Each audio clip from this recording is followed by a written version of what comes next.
Progress. Marxist-Leninist theory. L Leontyev. Translated from the Russian. Designed by L Leontyev. Contents. Chapter I. The subject matter of political economy. Chapter 2. Pre-capitalist modes of production. The capitalist system. Chapter 3. Capitalist commodity production. Chapter IU. The essence of capitalist exploitation. Chapter U. Distribution of USPLN, value pikes. Various groups of exploiters. Chapter UI. Capitalist restruatnioes and one reasoyas crises. Chapter UII. Basic features of imperialism. Chapter UII, \imperialism's place in history. State Monzi capitalism. General crisis of capitalism. Socialism and communism. Chapter 1x. The period of transition from capi to socialism. Chapter X. Socialist 1 Economic AOE. Chapter 11. The planned development of socialist Isuanli. Chapter X11. Cost accounting SK. Chapter 13. Socialist organization of social labor. Chapter 14. Socialist principles of distribution. Chapter 2. Socialist pyramids from socialism to communism. Chapter XUI. The World Socialist Silene of EE. Chapter I.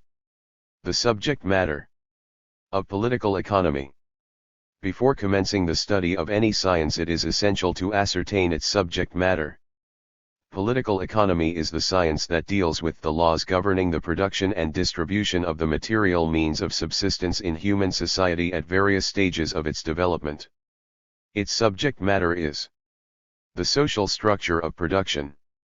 Sciences help people understand the surrounding world, which exists independently of their will or consciousness and of which they themselves are a part. This world embraces both nature and social life. Political economy is one of the social sciences which investigate the laws governing the development of various spheres of human activity. Completely negating the possibility of acquiring a scientific knowledge of social life, some people maintain that social development is wholly unlike natural development, which is governed by strict laws and where identical conditions always yield identical results. But not so in the life of society, where, they claim, everything is accidental, spontaneous, and nothing can be predicted. Therefore it is outstanding people, great thinkers, rulers, generals that shape history at will. This view is profoundly erroneous. People do make history, and on the surface it may seem that social development is a chain of accidents. Yet this does not mean that it is impossible to fathom the actual causes underlying the actions of people, including outstanding personalities. A scientific analysis of social development shows that definite laws operate in what at first glance appears to be a chain of disconnected phenomena. This being the case, social life can be studied with no less success than the development of nature. Then why do some people say that it is impossible to gain a scientific knowledge of social life? The reason is obvious. Since genuine social science shows that the historical doom of capitalism and the triumph of communism are foregone conclusions, it is rejected by the ruling classes of capitalist countries. They accept only that science which justifies their domination, protects their privileges, and asserts that the capitalist system is eternal. Bourgeois ideologists claim that there are no laws of social development guiding the movement of society from lower to higher forms. As regards the working class, it is vitally interested in discovering the laws of social development, in a genuine flourishing of social science. Such a science is Marxism-Leninism, since it was the first to place the study of social life on a sound scientific footing. It appeared as a result of the mounting requirements of the working class struggle. It was the theory of scientific communism that for the first time in the history of human thought disclosed the laws of social development. By acquiring a knowledge of these laws, the working class armed itself with an invincible weapon in the struggle against oppression and slavery, for freedom and a life worthy of man. Marxism-Leninism proceeds from the fact that the development of human society, like that of nature, is governed by definite laws. These are objective laws and as such are not contingent on the will and con. 8. Consciousness of people. Moreover, in the final count they themselves determine the consciousness and the will and therefore the actions of the members of society. The life of society is involved and many-sided. Marxism has proved that economic relations play a special role in the sum total of social relations. They are basic and primary and as such determine all other relations. Economic conditions of social life are above all contingent on material production. People cannot live without food, clothes, shelter, and other essential material means of life, all of which are created by human labor. People's labor activity aimed at creating material means of subsistence is called production. Besides labor in various spheres of material production, of great importance for society is the labor of people working in other socially useful fields. JT is the labor of teachers, doctors, scientists, artists, managers, law enforcement officers, and so forth. The modern scientific and technological revolution makes the labor of scientists and the activities of research institutes and establishments all important. This applies not only to research and development organizations, factory laboratories, and specialized institutes engaged in applied sciences, but also to centers carrying on basic research. Without modern mathematics, for example, it would have been impossible to design and construct artificial satellites of the Earth, spaceships, automatic machine tools, and automatic control systems. From the hoary past to our day, man's productive environment has vastly developed. In the primitive era, man used the simplest tools, stones and sticks with which he knocked down privet from trees and dug out roots and thus kept himself alive. Today people employed at huge factories and mills turn out tens of thousands of various articles. It might seem that there is absolutely nothing in common between the production activity of the primitive man and people living today. But science had established that at all stages of social development three basic elements are invariably present in the process of producing material wealth: human labor, objects of labor and means of labor. Labor is a purposeful activity of the human being, objects of labor are all the things upon which man's labor is used, and means of labor are all the things with the aid of which people act upon objects of labor. Let us take a closer look at these elements. Labor is man's struggle with nature. In this struggle man employs the strength of animals, steam, electricity, chemical reactions, and other forces of nature to adapt objects found in nature to his needs. Labor is a natural condition for human life. Socio-economic formations replace one another, but labor always remains an essential condition for the existence of human society. Labor is the exclusive attribute of man. Human labor has two fundamental features. First, it is a purposeful activity directed towards the achievement of a preset goal, and second, it is indispensably connected with the production of instruments of labor. Marx considered that the 18th-century American statesman and writer Benjamin Franklin was right in observing that man is an animal which produces tools. Labor is the essential distinction between the primitive human society and the herd of apes from which it emerged as a result of a prolonged process of evolution. Labor is not only a process thanks to which man emerged from the animal world, it is also a process which objectively unites people in definite groups or societies. Man's productive activity, his struggle against nature always take place within the framework of specific social ties of which labor is the underlying basis. Consequently, labor is the foundation on which human society rests. Labor. 10. We have already said that objects of labor are all the things upon which man's labor is used. They can be objects found in nature, or objects upon which some labor has already been applied.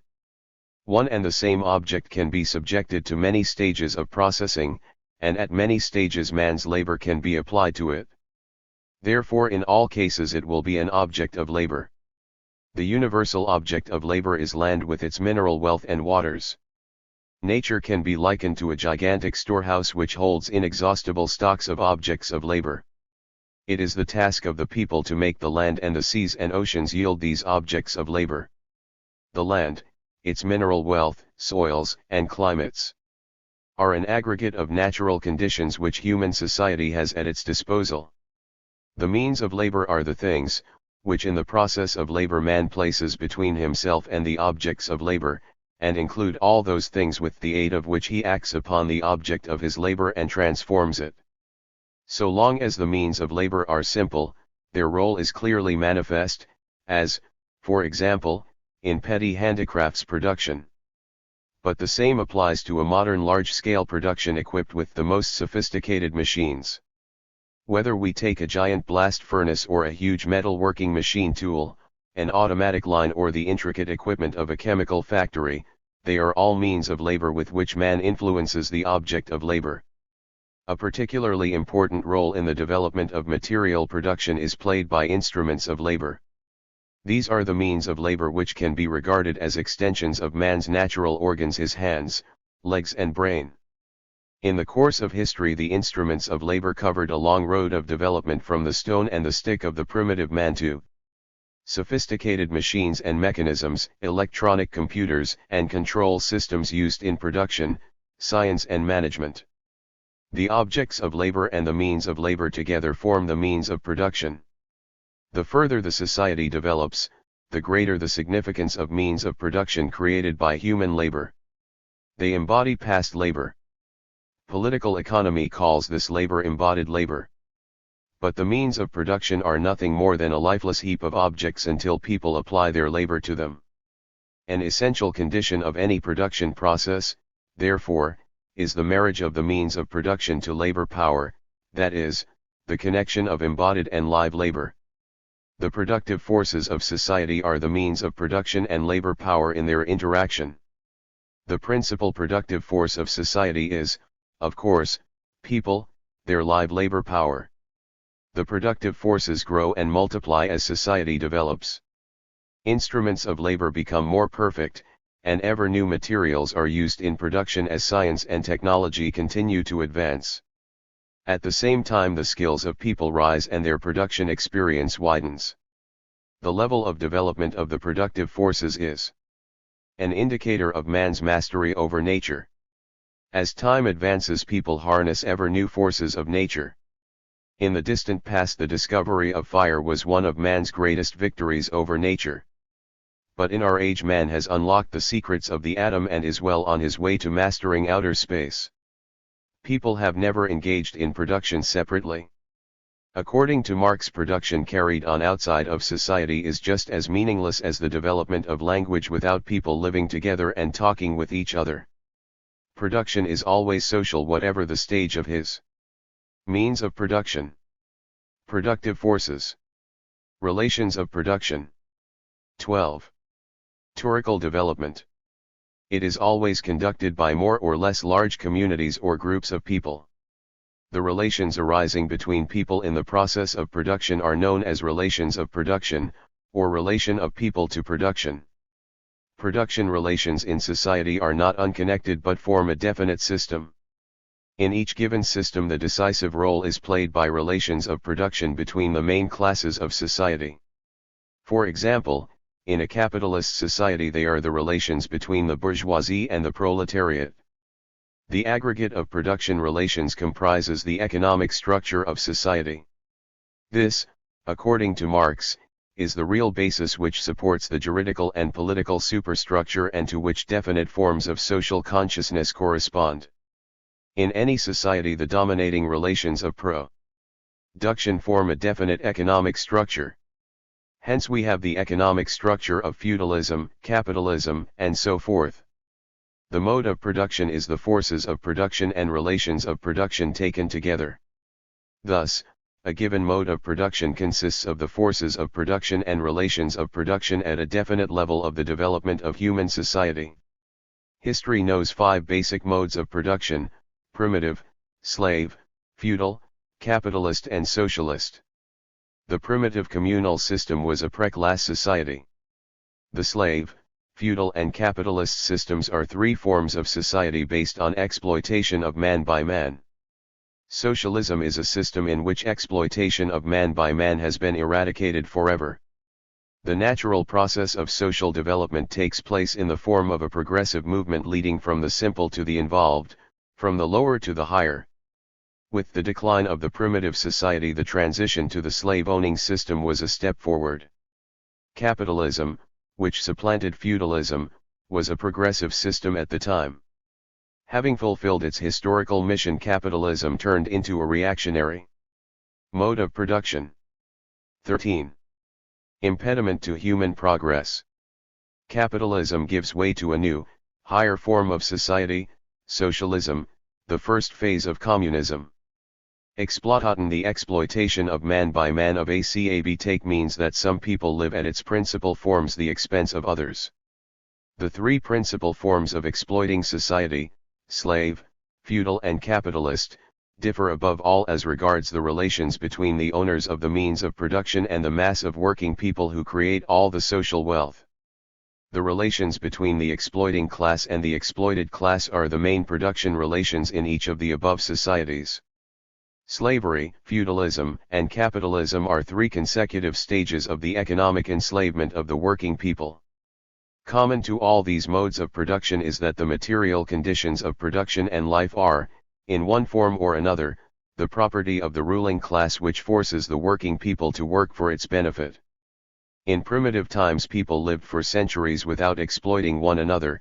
They all contributed to production and shared the scanty fruits of their labor. Their labor did not yield surplus product.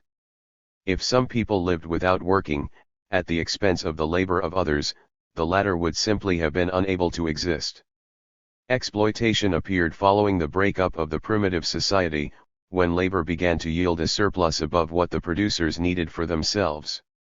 But exploitation was by no means eternal. The entire course of historical development proves that capitalism is the last social system based on exploitation. The rise of capitalism is inevitably accompanied by the growth and exacerbation of irreconcilable contradictions, and mainly by the class contradictions between the proletariat and the bourgeoisie. Capitalism is doomed, such is the law of social development. It will inevitably be destroyed by socialist revolution. The proletariat is the gravedigger of capitalism and the CRE. 14. Aider of a new, socialist society in which there is no exploitation of man by man. In the course of history, people have greatly increased their power over nature.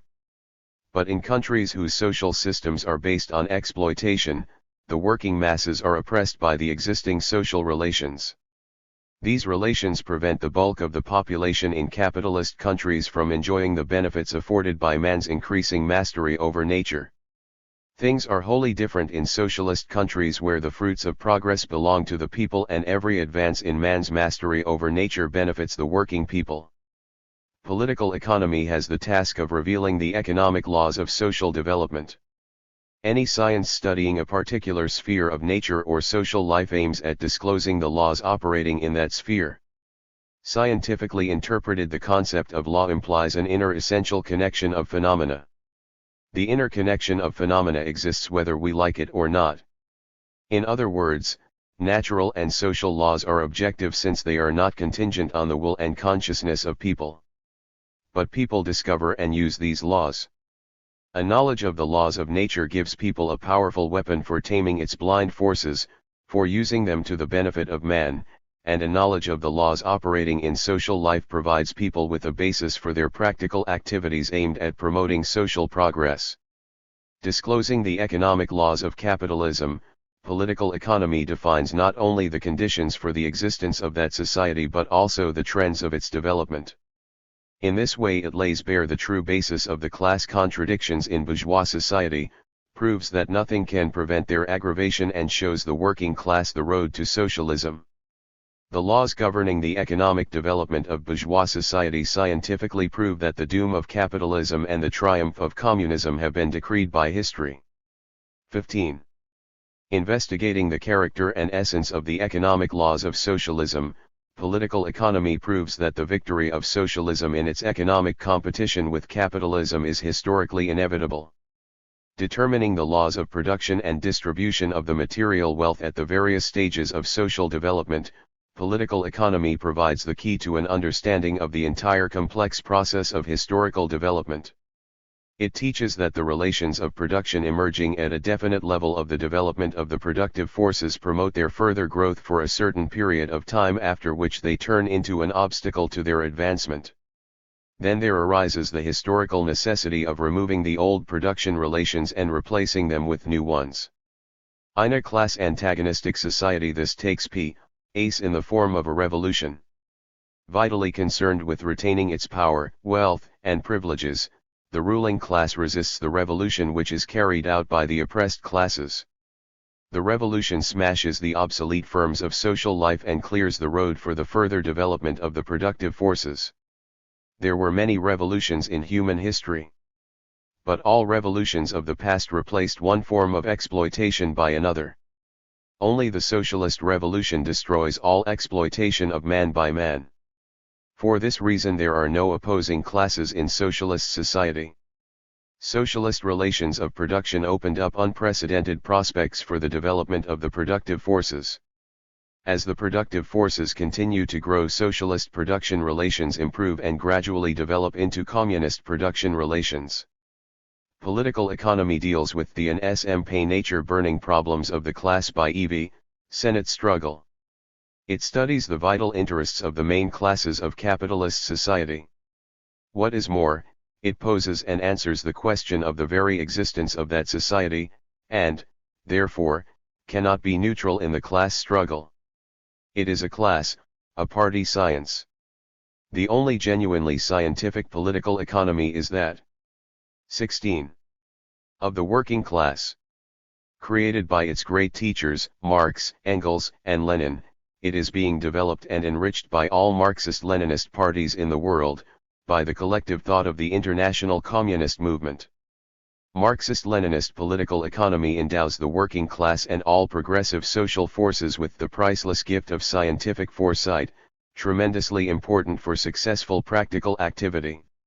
It develops in parallel with the general course of historical development, in close association with practical tasks and on the basis of a generalization of practical experience. The experience of socialist and communist construction in the socialist countries, the experience of revolutionary struggle of the working class in the capitalist countries for its vital interests, for socialism, continuously enrich economic science with new conclusions and premises generalizing the new historical experience. Chapter 2. Pre-capitalist modes of production. 1. Primitive society. The primeval epoch lasted for a very long time, many hundreds of thousands of years, and ended only 6,000 or 7,000 years ago. What principally distinguished human society from the animal herd was labor, the production of instruments of labor. A herd of apes devours all the fruit in a given place and then hunger chases it to another place. Instinct enables them to adjust themselves to nature passively, and no more. Human society, on the contrary, vigorously acts upon nature by its labor. There is no impassable chasm dividing society from nature. But the emergence of human society was one of the greatest revolutionary leaps. Contrary to the unscientific assertions of the enemies of revolution to the effect that nature does not make leaps, nature abounds in them. The primitive man waged in methods of procuring unending, bitter struggle against the means of subsistence, nature. His first tools were stones and sticks.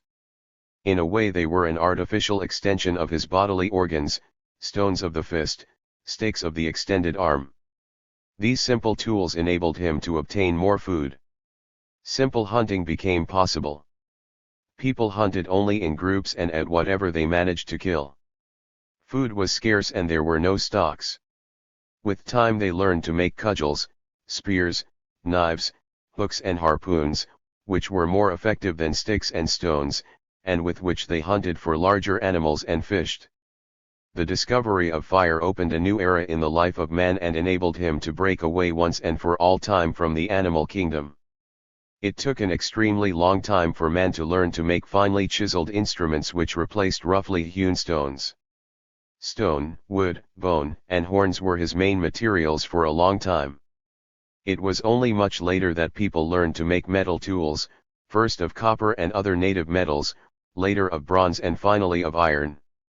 The entire long prehistoric period is divided into ages: the Stone Age, the Bronze Age and the Iron Age. Each of these ages lasted many centuries, while the Stone Age covered tens of thousands of years. The basic type of production simple cooperation. Lations in primitive society was common labor and, a common property simple cooperation, people. Work jointly, performing identical labor. Joint work enabled them to perform such tasks, for example during the hunt, that were beyond the powers of a single individual. There was no private property. Everything the primitive group owned was common property. Common labor and common property were dictated by the level of development of the productive forces characteristic of the period. As was mentioned earlier, labor did not produce any surplus product, that is, nothing was produced in excess of vital requirements. Exploitation, that is, systematic appropriation of the fruits of other people's labor, was impossible. The development of the instrument of labor. Ments of labor wrought a gradmergence of crop and ESI animal farming UAL change in the organization of Jabur. Rudiments of a natural division of labor, that is, a division of labor according to sex and age, appeared. Women looked after the children and homes and prepared food. When a group moved from place to place, the women carried the few belongings of the entire group, leaving the men free to hunt on the way.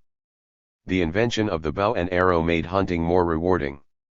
At the same time, hunting and fishing were becoming more complicated.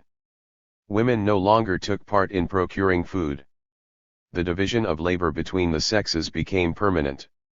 The further improvement in the methods of obtaining means of subsistence was connected with rudimentary crop and animal farming. The observation that grain accidentally dropped takes root and sprouts was probably what led people to take up agriculture. Evidently, animal farming emerged also in analogous manner. Primitive man first domesticated the younglings which instinctively followed people carrying away their killed mother. As time passed, the primitive herd evolved into the tribal system. The tribe was a group of people characterized by common ancestry. At first the group consisted of several dozen kinsmen, and anyone outside of it was considered a stranger. Initially, the dominant role in the tribal system was played by women. The tribe was maternal or matriarchal. At that time the collection of food and hunting were supplemented by rudimentary farming, which was carried on predominantly by women who remained at home. As the productive forces continued to develop, matriarchy gave way to patriarchy. The dominating role was assumed by the male. This change was largely due to the rise of nomadic cattle breeding, which, like hunting, became the job of men. They were also taking over agriculture, which had reached the stage of crop farming. SAE, Marx, Engels, and Lenin, the primitive communism great teachers of the working class, called the social system of the primitive era primitive communism. Turning to historical facts, they disproved the fabrications of bourgeois lackeys who claimed that private property had always existed. History shows that people lived for hundreds of thousands of years without private property. The absence of private property, the domination of common property and collective labor make it possible to regard primitive society as primitive communism. At the same time, these great men spoke about the historical restrictions of primitive communism. Lenin wrote that there had never been a golden age in the remote past of humanity, that primitive man had had to bear the crushing burden of the struggle against nature. As the productive forces developed, the primitive man slowly freed himself from nature's inhibiting influence. At the same time, the relations of production based on the close cohesion of people in a community gradually deteriorated. Pat. Sees, as we have seen, the initial division of Zion of labor was based on the Abur, emergence of EET, barter, private natural distinctions between the property and classes, sexes and ages of people forming a single community. Later communities and then individual members began to specialize in various spheres of production. This is social division of labor and should not be confused with the natural division of labor. Tribes living in regions with rich pastures took up animal husbandry, giving up crop farming and hunting. The separation of animal husbandry from farming was the first great social division of labor and resulted in the rise of barter. The second major division of labor, the separation of trades from agriculture, created a broader basis for exchange. The products of craftsmen were all or almost all used for exchange. In the early stages, exchange was effected by the tribal chiefs, elders, patriarchs. But as exchange developed and expanded, they came to regard tribal property as their own. Cattle, being the principal object of 21. Barter, was the first to become private property. Inequality in property appeared among members of the community. With the growth of the productive forces, the labor used in stock breeding or crop farming started bringing richer fruit. There appeared the possibility of obtaining surplus labor and surplus product, that is, an excess of labor and products over and above a workman's subsistence minimum. Formerly prisoners were either killed or set free, since there was nothing else that could be done with them. Now prisoners were turned into slaves. Slave labor led to greater inequality. Later the rich nobility turned not only prisoners into slaves but did the same to the impoverished members of the community and those who were in debt. Thus, it was only natural that the rise of private property led to the formation of classes. The primitive system was replaced by class society. Since then the history of mankind became a history of class struggle. 2. The slave-owning system. Slavery is the earliest and the most glaring form of exploitation. The succeeding two forms of exploiting societies, feudalism and capitalism, are, to quote Marx, nothing but mitigated forms of slavery. At the outset, slavery was of a from patriarchal slavery patriarchal nature. There were to the slave mode of production few slaves and their owners worked with them. Slave labor was used to satisfy the various wants of a large patriarchal family. Further development brought about a radical change. The invention of iron smelting revolutionized production. The iron axe and the iron-tipped plow made it possible to cultivate large tracts of land. Small farmers were unable to till so much land, but slave owners using slave labor could. 22. Animal husbandry developed along similar lines. Herds owned by rich families grew rapidly and additional hands were needed to tend them. This was also achieved with the help of slave labor. With the growth of the social division of labor and the development of exchange, separate clans and tribes formed unions.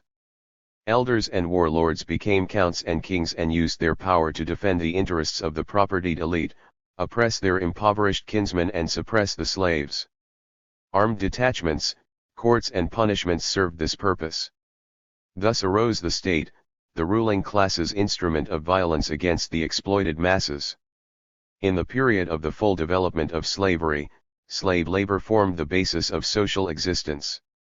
Enterprises using the labor of hundreds and sometimes even thousands of slaves were established. Their exploitation was conducted on a large scale. Slave labor was undisguised forced labor. Not only the means of production but also the workmen were the property of the exploiting class. Slaves were bought and sold like cattle. The master could kill his slave. Everything created by the labor of slaves belonged to their master. Requirements grew as exchange developed. Intensifying the exploitation of the slaves, the owners appropriated not only the surplus, but also a substantial share of the latter's necessary labor. Underscore in the slave society production technological stagnation techniques were primitive in the extreme as were the instruments of labor. People and animals were the sole tractive power. The only instruments besides manual tools were mechanical devices, levers, blocks and gears multiplying muscular power. Inasmuch as a slave was not interested in the results of his labor, slave labor was unproductive. No matter how hard he worked, his position remained just as desperate and oppressed. The slave owners who disposed of an enormous force of free labor were also not particularly concerned with raising labor productivity. Slave labor was expended in an extremely unproductive fashion. The ruling classes wallowed in luxury, and wastefulness reached unprecedented proportions. In the slave society, the bulk of development of exchange the products was made not for an emergence of money, Exchange but for direct consumption by the slave owner, his numerous hangers-on and menials. Gradually, however, commodity exchange began to play a greater role. In political economy, the product manufactured not for direct consumption but for exchange, for sale, is called a commodity. Production for exchange, for sale, is called commodity production. An economy which produces not for exchange but for consumption is known as a natural economy. In a natural economy, the products of labor are used in the household in which they are produced. At first, exchange was sporadic. Usually one product of labor was exchanged for another. But as time passed, exchange widened and became regular. It was then that the need for a special commodity arose, for one that could serve as a medium of exchange. Spontaneously, one commodity out of the mass of commodities was given preference over all others, and was used to assess the value of all other goods. This universal commodity was money. In its turn, the appearance of money stimulated the exchange and the development of commodity production. The development of handicrafts, trade and usury and the growth of exchange led to the emergence of towns, though the first towns were small and differed little from villages. They gradually developed into centers of manufacture and trade, and the distinction between them and the countryside increased. That was how the separation of town from countryside took place. While exchange was weakly developed, the producers, crop farmers, animal breeders and artisans, e.g. changed their goods themselves. But the mass of commodities exchanged steadily increased, and so did the territory within which exchange was effected. It was then that merchants appeared. They purchased goods from the producers, brought them to markets, sometimes quite remote from the place of manufacture, and sold them to consumers. That was how trade capital originated. The growth of production and exchange considerably increased property inequality. The rich now owned not only large numbers of slaves but also large sums of money. The poor were forced ever more often to approach them for loans. Usury brought great riches to some and bondage and impoverishment to others. That was how usurious capital arose. Trade and usurious capital undermine the foundation of the natural economy. The expansion of exchange whetted the appetites of the slave owners. But in a slave society the direct producer was a thing, and in these conditions trade and usurious capital were unable to master production and convert it to the basis of wage labor. Having become predominant, the slave-owning system failed to ensure a substantial development of technology. At the same time, it ruthlessly destroyed human labor power, the main productive force of society. The slave-owning system cultivated a deep contempt for labor among the rich. The slave owners withdrew to an ever-increasing extent from the management of production, entrusting these functions to managers and supervisors who for the most part were recruited from among the slaves. Physical labor became the lot of the slaves, an occupation unbefitting free people. The development of the slave mode of production ruined free small producers. The slave-owning state gave them handouts from the surplus product created by slave labor. Growth of contradictions of the slave system. 23. Compared with the primitive era, the slave-owning system was a considerable step forward in human history. Subsequently, however, the system based on slave labor became a brake on the development of the productive forces. Having reached its apex, slavery outlived itself. Commerce declined, the once rich lands lay barren, the population decreased, and formerly flourishing trade slumped. The struggle of the enslaved masses against the oppressors intensified as production waned. Uprisings of slaves intertwined with the struggle of the ruined small farmers against the rich slave-owning elite. The slaves hated their oppressors, but they had no clear objectives and dreamed of restoring the patriarchal system which had become a thing of the past. It was only natural, therefore, that the slave uprisings could not put an end to exploitation. The slave-owning system was supplanted by the feudal system, whose forms of exploitation opened up greater possibilities for the development of the social productive forces. Although the slave system as the prevailing social system ceased to exist with the fall of the ancient world, slavery as such was not abolished. It reappeared on a large scale at the dawn of capitalism. At the close of the 16th century, Negro slaves were brought to America after its conquest. Slave trade flourished in the 17th and 18th centuries. The exploitation of Negro slaves in America became extremely brutal with the expansion of the market for slave labor products, particularly cotton. The American Civil War of 1861 to 1865 ended in the defeat of the slave-owning South by the industrially developed North. Juridically, slavery was abolished, but the Negroes remained the most oppressed section of the population. Though abolished in America, slavery did not disappear from the capitalist world. Survivals of slavery remained in many colonies and semi-colonies. Only the elimination of colonialism, which is currently taking place, will completely and for all time efface the disgrace of slavery. 3. The feudal system. Rise of feudalism. The feudal system arose in Western Europe on the ruins of the Roman slave-owning system, on the one hand, and as a result of the disintegration of the primitive communal system of the people who had overrun Rome, on the other. In fact, it emerged as a result of the interaction of these two processes. The Roman Empire fell at the close of the 5th century AD. The tribes that conquered Rome seized a large part of its territory. Initially, the land became common property, but soon tribal chieftains began to appropriate the people's property. Monarchic power emerged. Large tracts of land passed into the possession of the church, which became an important mainstay of the monarchy. The kings distributed the land among their retinue, first for lifelong, and then for hereditary tenure. Those given land were obliged to render military service to the king. The land, as before, was worked by individual farmers who were dependent on their new masters. The latter imposed manifold duties on the dependent peasants. The plots allotted by the new owners on these conditions were called feuds and their owners feudals. Hence, the name of the system, feudalism. Like the slave-owning economy. Level of technology. The feudal economy was mainly natural. The peasants produced mainly for their own consumption and rarely exchanged commodities. The feudal lord likewise relatively rarely resorted to trade, for almost everything he needed was produced by serf labor. 27. Agricultural methods were primitive, especially at the beginning of the feudal period. In the 9th to 10th centuries the long fallow land system was still predominant. A plot was sown for several years in succession and was then permitted to rest for 20 to 25 years. The three-field system, introduced in the I-1th century, dominated agriculture for many centuries. There were only spades, picks, wooden plows, sickles and other primitive tools, and because of frequent wars there was a scarcity of livestock and the peasants often had to draw the plows themselves.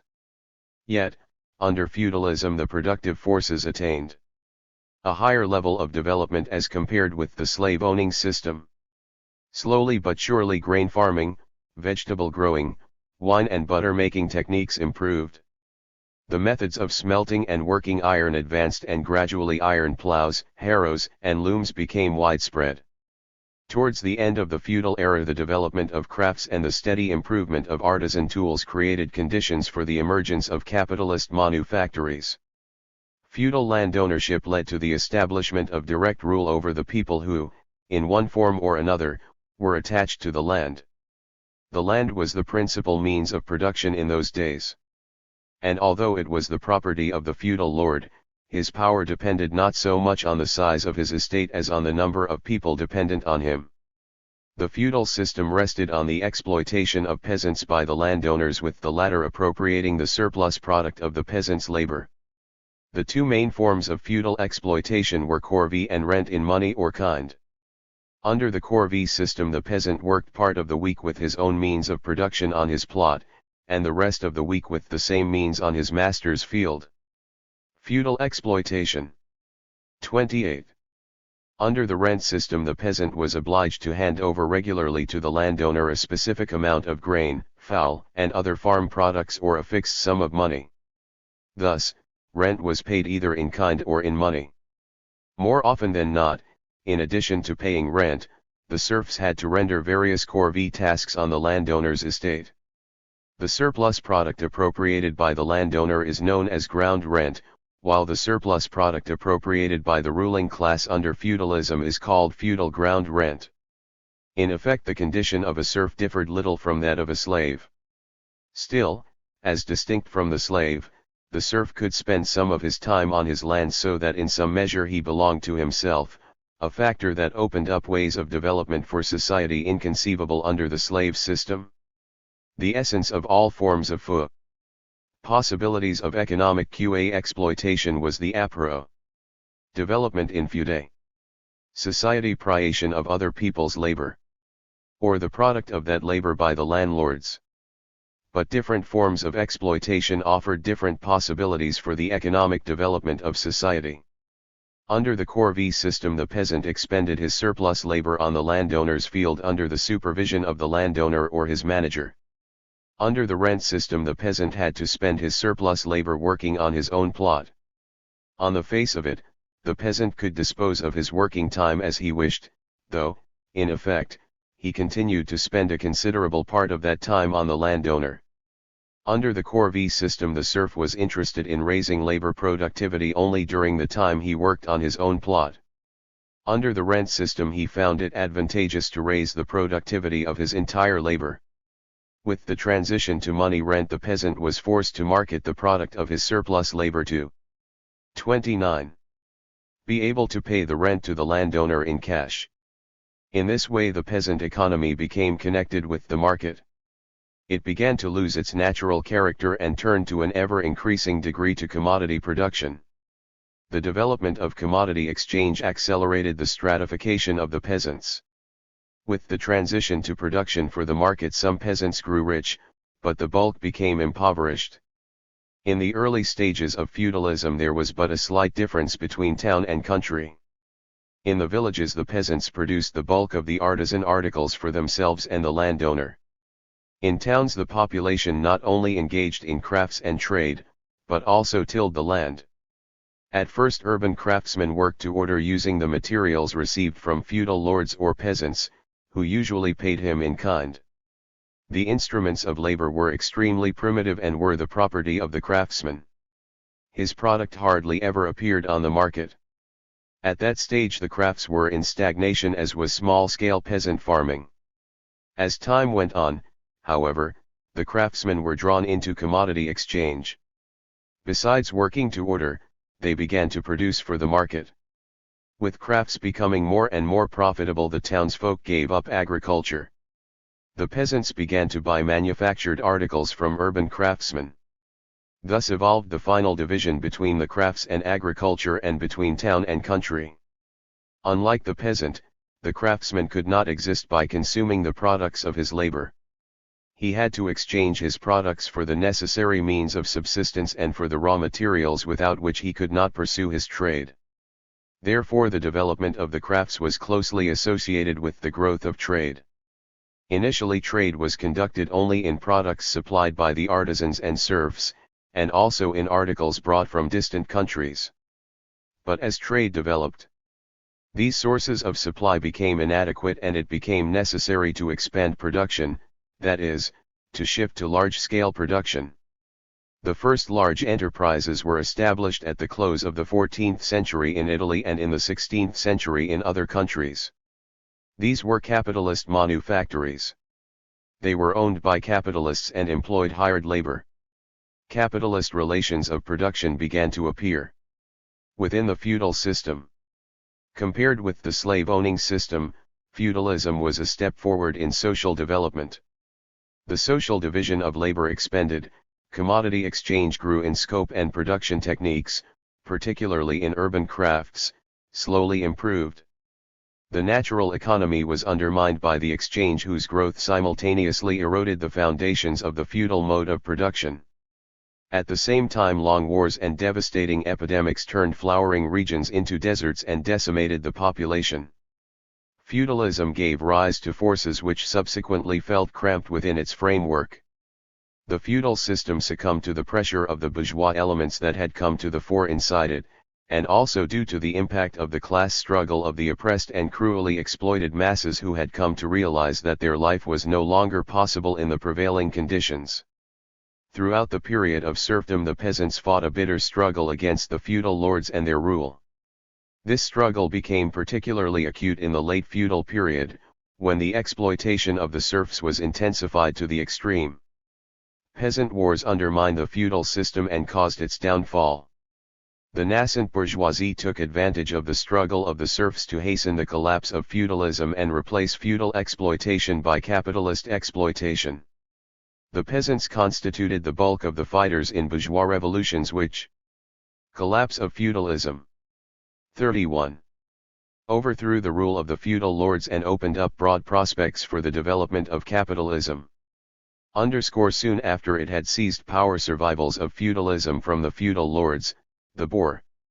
Under capitalism 8°5 bourgeoisie became aware that its existence was threatened by the rising working class and immediately hurried to enter into agreement with those who just a short while ago were its enemies.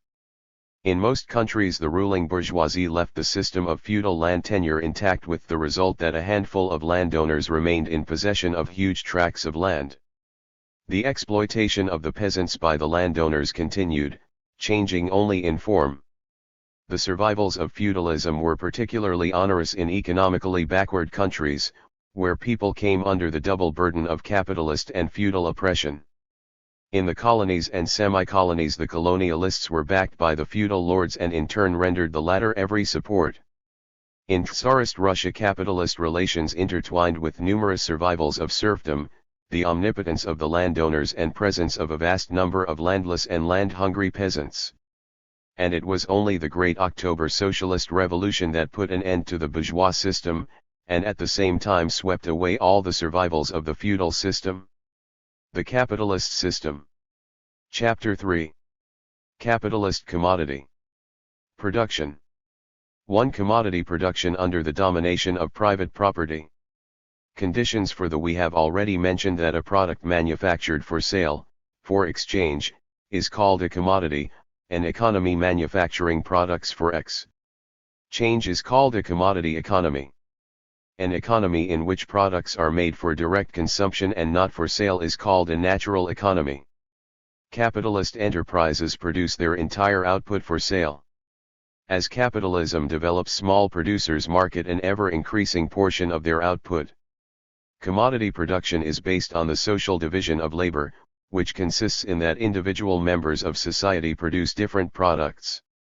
But for natural economy to turn into commodity production, there must be, in addition to the social division of labor, also private ownership of the means of production. When there were no large capitalist enterprises, production was conducted by small commodity producers, peasants and handicraftsmen. They worked themselves, did not hire workers, and owned simple and inexpensive instruments of labor. Known as simple commodity production, this sort of economy has an important feature in common with capitalist commodity production. Both are based on the private ownership of the means of production. At the same time, however, simple commodity production differs substantially from capitalist production. It is based on the personal labor of small commodity producers, while capitalism is based on the labor of wage workers. To be a commodity, the product of labor must satisfy one or another human_requirement, therein lies its utility. This property of the product of labor is called its use value. The use value of meat and milk consists in that these products go to satisfy people's requirement for food.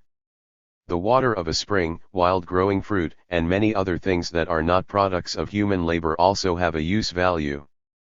Products of labor both in natural and in commodity economy satisfy definite human requirements.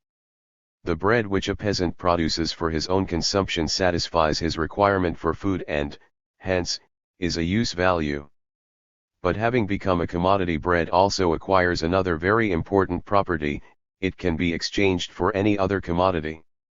A commodity can be exchanged in a definite quantitative proportion to another commodity, that is, it constitutes what is called an exchange value. This new property is acquired by a product of jabur when it becomes a commodity. Hence a commodity has two properties, use value and value. When exchanged, articles of different use value are equated to each other. In fact, articles are exchanged because they have different use values. Only those articles that satisfy different human requirements are exchanged. The quantitative proportions in which commodities are exchanged fluctuate frequently. Yet, no matter how great these fluctuations, a ton of copper, for example, is always more expensive than a ton of cast iron and always cheaper than a ton of silver, or especially, a ton of gold. Hence, there is a more or less firm basis for the quantitative proportions in which commodities are exchanged. Any quantitative comparison presupposes the presence of a common property in the articles being compared. Often entirely different things are compared, but this can be done only if they have something in common. It is also necessary that this common property could be measured. What is this common property? Commodities having absolutely different use values have only one property in common: they are all the products of human labor. This property can be measured. Labor is measured by the amount of time it takes to produce a given commodity. It is the amount of labor spent on the production of commodities that determines the proportions in which one commodity may be exchanged for another. Producers expend different IEEE amounts of labor on the production time, production of an identical commodity. But the consumer does not care how much labor has been expended by the individual producer on the commodity. The value of the commodity does not depend on the amount of labor spent on its production in each given case. It is determined by the amount of labor time required to produce a given commodity in conditions normal for the technological level of production in a given society and with the average level of skill and intensity of labor. The average labor time required to produce a commodity is called socially necessary labor time, and it is the latter that determines the value of the commodity. Dalnatara, we already know that commodity labor embodied ity is both a use value and a commodity value. The nature of the labor embodied in the commodity is also dual. Labor is just as diversified as the use values it produces. Various kinds of labor differ from each other as regards their purpose, instruments, methods, objects, and results. Every use value embodies a specific kind of labor. Coal embodies the labor of a miner, garments the labor of a tailor, steel the labor of a steel smelter. But when exchanged, these different commodities are compared and equated. In equating the commodities, their use values are disregarded since they are incomparable. But disregarding the use value of commodities, the producers also disregard the differences between the concrete types of labor embodied in their production. Commodities are considered products of human labor in general. Therefore, the labor embodied in the commodity is considered homogeneous, an expenditure of human labor power in general, that is, abstract labor. As such, the expenditure of labor power of different producers does not differ qualitatively but quantitatively. It follows, therefore, that the labor of the commodity producer is, on the one hand, concrete labor creating use values as such, and, on the other hand, the expenditure of labor in general, abstract labor, a share of the social labor, creating the value of the commodity as such. Thus, the dual nature of the commodity is the inevitable consequence of the dual nature of the labor embodied in it. The value of the commodity is the expenditure of human labor in general. But the labor which creates use values may differ in skill. An unskilled worker has no preliminary training.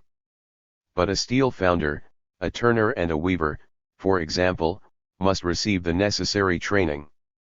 In the first case, we have simple labor; in the second, complex labor. A commodity may be the product of the most complex labor, but its value equates it with the product of simple labor. Complex labor is multiplied simple labor, in 1 hour complex labor creates a value that simple labor would require several hours to produce. In a society based on private property, every producer, the small handicraftsman or the big capitalist, acts at his own risk.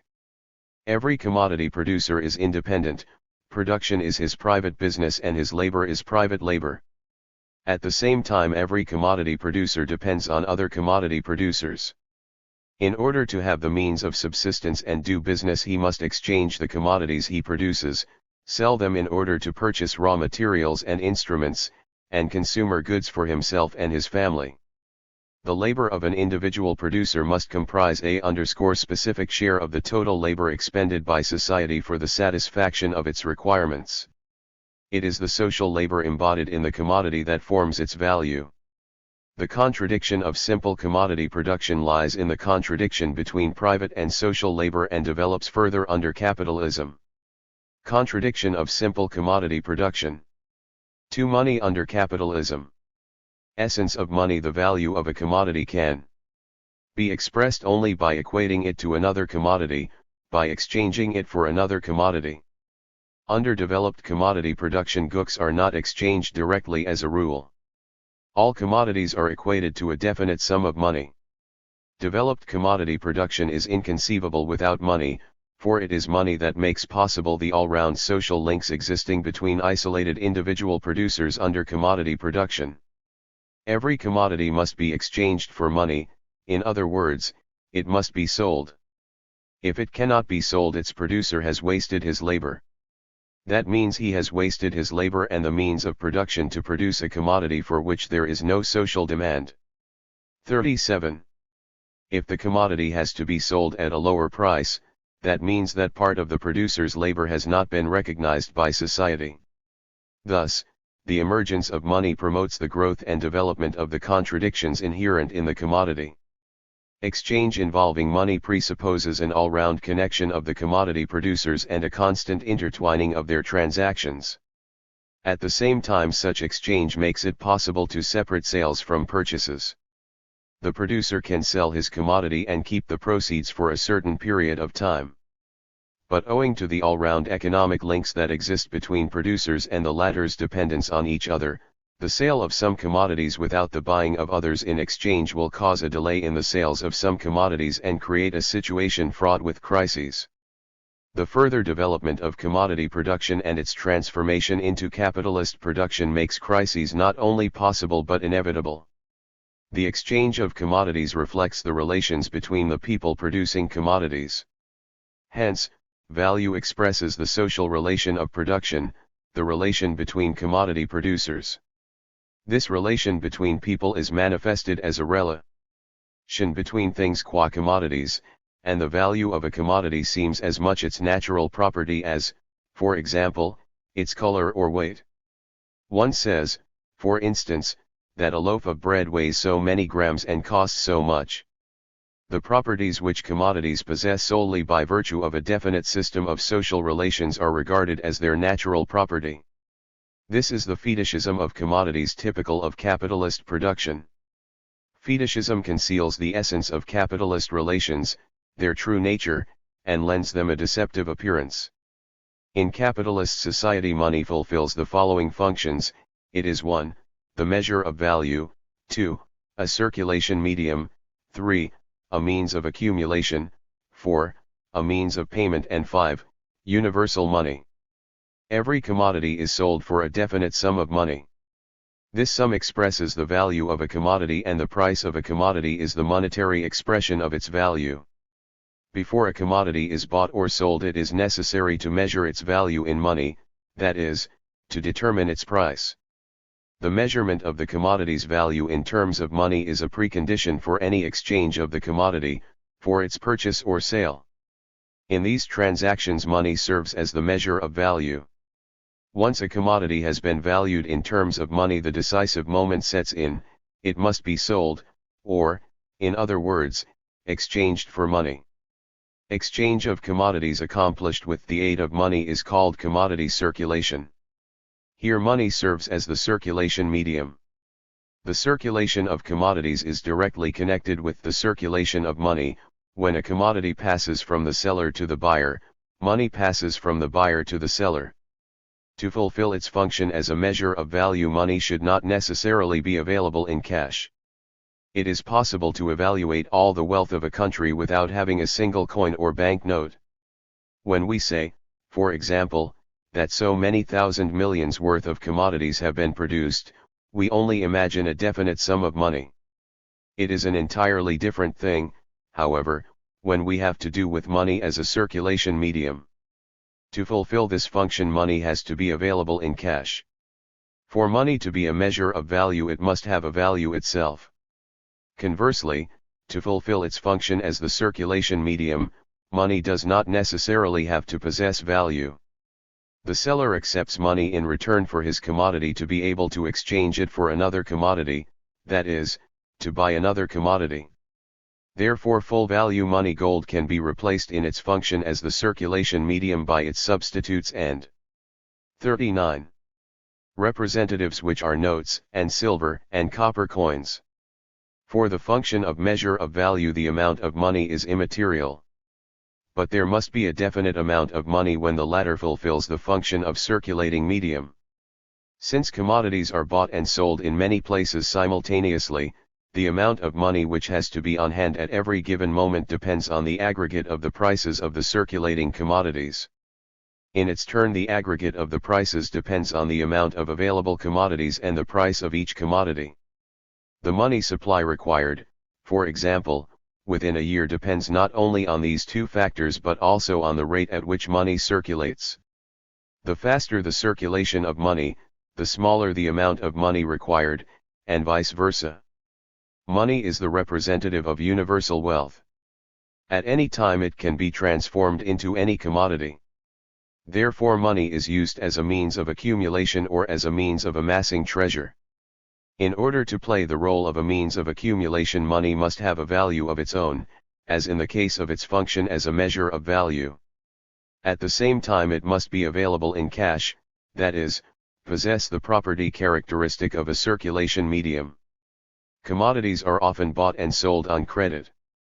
The buyer receives the commodity but pays the seller at the expiration of a specified period. Here money plays the role of a means of payment.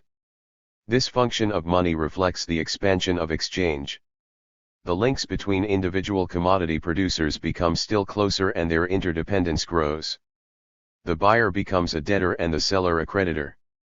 Finally, money plays the role of universal money. In the turnover between countries, gold is essentially a commodity, as any other. The characteristic difference, however, is that this commodity is accepted by all and refused by none. Therefore, gold serves as money in trade between countries. 40. Gold and paper in capitalist society. The amount money.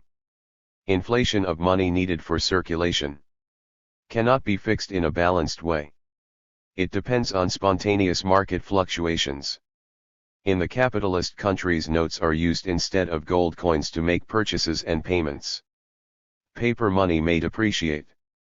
This happens when it is issued in excessive quantities or when commodity circulation declines. The depreciation of money owing to excessive issue is called inflation. The exploiting classes and the bourgeois governments defending their interests often willingly resort to inflation to lower living standards and intensify the exploitation of the working people. 3. The law of value in capitalist production. How the law of we have already seen that the value operates. Value of a commodity is determined by the amount of socially necessary labor expended on its production. This does not mean, however, that every commodity is actually exchanged in full conformity with its value. The value of a commodity is expressed in its price, that is, in a definite sum of money. But commodity prices fluctuate constantly depending on market conditions and the changing relation between supply and demand. Anarchy of production prevails in a society of individual commodity producers, all of whom work blindly, at random, without a plan. So long as their commodity meets a ready sale, they strive to produce as much of it as possible. But when a producer's commodity no longer finds a market or can be sold only at low, unprofitable prices, he is compelled to curtail production, stop it altogether, and to take up the manufacture of some other commodity. Constant fluctuations of prices around value are the sole mode in which the law of value can operate in. 41. Capitalist economy. It is among innumerable fluctuations that we have the distribution of labor among the various branches of production, a factor essential for the existence of any society. As a result of the universal spread of commodity production under capitalism, production is no longer in the hands of small commodity producers but in those of the capitalists. Their enterprises employ hundreds and thousands of workers who produce huge quantities of the most diverse commodities which are frequently sold in the remotest parts of the world. In these conditions the anarchy of production manifests itself to the full. It is part and parcel of capitalism and makes itself felt with a particularly destructive force during crises. The law of value and the fact that the value of a emergence and commodity is determined by the development chally necessary labor time has of capitalism important consequences for commodity producers. The producer who expends more labor on the production of the commodity than is required by average social conditions receives for his commodity a sum of money embodying only a part of the time he has spent. Conversely, he who produces the commodity at a lower expenditure of labor than the socially necessary time has an advantage over the former. In the competitive struggle for more advantageous production conditions and a more profitable exchange of commodities which invariably breaks out between individual producers, some are ruined while others grow rich. The latter expand production, hire workers, buy new machinery and become capitalists. The mass of small producers run into debt, fall into dependence on the rich, are brought to ruin and pushed into the ranks of the proletariat. Under private ownership of the means of production, the law of value unavoidably leads to the emergence and development of capitalist relations. Chapter 4. The essence of capitalist exploitation. 1. Capital and wage labor. Conditions for the capitalism developed on the basis of small commodity production with its competition which ruins some and enriches others. 2 main conditions are essential for the rise of capitalism. First, the accumulation of wealth in the hands of a few and, second, the emergence of a mass of destitute people who, though personally free, have neither the means of production nor the means of subsistence and are compelled to go into capitalist bone. Once capitalism has arisen, the division of society into opposing classes is ensured by the economic laws of that system. The capitalists multiply their wealth, while the working class, as hitherto, is deprived of everything. The existence of capitalist owners and propertyless proletarians is the sine qua non of capitalist production.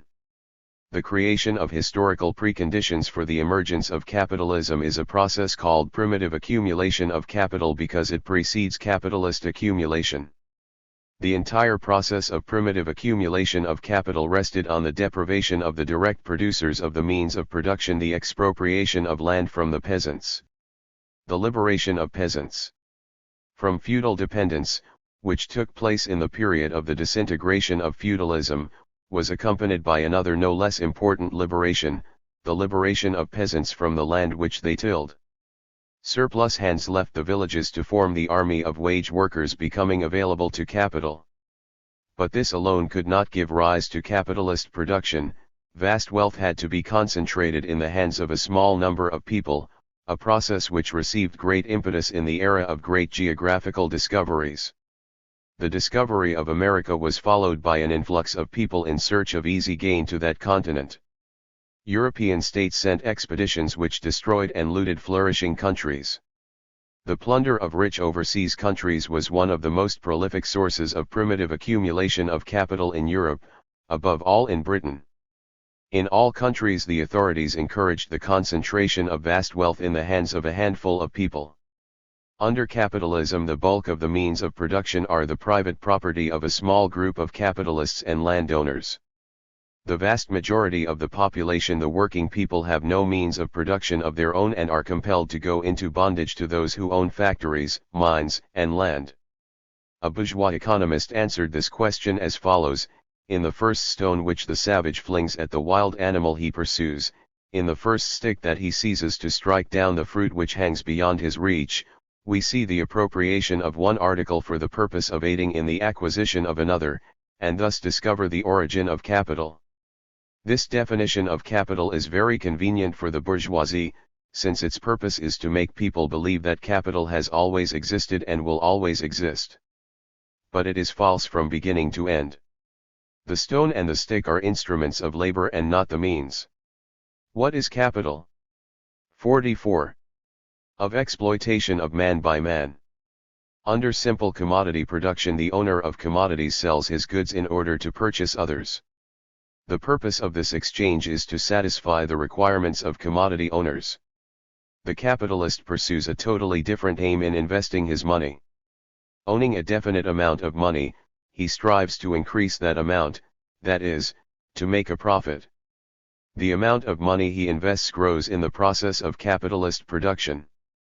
Capital is not an object but a definite social relation between the class owning the means of production and the class deprived of them and, therefore, compelled to submit to exploitation. Things, buildings, machinery, raw materials, finished articles are not capital in themselves.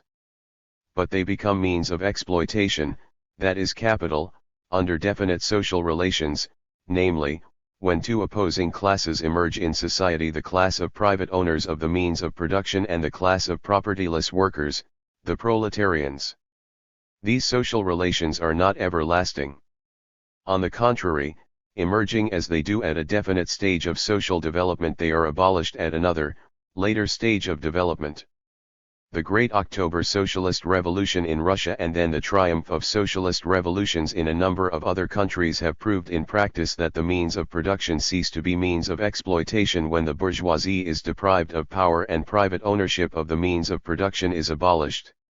Labor power: as in a society where private commoditalist property prevails, the only thing owned by the bulk of the people is their labor power, in other words, their ability to work. Man owns this ability under any social system. But it is only under capitalism that labor power becomes a commodity, that is, an object of purchase and sale. Capitalism is commodity production at the highest stage of its development, when labor power, too, is a commodity. 45. After the abolition of capitalism, labor power ceases to be a commodity. In socialist society, the means of production are socialist property. The working people here do not sell their labor power, but apply it at enterprises which are public property. A worker at a capitalist specific features of price does not sell his labor, the commodity, labor power forever, but for a definite period: a day, a week, a month, in return for daily, weekly, and monthly wages. As any commodity, labor power has a definite value. We have already learned that the value of a commodity depends on the amount of socially necessary labor required for its production.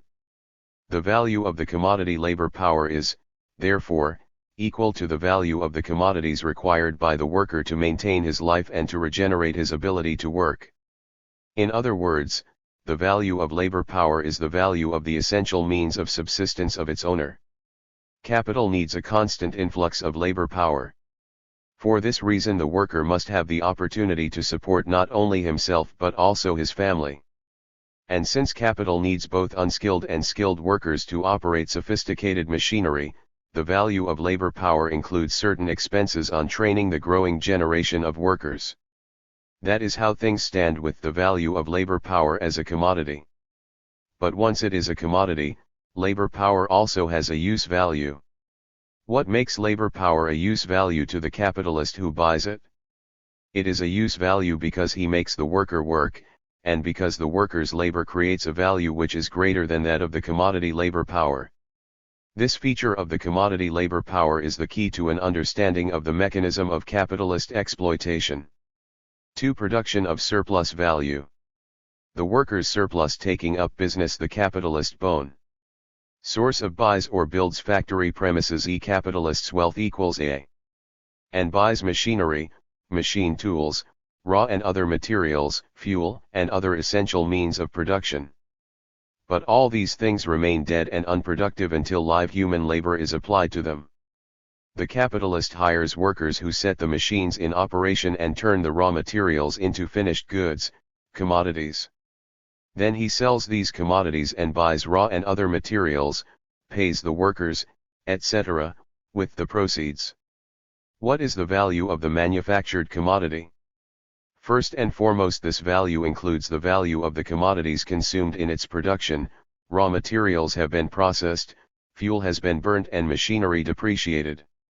Let us assume that the value of these commodities is 200,000 working hours or $400,000 in terms of money. Furthermore, the value of the manufactured commodity includes the new value created by the labor of the workers at the given factory. Let us assume that 200 persons worked 100 days at the factory for 8 hours a day. In that period they created a new value amounting to 160,000 working hours or $320,000 in terms of money. Hence, the full value of the manufactured commodity amounts to 360,000 working hours or $720,000 in terms of money. Now let us see how much the commodity had cost the capitalist. He paid $400,000, that is, a sum corresponding to 200,000 working hours, for the machines and materials needed for production. In addition to these 200,000 working hours, the value of the new commodity includes 160,000 working hours spent by hired workers at the capitalist's factory. The workers' labor created a new value equal to $320,000. Did the capitalist pay the workers an amount equal 47 to this value? The answer to this question discloses the secret of capitalist exploitation. The value produced by the worker's labor and the value of his labor power are two different magnitudes. The former is much bigger than that of the latter. The difference between them is an essential condition for the exploitation of labor by capital, for the difference between the value of the labor power and the value of the articles produced by the labor of a worker is wholly appropriated by the capitalist. The capitalist pays the workers only for the value of their labor power.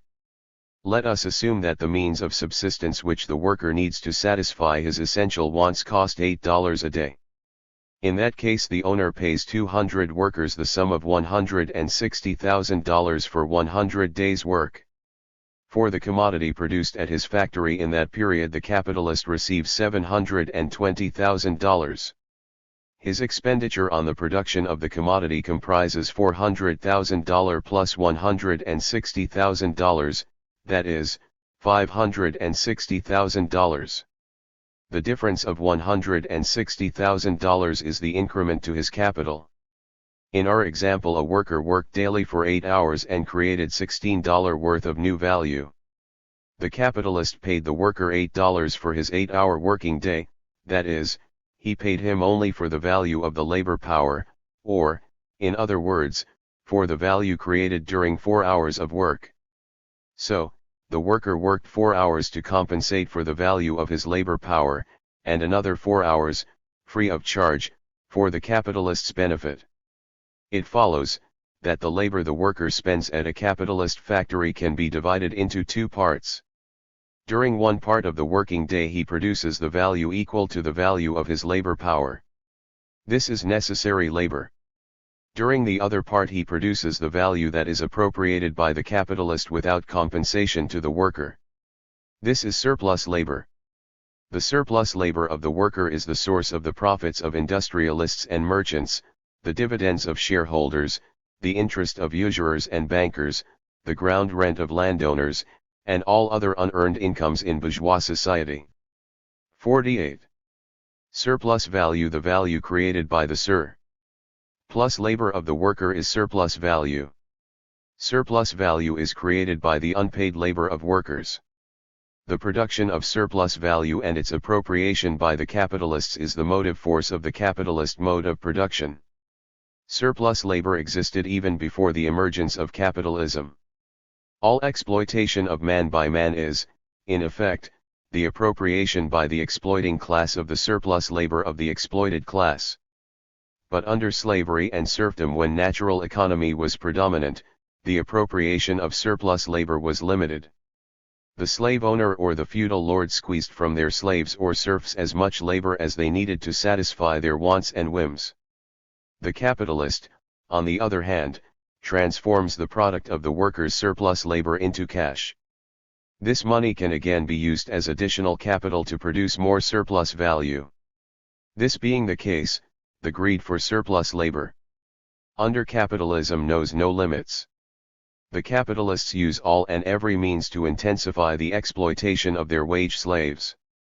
Capital, as Marx said, exhibits a truly wolfish greed for surplus labor. Various components of capital play different roles in the production of surplus value. The capitalist transforms part of his capital into means of production, factory buildings, machinery and plant, raw materials and fuel. The value of all these items spent on the production of the commodity is included in the value of the finished product without any change in its magnitude. Since the magnitude of the value of this part of the capital does not change, it is called constant capital. Constant capital is designated by the letter C. The capitalist spends the other part of his capital to hire workers, that is, to purchase labor power. By their labor the workers create a new value, which, as we have already shown, exceeds the value of the labor. Constant and variable capital. Power. It follows, therefore, that the magnitude of the value of the part of the capital spent on hiring workers changes in the process of capitalist production. Consequently, the part of the capital spent on buying labor is called variable capital and is denoted by the letter V. How intense is capitalist exploitation? An idea of this can be gained from the proportion in which the working day is divided into surplus and necessary labor. The rate of exploitation of labor by capital increases when surplus labor time grows, while the necessary labor time diminishes. The surplus labor is embodied in the surplus value, while necessary labor corresponds to the variable capital. The ratio of the surplus value to variable capital is called the rate of surplus value and is an indicator of the rate of exploitation of the worker by the capitalist. In our example, the rate of surplus value is $160,000 worth of surplus value. $160,000 worth of variable capital, i.e., 100%. Surplus value is denoted by the letter M.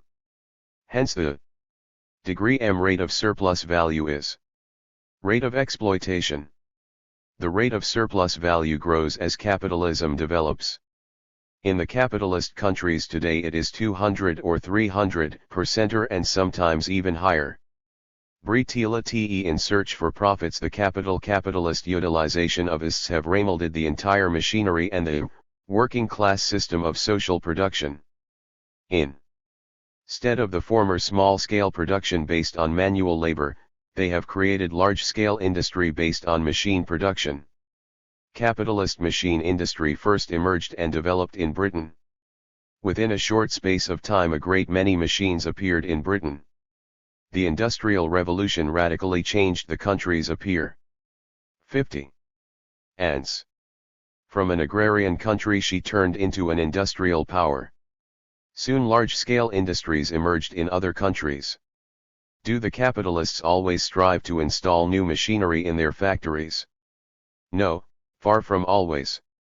A machine is profitable to the capitalist only if its operation costs are less than the wages of workers which it replaces. That means that the lower the wages the less interested are the capitalists in introducing machinery, and vice versa. At the early stage of capitalist development the workers bitterly opposed the introduction of machinery. But when the workers turn from scattered spontaneous protests to a conscious struggle for their vital interests, they become fully aware that their enemy is not the machinery in itself but the capitalist system under which it is used. The machine lightens labor. Under capitalism, however, it increases the intensity of labor to the utmost.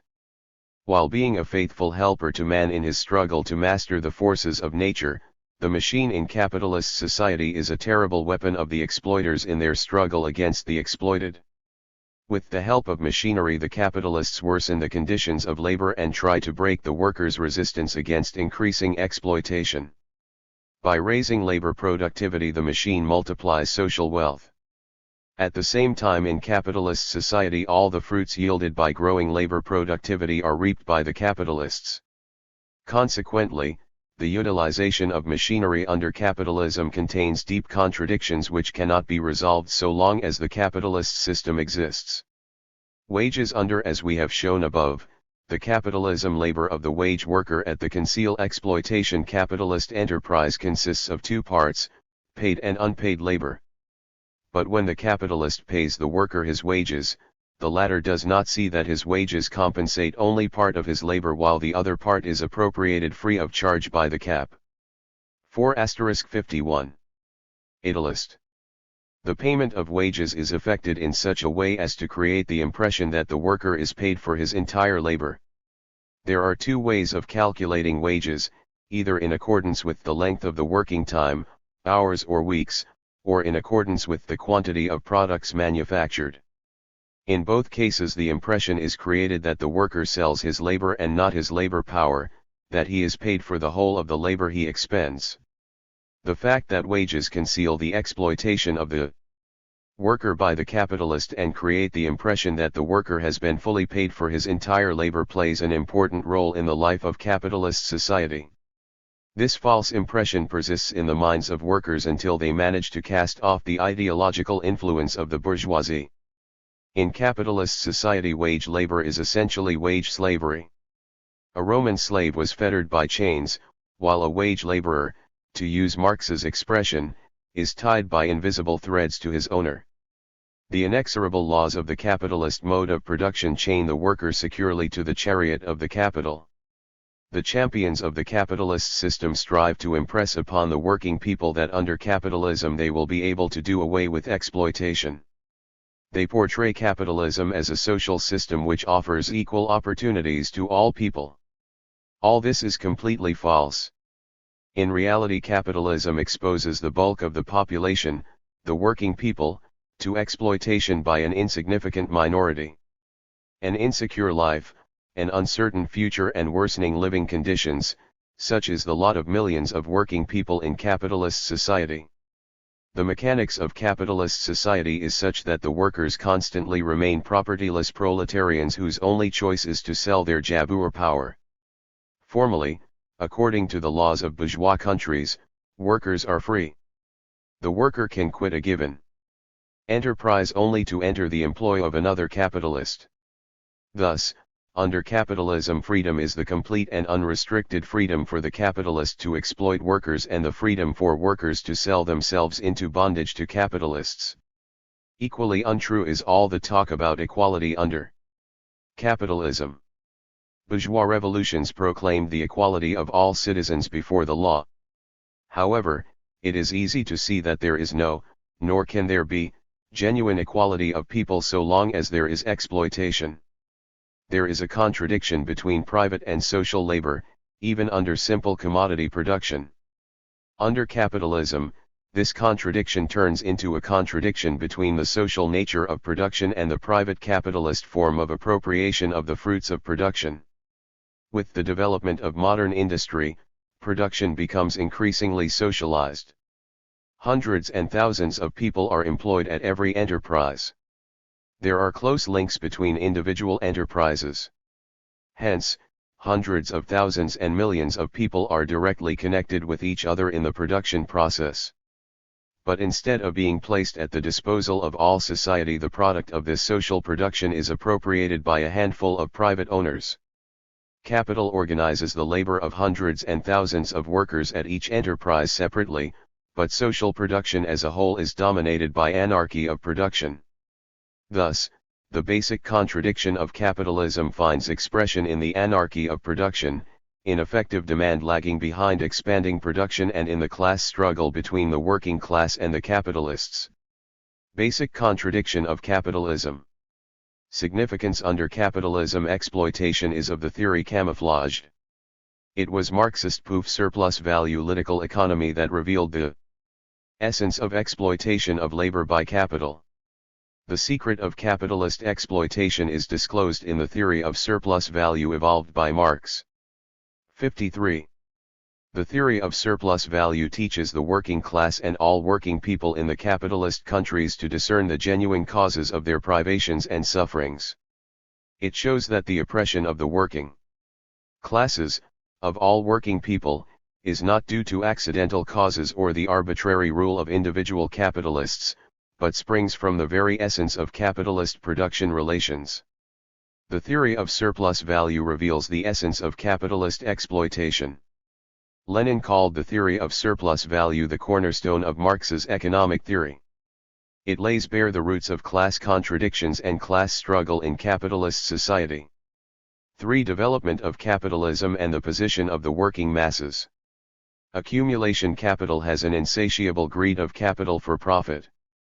No matter how rich a capitalist, no matter how large his profits, he always wants to be richer still.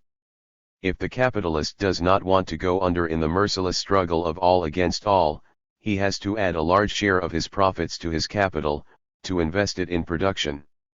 The addition of a part of the surplus value to the capital is called the accumulation of capital.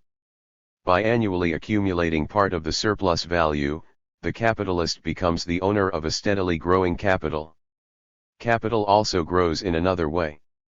Large-scale production is more profitable than small-scale production. In the course of the competitive struggle, the large capitalist swallows up his small and weaker rivals. This struggle, which brings victory to some and ruin to others, results in the growth of capital, the merger of several capitals into one. In view of the advantages of large-scale production, capitalists often pool several smaller capitals into a single large capital. As a result, huge sums of capital become the property of a very small number of tycoons. This handful of 54 millionaires and multimillionaires owns huge fortunes and decides the fates of tens and hundreds of thousands of people. By installing new equipment, each belligerent capitalist strives to raise the proposition of the working fitability of his enterprise. Technological innovations lower the value of the workers' means of subsistence. Less labor is needed for their production than before. That means that the worker requires less working hours to compensate the value of his labor. Consequently, the accumulation of capital goes hand in hand with the steady rise in the rate of the exploitation of workers by capitalists. The growing rate of exploitation of labor by capital means that the working class is receiving an ever smaller share of the wealth it produces. The total sum of values produced over a definite period, say, a year, is called the national income of a given country. In capitalist countries, the share of the working class in the national income is steadily decreasing. At the same time, the share in the national income appropriated by the bourgeoisie and its hangerson grows all the time. Therein lies the relative deterioration in the position of the working class. It is called relative because there is a change in the ratio between the incomes of the working people and those of the non-working classes, the ratio between the living standard of the working class and that of the bourgeoisie. While the working class is fettered by an extremely low standard of life, there is no limit to the wanton waste of the bourgeoisie. Since capitalism is responsible not only for the relative but at times also for the absolute deterioration in the position of the working class, it directly worsens the latter's living and working conditions. In the face of these facts, the champions of capitalism occasionally concede a relative worsening in the position of the working class, but they furiously deny that there is an absolute deterioration. Do not, they 55. Ask, the workers of the latter half of the 20th century enjoy many benefits which were inconceivable a century or half a century ago. This is usually followed by references to bicycles, motorcycles, cars, radios and TV sets, washing machines, refrigerators, and other comparatively recently invented durable goods. Their intention is to confuse the question of the position of the working class under capitalism. Yet, it is clear to any rational person that people's requirements are not immutable. Technological progress, the development of the productive forces and the growth of social wealth give rise to ever new requirements on the part of all members of society, including, of course, the working masses. The requirements of the working class grow with the progress of historical development. In capitalist conditions, however, it is becoming increasingly difficult for the working class to satisfy its normal requirements. Capitalists strive to lower wages to the minimum. It is commonly known that commodity prices fluctuate, now rising above, now falling below their value. But as distinct from the prices of other commodities, wages, that is, the price of labor power, tend to fall below their value. The capitalists have devised numerous methods of picking the worker's pocket, of reducing his real earnings, thus forcing him to economize on food, clothing, and housing. In the capitalist countries, the workers suffer most from the rising cost of living. The sum of money the worker gets from selling his labor power, the nominal wage, is one thing, the amount and the quality of foodstuffs, clothing, household goods, etc., the worker can buy for the money he earns is quite another thing. It is the amount of the means of subsistence the worker is able to buy for his money that determines his real wages. As the cost of living rises, as taxes grow, real wages drop and the position of the working class deteriorates. High rents and all sorts of deductions from 56. Their wages decrease the real incomes of the working people. Labor is becoming arduous and industrial injuries ever more frequent. Only by putting up a bitter struggle is the working class able to counteract the capitalists' intention to reduce their living standard to an absolute minimum. In capitalist countries there are many categories of low-paid workers and even branches of production in which wages are low. This applies above all to agriculture and also to some industries, the textile industry, for example. Women as a rule draw lower wages than men. In some cases the wages of women are only half of those paid to men. The struggle of the working class in advanced capitalist countries for its vital interests has not been in vain. The successes in the building of a new life in the Soviet Union and other socialist countries over the past several decades have inspired workers in capitalist countries to stiffen their struggle against the exploiters, with the result that the bourgeoisie is forced to make concessions time and again. Nevertheless, whatever concessions the working class has wrested from the bourgeoisie, the essence of the capitalist system has not changed. This system is based on the exploitation of labor by capital. The gulf between labor and capital has not disappeared but, on the contrary, has widened enormously. The development of capitalism leads to the enrichment of small groups of the bourgeoisie, while the bulk of the population is proletarianist. In other words, it is transformed into destitute people who live by selling their labor power. Unemployment expanding production, the capitalistscourgedalists install machinery requirov the proletariating a smaller amount of live labor. This changes the ratio between the two parts of capital, constant and variable capital. Constant capital grows much faster than variable capital. The workers replaced by machinery are ousted from production. 57. Thus, the course of capitalist production ensures the capitalist with a constant reserve of working hands. But that is not all. Capitalism also has other inexhaustible sources of augmenting the army of the unemployed. There is a steady influx of free working hands from the countryside where masses of peasants become ruined. Furthermore, a multitude of artisans, small tradesmen, and owners of small workshops who become bankrupt are pushed into the ranks of the unemployed. Capitalism cannot exist without an army of unemployed which supplies the capitalist with working hands whenever market conditions warrant an expansion of production. Bourgeois politicians frankly admit that unemployment is essential to the capitalist system. Capitalist bosses and their yes-men say that millions of unemployed are essential for a healthy economic organism. They laud unemployment because it is a powerful weapon against the working class. Always and everywhere the capitalist uses unemployment to exert pressure on the employed workers, worsen their living and working conditions and thus increase his profits. Unemployment is a scourge of the working class. The inevitability of unemployment under capitalism brings insecurity, constant uncertainty about the future to all wage workers, even to those who have jobs. All this is not a result of accidental causes but is entirely due to the economic laws of the capitalist mode of production.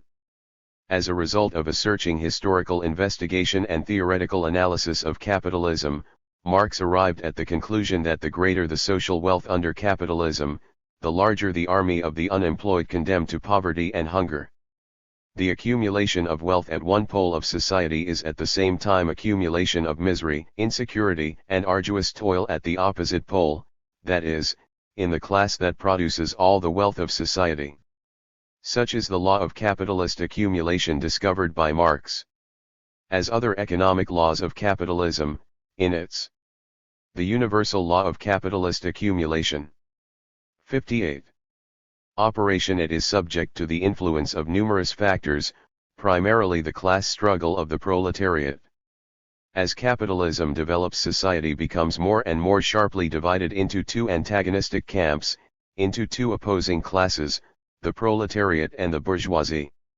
All wealth and power are concentrated in the hands of the bourgeoisie. It owns nearly all the means of production and therefore appropriates the product of social labor. The bourgeoisie holds power, but it cannot exist without the working class. The capitalist cannot thrive if there are no workers at his factories. Producing incalculable wealth for the capitalists, the working class at the same time remains a deprived and oppressed class. The bourgeoisie and the proletariat are the two principal classes in capitalist society. But in all capitalist countries there are also other classes and intermediate strata. The peasantry constitutes a particularly large part of the population in the majority of capitalist countries. The development of capitalism, however, inevitably leads to the impoverishment and ruin of the greater part of the rural workers exploited by the capitalists, landowners, and rich peasants. The spread of large-scale production intensifies class contradictions in town and country. The intermediate stratum is eroded and there is increasing stratification of the petty bourgeoisie, with the result that a few people become capitalists while many thousands are pushed into the ranks of the working class. As capitalism develops, an increasing section of the population becomes wage workers or proletarians. In 1969, wage and salaried workers made up 79.5% of the gainfully employed population of all capitalist countries. In the United States they constituted 91.6%, in Britain 93.5%, in the FRG 82.6%, in France 76.8% and in Italy 67.5%. Estimated figures for Canada, Switzerland, the Netherlands, Australia, and New Zealand were 80% or and over. Bracketing industrial and office workers into a single category. The official statistics of these countries also include into this group a certain number of people in effect belonging to higher categories of salaried workers. But this number is insignificant compared with the bulk of the proletariat. The capitalist system has created a large-scale industry with up-to-date equipment, means of transport and communication, and has opened up vast mineral wealth. In the course of the past 150 to 200 years, man has greatly increased his power over nature. This headway in mastering the forces of nature has been paid for by the blood and sweat of many generations of working people and was accompanied by the intensification of exploitation of man by man. To keep the people in subjection, the bourgeoisie created a giant apparatus of violence and deceit. Whatever its form, the bourgeois state is an instrument of capitalist domination over labor and enforces its rule with the help of the police, gendarmerie, troops, courts and prisons. At first, capitalist entrepreneurs, the economy agenda had to do with a disunited mass political struggle of the proletariat of workers. If a worker protested against deteriorating working conditions, the capitalist easily found someone to replace him. With time, however, workers could not but come to realize that they had a community of interests and began uniting into trade unions. The capitalists no longer faced individual proletarians but an organization of proletarians. In their turn, the capitalists formed their own alliances. They bribed the most complacent trade union leaders and hire strike breakers. In advanced capitalist countries, the working class is increasing resistance to the attempts to lower its living standard. In the course of long years of struggle, it wrests certain concessions from the capitalists. Yet the gains of the proletariat are constantly threatened as capitalists take advantage of every favorable situation to go back on their concessions and deprive the workers of their gains. 60. The economic struggle of the proletariat is of the utmost significance. Given an efficient leadership which adheres to the correct class positions, the trade unions can resist the onslaught of the capitalists. At the same time, the trade unions are a school of class struggle for the mass of the workers. Conceding the importance of the economic struggle, Marx, nevertheless, always emphasized that it was directed against the consequences of capitalism and not against the root cause of the oppression and poverty of the proletariat, which is the capitalist system itself. The proletariat cannot do away with the growing exploitation by the capitalists solely through the economic struggle of the trade union organizations. To achieve this, it must wage a persistent political struggle. Only by overthrowing the power of the bourgeoisie will the proletariat eradicate class exploitation, the source of its poverty and privations.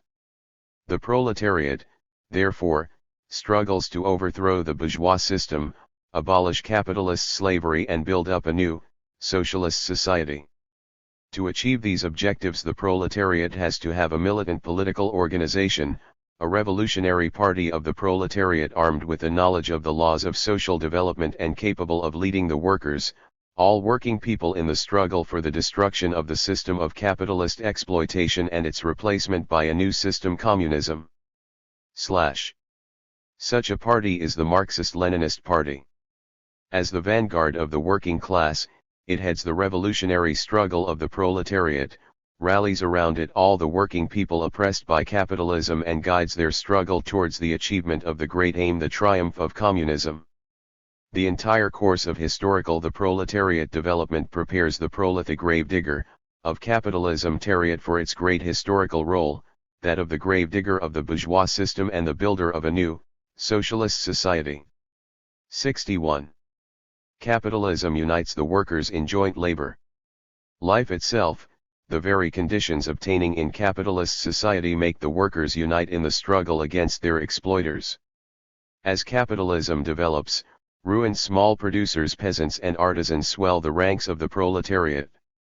Becoming increasingly aware of the essence of capitalist slavery, the workers strengthen their determination to struggle for their vital interests. The working class becomes a force capable of rallying all working people around itself and leading them in the decisive battle for the overthrow of capitalism and the revolutionary reorganization of society along socialist lines. The proletariat is the most advanced class in capitalist society. It is deprived of the means of production and is not interested in perpetuating private property.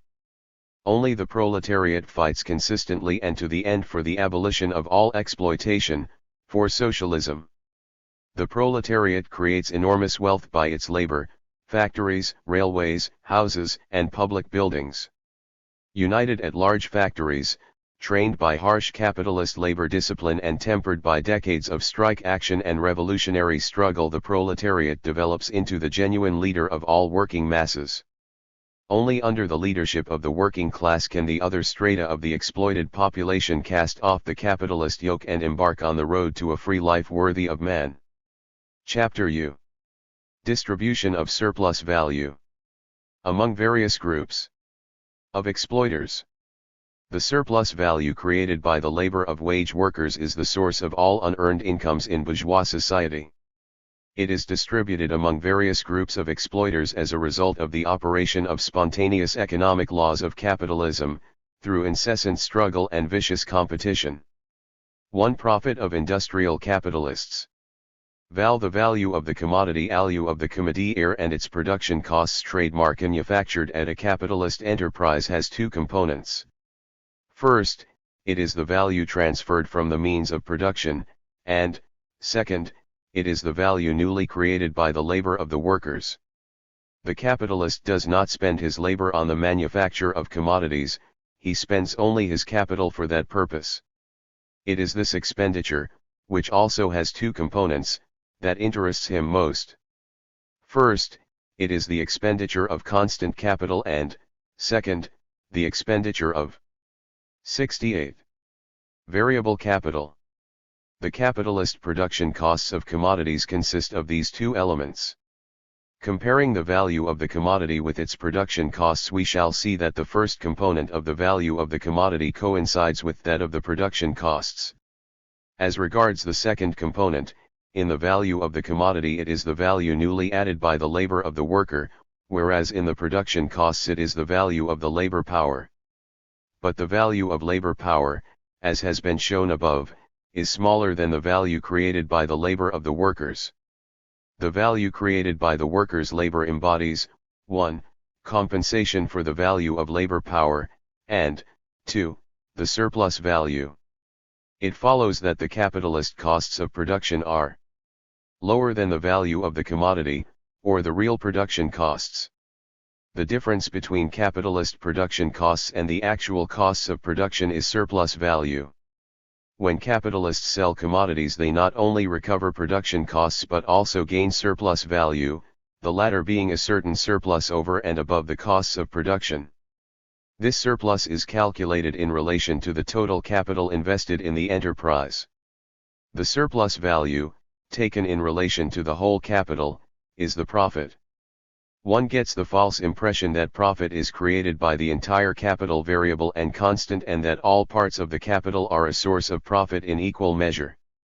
As has been mentioned above, the rate of surplus value is the percentage ratio of the surplus value squeezed out of the workers to the variable capital. The percentage ratio of the mass of the surplus value to the whole capital is the rate of profit. Let us take, for example, a capital of $300,000 and assume that constant capital is $285,000 and variable capital is $15,000. Let the surplus value be $45,000. Capitalist profit and its rate. 64. 45. Then the rate of surplus value will comprise 7, L. 300%.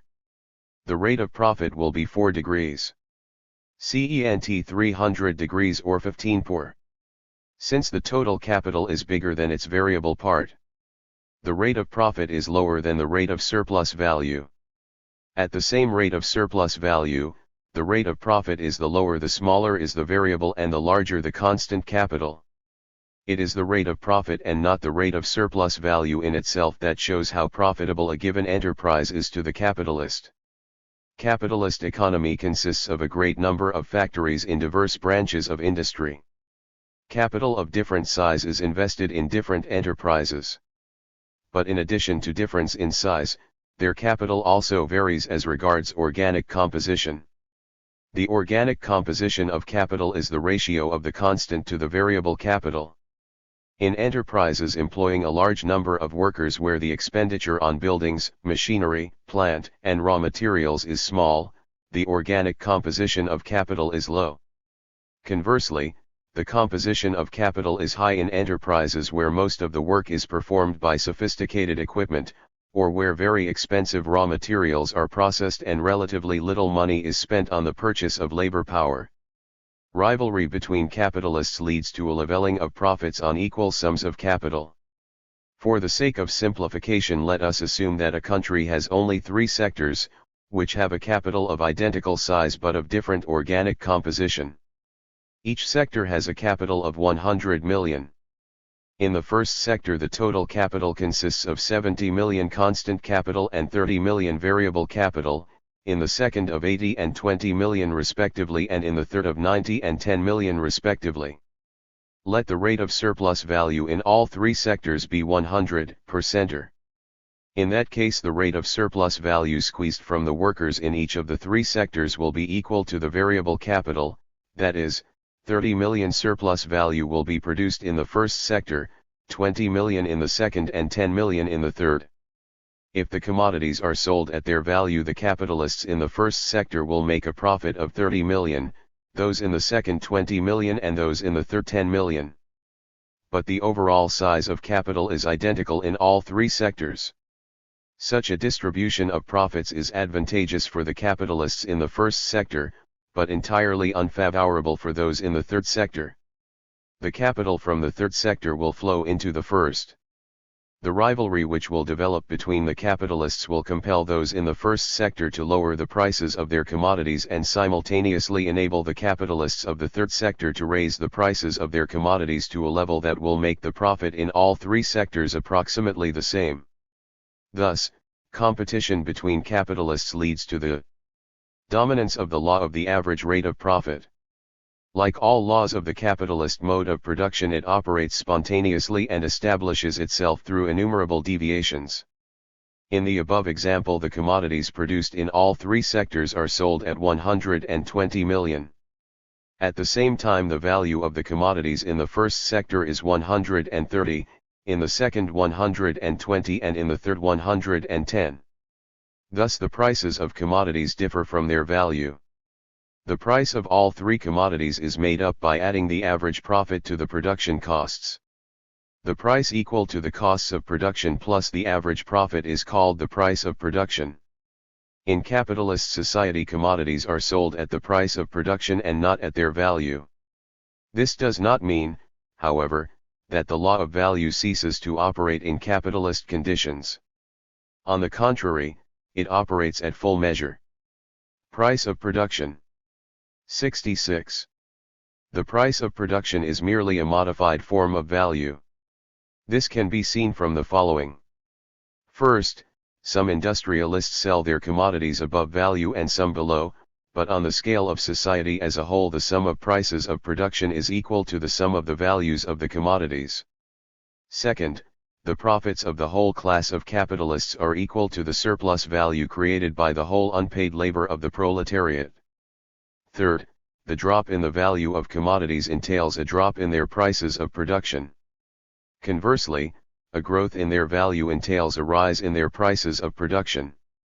The leveling of the rate of profit means that part of the surplus value produced by workers in the sectors with a low organic composition of capital flows into sectors with a high organic composition of capital. Hence, the workers are exploited not only by the capitalists employing them, but also by the capitalist class as a whole. Only the struggle against the whole capitalist class, for the destruction of the bourgeois system, will lead to the emancipation of the working class. The organic composition of capitalist towards étal grows as capitalism develops. Our rate of proletariat. The mass of raw_materials, machinery, and equipment at enterprises increases with technological progress. The part of the capital which goes to pay for embodied labor expands rapidly, whereas the variable capital which goes to pay for live labor expands at a much slower rate. Let us return to our former example. The total sum of the capital is made up of 240 million constant capital and 60 million variable capital. At a rate of surplus value of 100%, the surplus value amounts to 60 million, which means that the rate of profit in our example is 20%. Let us assume that after 10 years of accumulation the total sum of capital increased from 300 to 500 million.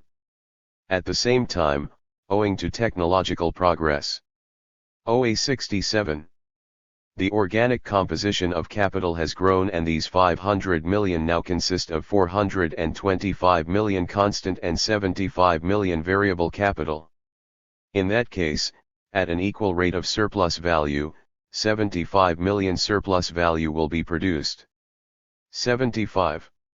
The rate of profit will be 559 equals 15%. In other words, at an unchanged rate of surplus value the mass of profit will increase while the rate of profit will fall.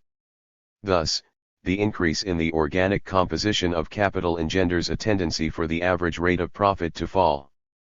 Like all the laws of the capitalist mode of production, this tendency establishes itself through a maze of deviations.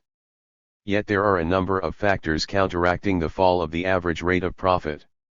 They obstruct this tendency, retard the fall of the rate of profit and partly paralyze it. The principal factor is the rise in the degree of exploitation of the workers. The rate of surplus value grows as capitalism develops. Furthermore, the value of every machine, of every piece of equipment, drops as labor productivity increases. These are but some of the factors retarding the fall in the rate of profit.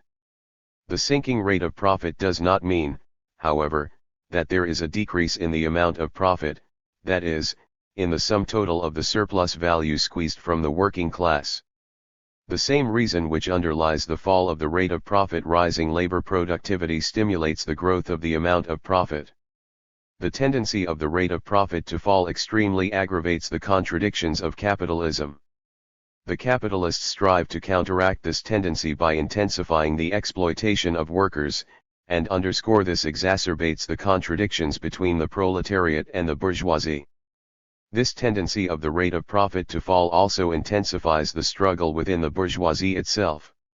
In their efforts to rake in a higher rate of profit, the capitalists export their capital to other countries where labor per is cheaper and the organic composition of capital is lower than in industrially advanced countries. Industrialists form all sorts of associations in order to maintain prices at a high level. They hope to raise their profits that way and prevent the rate of profit from dropping. The contradictions engendered by the tendency of the rate of profit to fall become particularly acute during crises.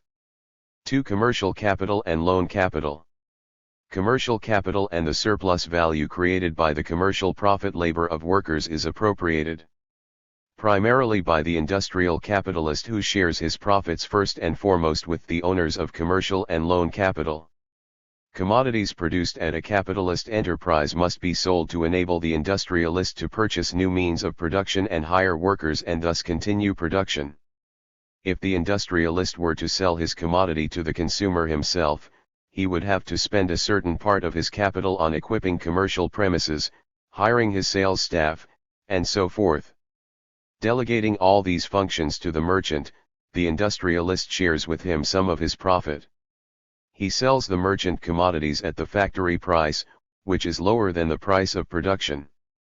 Commercial profit is therefore part of the surplus value which the industrialist concedes to the merchant. Expending a certain amount of capital, the merchant must receive on this capital a profit of the usual size. It would be unprofitable to engage in commerce if commercial profits were below the usual average rate. The capitalist does not have to spend the proceeds from the sale of his commodity immediately. He has at his disposal money which he does not need for the time being. Thus, every capitalist has at certain times a surplus of money capital for which he cannot find immediate application. This is idle capital, that is, capital that does not produce profit. At other times the capitalist is short of money, for example, when he has to buy new equipment. To ensure the uninterrupted operation of his enterprise, he must have reserves on which he can draw when he is short of money, but which lie idle at other times. Since there are many capitalists, it happens that when one of them has a temporary surplus of money capital, another experiences a temporary shortage of money. Competition compels the capitalist to see to it that every part of his capital yields a profit. He, therefore, lends his free money. Since money can be obtained on loan, the industrial capitalist does not have to keep substantial sums of money idle. Furthermore, he can use a loan to expand production, increase the number of workers he exploits and, hence, obtain more surplus value. The industrialist pays the lending capitalist part of the surplus value as a reward for the money capital placed at his disposal. This part of the surplus value is called interest. Loan capital is capital yielding interest. Underscore the movement of loan capital is. Pair AED lends in affected by banks. On the one ape's hand, they collect all idle capital. And, on the other, place money capital at the temporary disposal of capitalists who are short of it. Initially, the banks were mainly intermediaries in the settlement of accounts. Entrepreneurs usually keep their money in a bank which makes payments according to their instructions. In view of this, the banks collect all sorts of money incomes and lend them out to capitalists. Thus, capital becomes a commodity which is used in settling accounts. Banks are dealers in capital. Capital functioning as a loan is a commodity and therefore has a price. Its price is the interest, that is, the sum of money paid for the use of capital of a definite size over a definite period. If $3 are charged for a loan of $100 for a year, this means that the rate of interest is 3%. Banks charge different interest rates on different operations. They pay a smaller interest on deposits than they take on loans.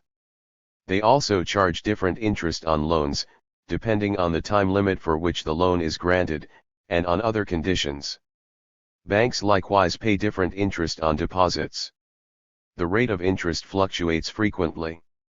If the supply of money is greater than the demand for it, the rate of interest drops, and vice versa. Under normal conditions, the rate of interest is limited by the rate of average profit. In exceptional cases, however, when, for example, the capitalist is faced with bankruptcy, the peg of interest may rise above the average rate of profit. Generally, at every given moment only a small number of depositors withdraw their deposits.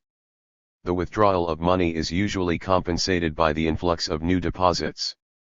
The bank, therefore, can pay back the deposits to all those who demand it, even though it keeps a comparatively small amount of money in its safes, while the bulk of the money capital is placed at the disposal of capitalists in the form of loans. The picture changes radically during crises, wars, and other upheavals. The mass of depositors rush to banks to withdraw their deposits. If the bank has been unable to prepare for this contingency and accumulate a sufficient sum of money in its safes by borrowing from other banks or the government, it goes bankrupt. Some enterprises, for example, railway construction, demand huge capital outlays. Joint stock companies are established to raise large sums of capital for such purposes. Joint stock companies, which became widespread in the latter half of the 19th century, are enterprises whose capital is owned by many people. Every owner holds a definite number of shares. A share is a certificate confirming that its holder has invested a certain amount of money in the enterprise. Formally, a joint stock company is governed by the general meeting of shareholders, which appoints the board of directors and officials, hears and confirms reports on the company's operations and passes decisions on important issues. Bourgeois ideologists claim that the spread of joint stock companies results in what they call democratization of capital. In doing so, they have every praise for the issuance of small shares, that is, shares of relatively small denomination. Workers who buy these shares, they allege, become co-owners of enterprises. According to them, this means that capital is dispersed, that it assumes the character of people's capital. In fact, however, the small shareholders have no influence on the company's activities. At their meetings, each shareholder has as many votes as the number of shares he holds, and, therefore, the true owners of the company are the big shareholders, that is, those who hold a large number of shares. The joint stock form of enterprise does not in the least mean that there is a democratization of capital. On the contrary, it enables large capital to subject and use to their own ends the accumulations of small and medium capitalists and a certain portion of the savings of the upper echelons of factory and office workers. The joint stock form of enterprise greatly promotes the growth of capital and the amalgamation of production. Separation of the up to a certain period the capi. Ownership of capitalist was both the owner and the from capital investment manager of the enterprise.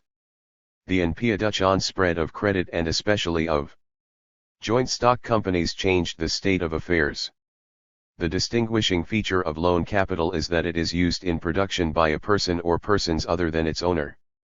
The ownership of capital is thus separated from capital investment in production. 72. The capitalist becomes an owner who has nothing whatever to do with production, which is run by hired personnel, managers and directors. With the development of capitalism, a growing number of people derive huge profits from capital without lifting a finger to earn them.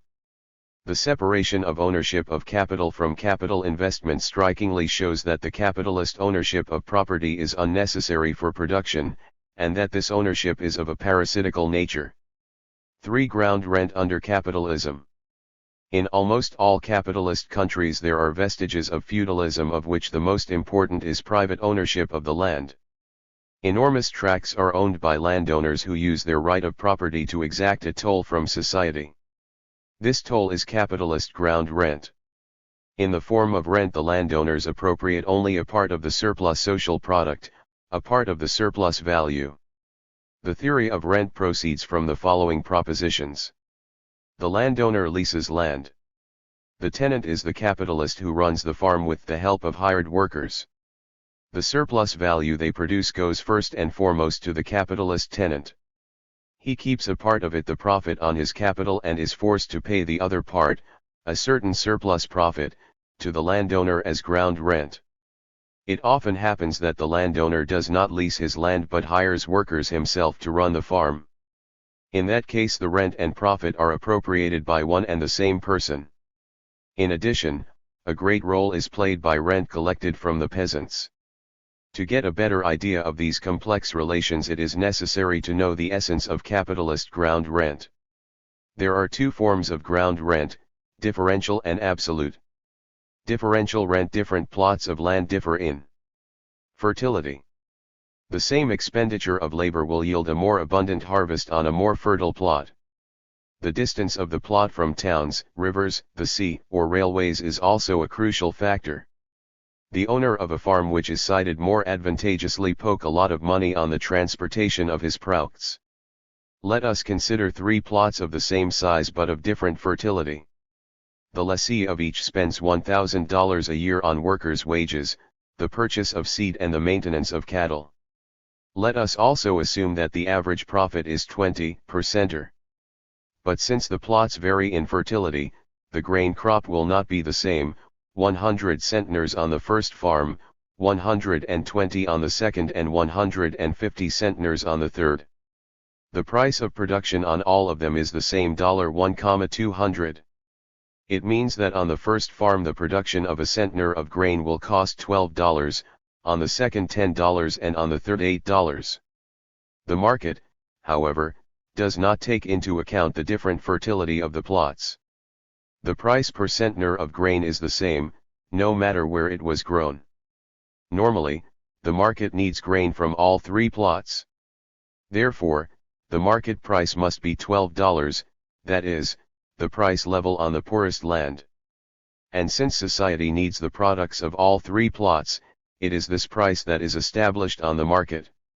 The difference in the location of the plots is no less important than the difference in their fertility. The tenant of the remotest plot spends more on the production and delivery to the market of 1 centner of grain than does the tenant of a plot located closer to the market. In industry, the price of production is determined by average production conditions. The price of production of agricultural goods is formed in a different way. It is determined by the conditions of production on the worst of the cultivated plots. The area of land is limited. For this reason it is impossible arbitrarily to set up a desired number of equally good plots, whereas in industry an enterprise can be equipped with any number of more efficient machines. The surplus profit derived from the expenditure of capital on a better plot, or the more productive use of capital, forms the differential rent. But, to return to our example, let us assume that the market price of grain is $12 a centner. The tenant of the first plot will get $1,200 for his harvest of 100 centners. This sum is equal to his OE outlay plus the average profit. The tenant of the second plot will get $1,440 for his 120 centners. He will make $240 over and above the production outlay and average profit. The tenant of the third plot will receive $1,800 for his 150 centners, that is, he will make $600 over and above the production outlay and average profit. There is competition between capitalists. Any number of them willingly return the surplus over the average profit to the landowners as rent and keep the average profit. The surplus over and above the average profit is therefore collected by the landowners as differential rent. The surplus yielded by the outlay of capital on better soil forms the differential rent. The surplus over and above the average profit received from better plots arises irrespective of whether land is in private hands or not. But private ownership of the land enables the landowner to appropriate the surplus in the form of differential rent. Like all surplus value in general, this surplus profit is created by labor alone. On more fertile plots labor is more productive than on less fertile ones. The difference in fertility predetermines the difference in labor productivity. In addition to differential rent, the landowner receives absolute rent. Let us recall our example again. No surplus profit forms on the first, the worst, plot. We have assumed that the tenant of the worst plot of land must sell grain at a price which is made up of his outlay plus the average profit, that is, at the price of production. But the landowner will not allow the tenant to use it free of charge. Hence, the tenant of the worst plot must make a certain surplus over and above the average profit when he sells his wheat to pay the landowner for the right to invest his capital in the land. This means that the market price of agricultural products must be higher than the price of production on the worst plot. Agricultural products are therefore sold at prices that are higher than the price of production. The surplus thus received goes to the landowner. This is absolute ground rent. Like differential rent, absolute rent is part of surplus value. Ground rent is a toll that society under capitalism is compelled to pay the class of landowners. As capitalism develops, the size of this contribution increases. Yet, the landowner is an absolutely unnecessary figure for capitalist production. His income is of a purely parasitical nature. Differential rent deprives society of all the advantages accruing from the natural fertility of the soil, and transfers them to the landowners. Absolute rent makes agricultural products, foodstuffs for the workers and raw materials for industry more expensive. Were it not for absolute rent, these products would have been sold at the production price. But because of absolute rent, they are sold at prices above the production price. Frequently land is leased from rent through exploita the landowners, not by capitalistion of the peasants entrepreneurs, but by small farmers who cultivate the land by their own labor and do not hire working hands. Where then does the rent come from, since there is no hired labor to produce surplus value? In this case, the source of ground rent is the exploitation of the peasants by the landowner. The peasant 76 gives part of the products of his labor as rent to the landowner. Very often this part is so large that the peasant has to lead a half-hungry existence while carrying on back-breaking work. Marx wrote that under capitalism the exploitation of the peasants differs from the exploitation of factory workers in form only. In their efforts to explain away either of a turns the high cost of living caused by the payment of rent to the landowners, the advocates of capitalism refer to natural laws and claim that agricultural production is affected by the law of diminishing returns. This law, they say, is inherent in nature and does not depend on the social system. They allege that every subsequent amount of labor applied to the soil bears less fruit than the preceding one. The law of diminishing returns was invented for the purpose of whitewashing capitalism and absolving it of the responsibility for the poverty of the working people. Capitalism, its advocates say, is not responsible for the privations suffered by the popular masses. These privations, they say, are due to the fact that the population grows at a faster rate than the production of agricultural products. That is why the most outspoken of them call wars and epidemics a boon, because they diminish the population. The so-called law of diminishing returns is built on sand. It ignores the most important consideration, namely, the technological level of production, the state of the productive forces, and proceeds from the false assumption that technology in agricultural production remains unchanged as a rule. In effect, however, the additional labor applied in crop farming is usually connected with technological advance, with the introduction of new and better methods of agricultural production. Lenin compared the advocates of the law of diminishing returns with people who say that as a rule trains stand at stations, and move only as an exception. 77. Agriatution of the capitalism deepens an agrontithesis between Vates, the antithesis between town, TDAATI and country. New technology. Inventions and new machinery are rapidly introduced in industry. Until recently, agriculture was based on backward equipment and manual labor even in the most developed capitalist countries. Machinery and advanced agricultural techniques were widely introduced in most advanced capitalist countries only after the Second World War. This transition from manual labor to modern machine production is attended by the impoverishment and liquidation of millions of peasant farms, which are swallowed up by large-scale capitalist enterprises. In the economically less developed countries, agriculture is still at an extremely low technical level. Extricating the village from the narrow confines of natural economy, capitalism at the same time dooms the broad masses of the rural population to increasing exploitation. Even in the most developed capitalist countries, the bulk of the peasants are cut off from urban culture. The antithesis between town and country is one of the deepest contradictions of the capitalist system. See, capitalism condemns not only homogeneity of interests, 3/5 of the working class to insecurity, and the working P, but also the bulk of the peasants' sentry in the struggle cruelly exploited by the Jand against exploitation owners and the capitalists. The development of capitalism leads to the stratification of the peasants. The small top echelons in the rural areas get rich by ruthlessly exploiting the working peasantry. As a result, many peasants become ruined, sell their farm and become either farmhands or go to towns in search of employment. The great intermediate stratum of the middle peasantry live in conditions of instability and uncertainty. In agriculture, as in industry, large-scale production has enormous advantages over small-scale production. Machinery and other technical improvements can be 78. Used in large-scale production, whereas small-scale production cannot afford them. Even though the peasants do their utmost to preserve their seeming economic independence, many small farms become ruined and their owners become either farmhands or wage workers at industrial enterprises. Thus, under capitalism the mass of working peasants suffer cruelly from exploitation.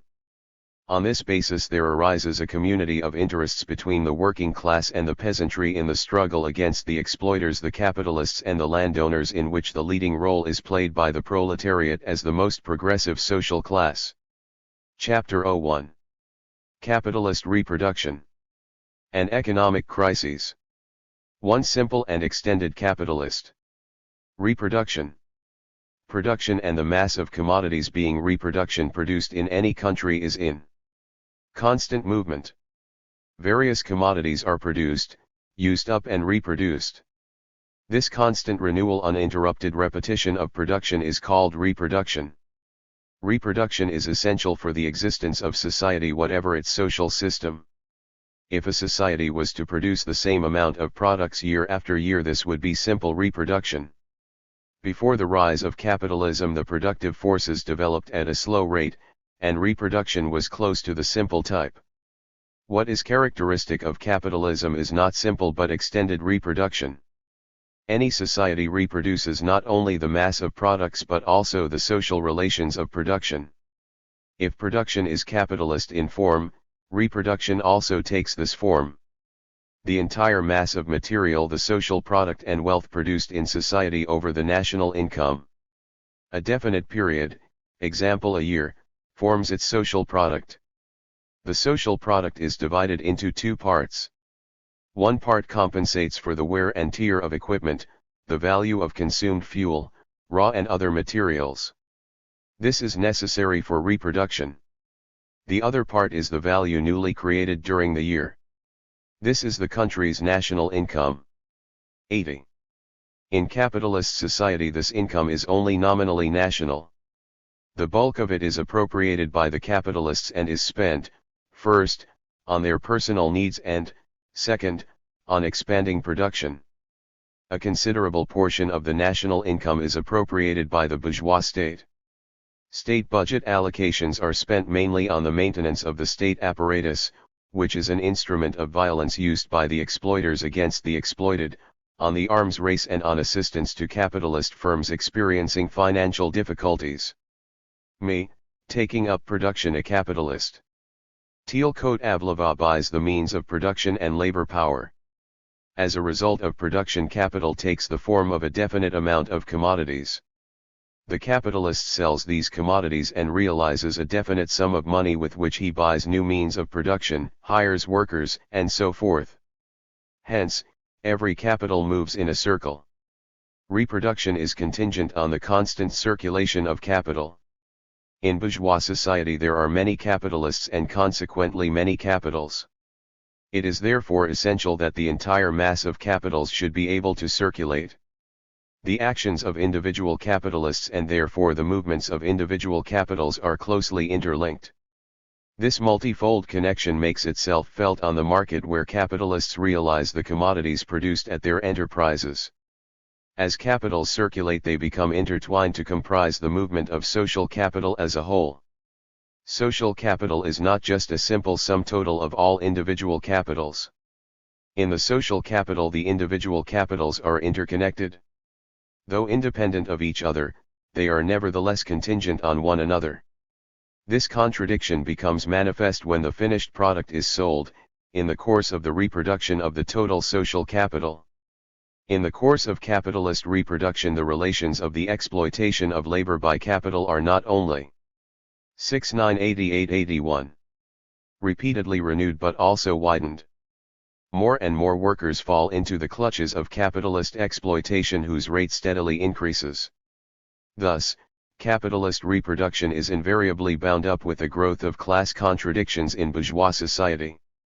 The annual product of a country is made up of a multitude of different commodities. As regards their material form, the entire mass of diverse commodities is divided into two major groups: 1. Means of production, and 2. Articles of consumption. Correspondingly, production as a whole is also divided into two groups: 1. Production of the means of production, and 2. Production of articles of consumption. The material form of every product determines its further role in the reproduction process. At the same time, when selling the produced mass of commodities, the capitalist must realize its value to be able to continue production. We know that the value of a commodity produced at a capitalist enterprise consists of 1. Constant capital, 2. Variable capital, and 3. Surplus value. These three components also make up the value of the whole annual product of capitalist society. The division of the annual product according to value predetermines the diverse roles which its various components are to play in the future. In the process of realization, each part of the annual product must be exchanged in a way enabling it to play the role assigned to it both as regards material form and value. This calls for a definite quantitative correlation between the separate parts of social production both in value and physical form. It is this that constitutes the problem of realization of the social product. For the sake of simplification, let conditions of realization assume that the whole economy simple and extended. Capitalist reproduction trademark Y of a country once conducted along capitalist lines. In that case, reproduction will proceed as follows. The aggregate of commodities produced in the course of a year by enterprises turning out means of product. The problem of realization. 82. Must be equal to the aggregate of the means of production consumed in that period at enterprises of both groups. The mass of commodities manufactured at enterprises turning out consumer goods must be equal in value to the income of all the workers and capitalists of both groups of enterprises.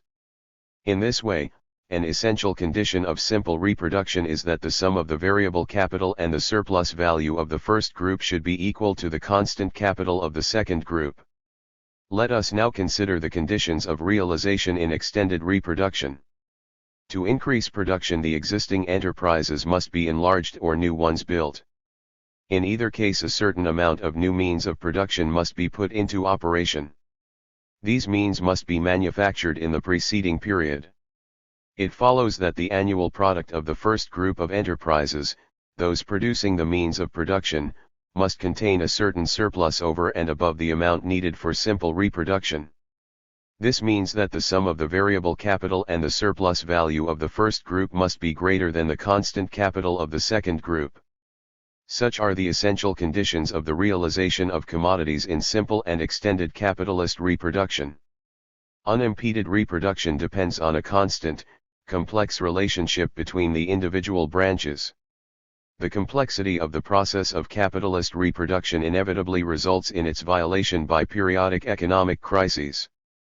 2 Economic crises under capitalism.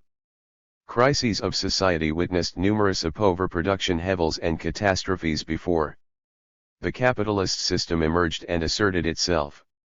Then they were caused by floods, droughts, devastating wars, epidemics and other natural and social disasters which sharply decreased production, destroyed the fruits of labor of many generations and doomed people to extreme poverty and hunger.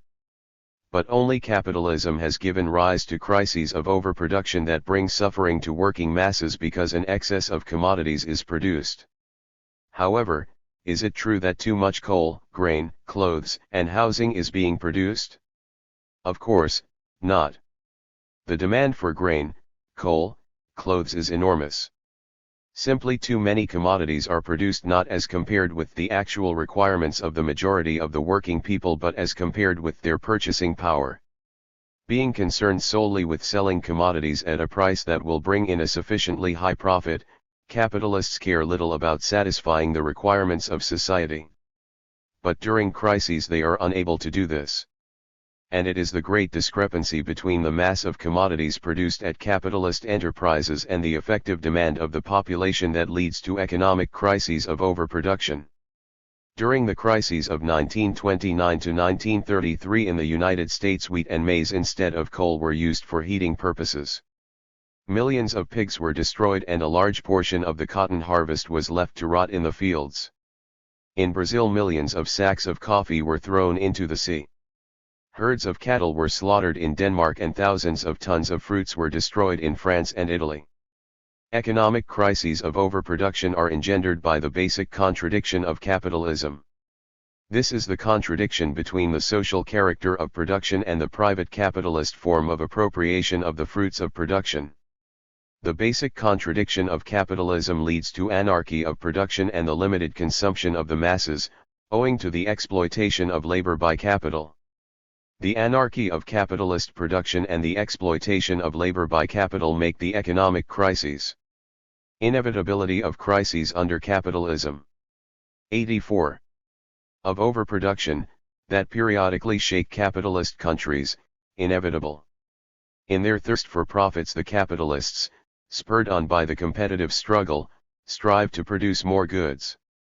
At the same time, capitalist exploitation limits the consumption level of the working people and results in a relative fall in effective demand, which in turn leads to a decline in commodity sales. The aim of capitalist production is not satisfaction of social needs but amassment of profits at the expense of the workers' unpaid labor.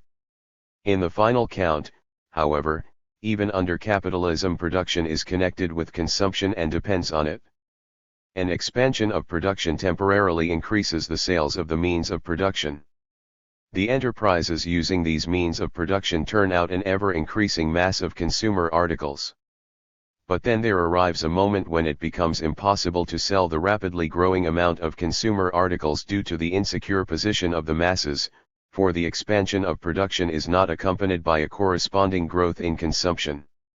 Sales, therefore, inevitably run up against the wall of the limited consumption of the working masses. Crises of overproduction emerge together with large-scale capitalist industry.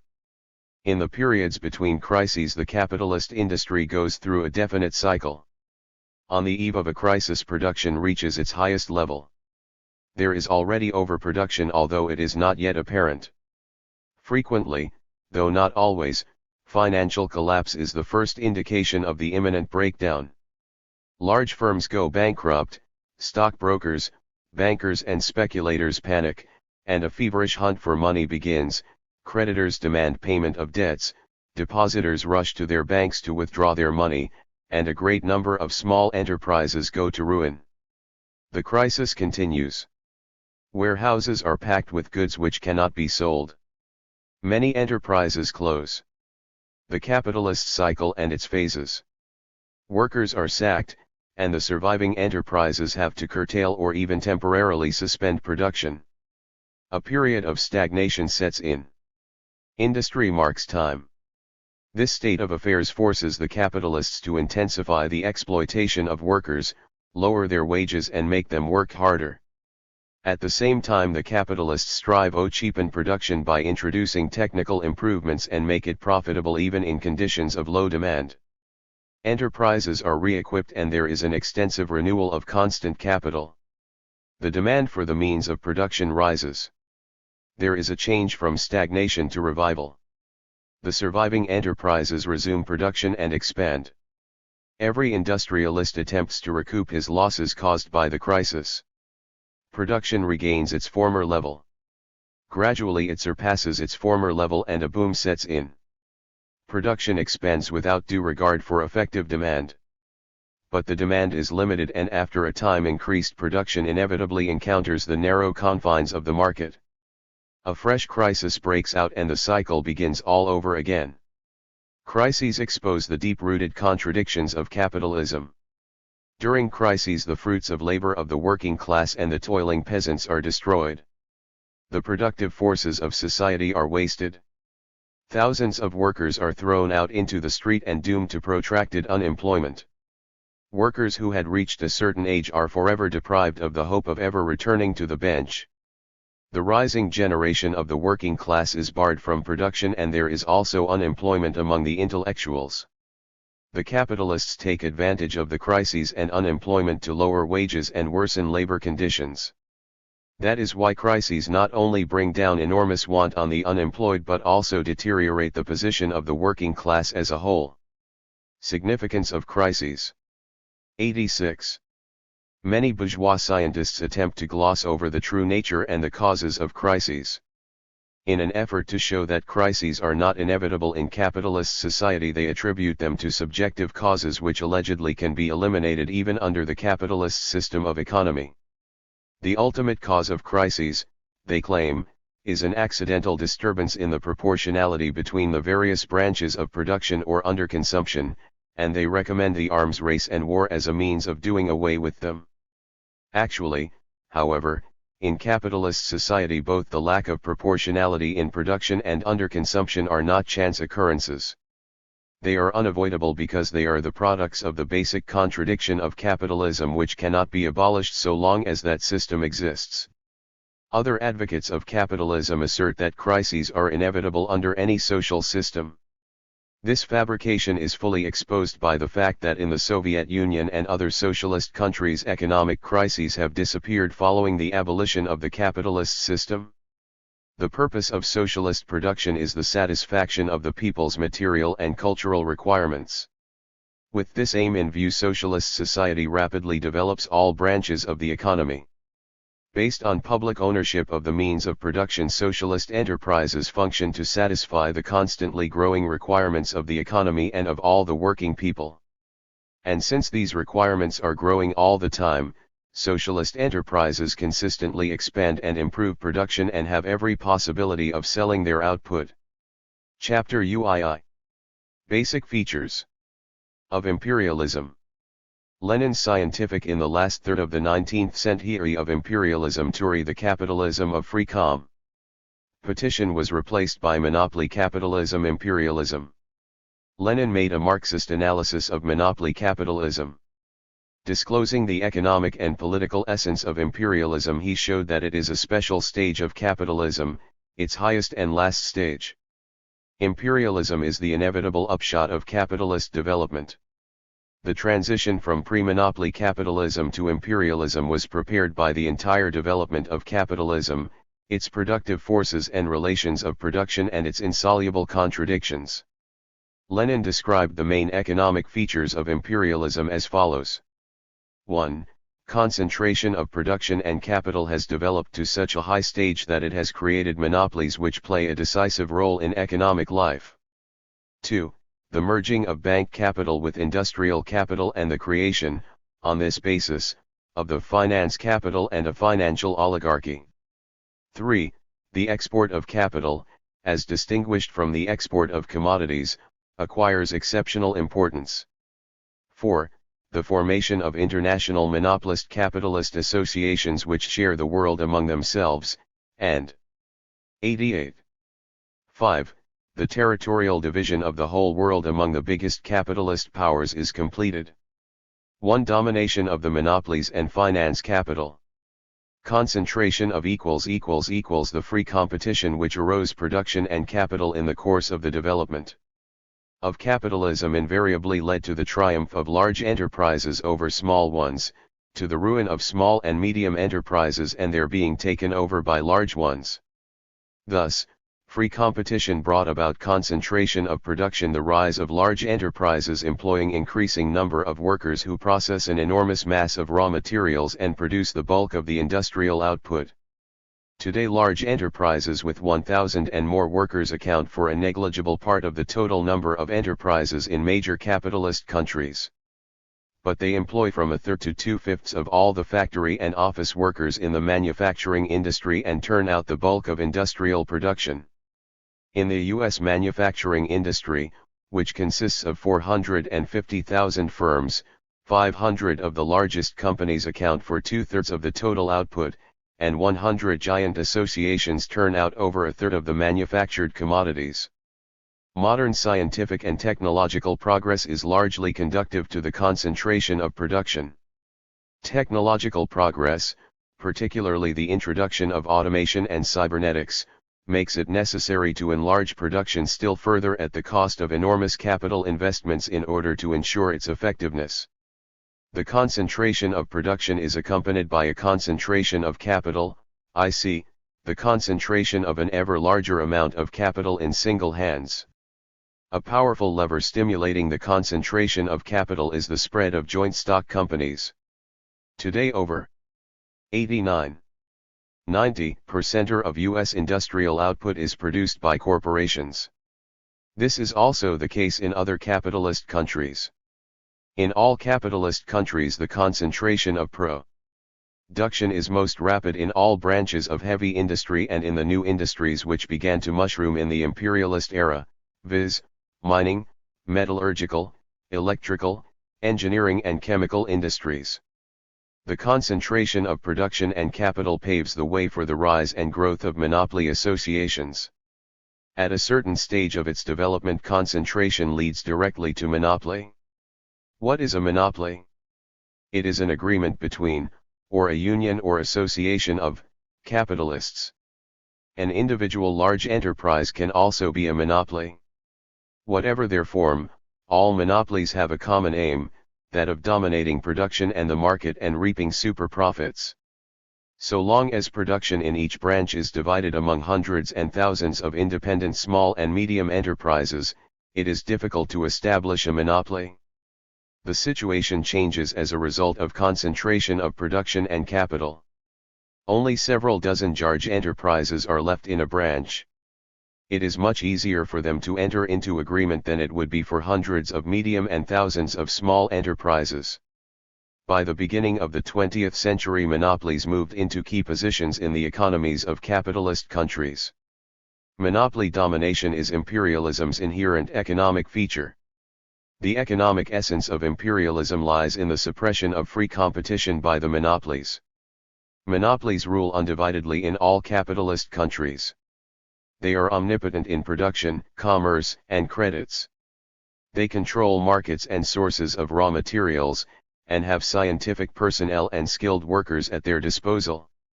Like octopuses, they have spread their tentacles to all spheres of economic and political activity. The domination of monopolies, their size and importance in the economies of capitalist countries have grown immeasurably in the past decades. A lion's share of production in a number of key industries is now controlled by a single monopoly. Big Twos, Big Threes, Big Fours, etc., dominate the production of other commodities.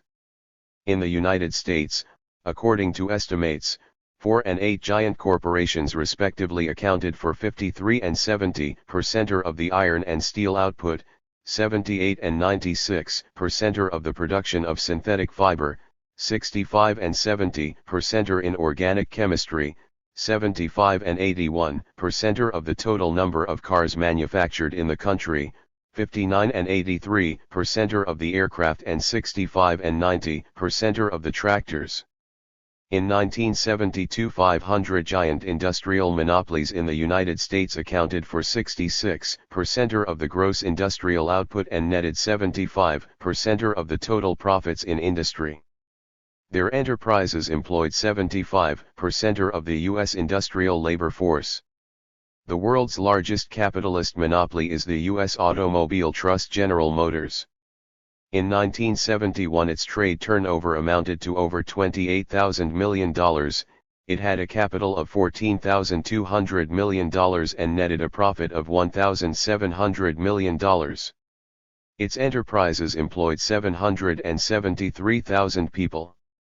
The simplest form of monopoly AEAR are short-term price agreements. The agreement obliges the signatories to maintain sales prices specified in the agreement for the period of its duration. The next step in monopoly development are agreements on prices and sales called cartels and syndicates. The members of a cartel divide the sales market among themselves and are obliged not to lower commodity prices below a fixed level. Frequently, a cartel fixes a sales quota for each participant. A trust is a higher form of monopoly association. Entering a trust, enterprises lose their independence and 91. Unite into a single enterprise, their owners become shareholders of the trust, and receive dividends according to the number of shares they hold. Trusts often join still larger monopoly associations, called concerns, which embrace dozens and in some cases hundreds of enterprises in different branches of industry, and also commercial firms, banks, transport companies, and so forth. The group dominating the concern controls enormous sums of capital. Monopolies are the very antithesis of free competition which prevailed in the pre-monopoly stage of capitalism. At the same time, the domination of monopolies does not abolish competition. On the contrary, it becomes even more violent and destructive. Even in the most advanced capitalist countries, pre-monopoly and sometimes pre-capitalist forms of economy exist side by side with the monopolies. In the developing countries, the share of these forms of economy is even higher. In the capitalist world, peasants make up a considerable part of the population, and there is a large number of artisans working in small workshops, petty traders, and also independent enterprises which have not joined monopoly associations. Though the monopolies do not embrace all social production, they are dominant because they control all the commanding heights of the economy. In these conditions, a violent struggle flares up between the monopolies and non-monopoly enterprises, between monopolies in the same branch, between monopolies in different branches, and, finally, in the monopoly associations themselves. The oppression and arbitrariness of the monopolies in capitalist society make competition a war of everybody against everybody, particularly ruthless and destructive. The combination of monopoly and competition generates deep contradictions and heightens the anarchy of production typical of the capitalist system. In the course of this merciless competitive struggle, the largest monopolies swallow up their weaker rivals, or force them to join the monopoly, with the result that dominating positions are won by giant monopolies embracing not just one but a number of branches of the economy. Such companies, called conglomerates, set the tune in the economy of capitalist countries. To understand the actual power of the monopolies, it is essential to take the changed role of the banks into account. In banking, as in industry, free competition inevitably leads to concentration. The number of banks decreases, but their size and the number of their transactions grow. A handful of the biggest banks come to the fore. They accumulate huge sums of free money, resources which have to be profitably invested. Concentration in banking, as in industry, leads to the formation of monopolies. The leading role in banking passes over to a small number of the biggest banks which monopolize the money market. In the United States, for example, 50 of the biggest commercial banks, which make up less than 0.5% of all the banks in the country, account for 47.4% of all deposits and 41.8% of the loans issued. In Italy, 6 banks making up 1.5% of the country's crediting organizations have 62% of the total deposits and issue 62% of the loans. Once they have subordinated the money market, banking monopolies strive to gain control over all savings. They increase their financial power, establish close contacts with insurance companies, financing societies, and investment associations. These financial institutes are turned into branches of one or another banking monopoly dominating a specific field. Insurance companies accumulate vast sums of money. In recent decades, the promulgation of pension laws led to the formation of pension funds which have huge sums of money on their accounts. Deductions from the wages and salaries of working people constitute the principal source of all this money. The formation of banking monopolies. 93. Finance capital. The concentration of industry and banking, the formation of industrial and banking monopolies bring about a substantial change in the relations between banks and industry. Originally, banks were intermediaries in the making of payments. But as capitalism developed, the credit operations of the banks expanded and they became merchants in capital. Banks granted the capitalists short-term loans. As the sum of deposits mounted, the banks established closer links with industry. Acquiring the shares and bonds of various companies, they became co-owners of industrial, commercial and transport enterprises.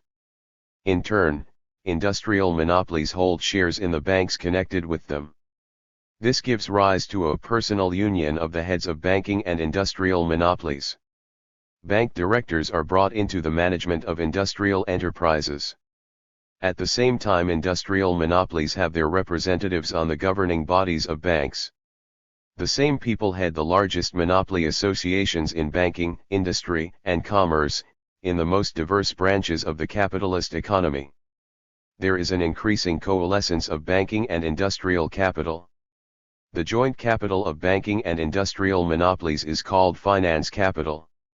Tracing the rise of finance capital and the essence of this concept, Lenin noted the following factors: concentration of production, the monopolies arising therefrom, and the merging or coalescence of the banking and industrial monopolies. Imperialism is the epoch of finance capital. The domination of finance capital strikingly manifests the parasitical nature of capitalist private property. In the pre-monopoly stage of capitalism, private property meant that the owner of the means of production had the right to appropriate the labor and the fruits of labor of others. In the epoch of finance capital, the monopolist controls not merely the labor of others, but also other people's capital, which is frequently greater than his own. The monopolists appropriate the bulk of the profits from other people's capitals and gain increasing control over these capitals. The growth of monopolies and finance capital places the keys to a country's economic life in the hands of a handful of the biggest bankers and industrialists in every capitalist country. The domination of the financial oligarchy is the concrete expression of the power of finance capital. Possessing unprecedented power and authority, the heads of banking and industrial monopolies arbitrarily control the economy of capitalist countries, whatever their form of government. The domination of the financial oligarchy is inevitably felt in all spheres of public life, irrespective of the country's political system.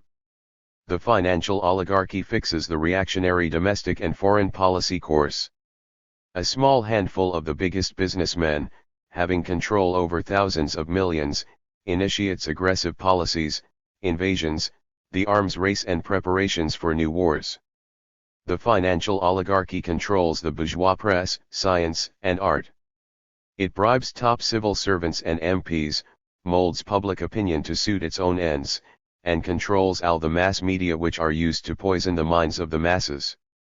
It dominates society with the help of personal union formed both between banks and industry, and between monopolies and the government.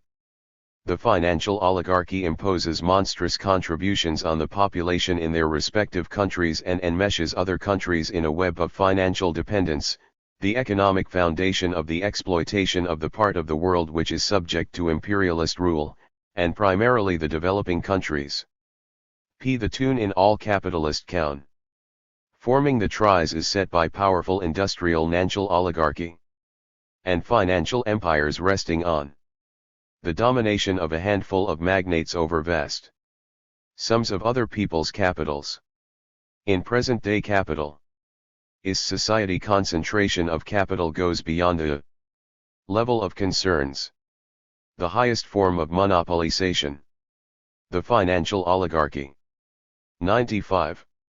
Are financial oligarchic groups, of which there are 20 in the United States, 10 in Britain and France, and 6 or 7 in Japan. The nucleus of a financial group are banking and industrial monopolies closely associated with each other.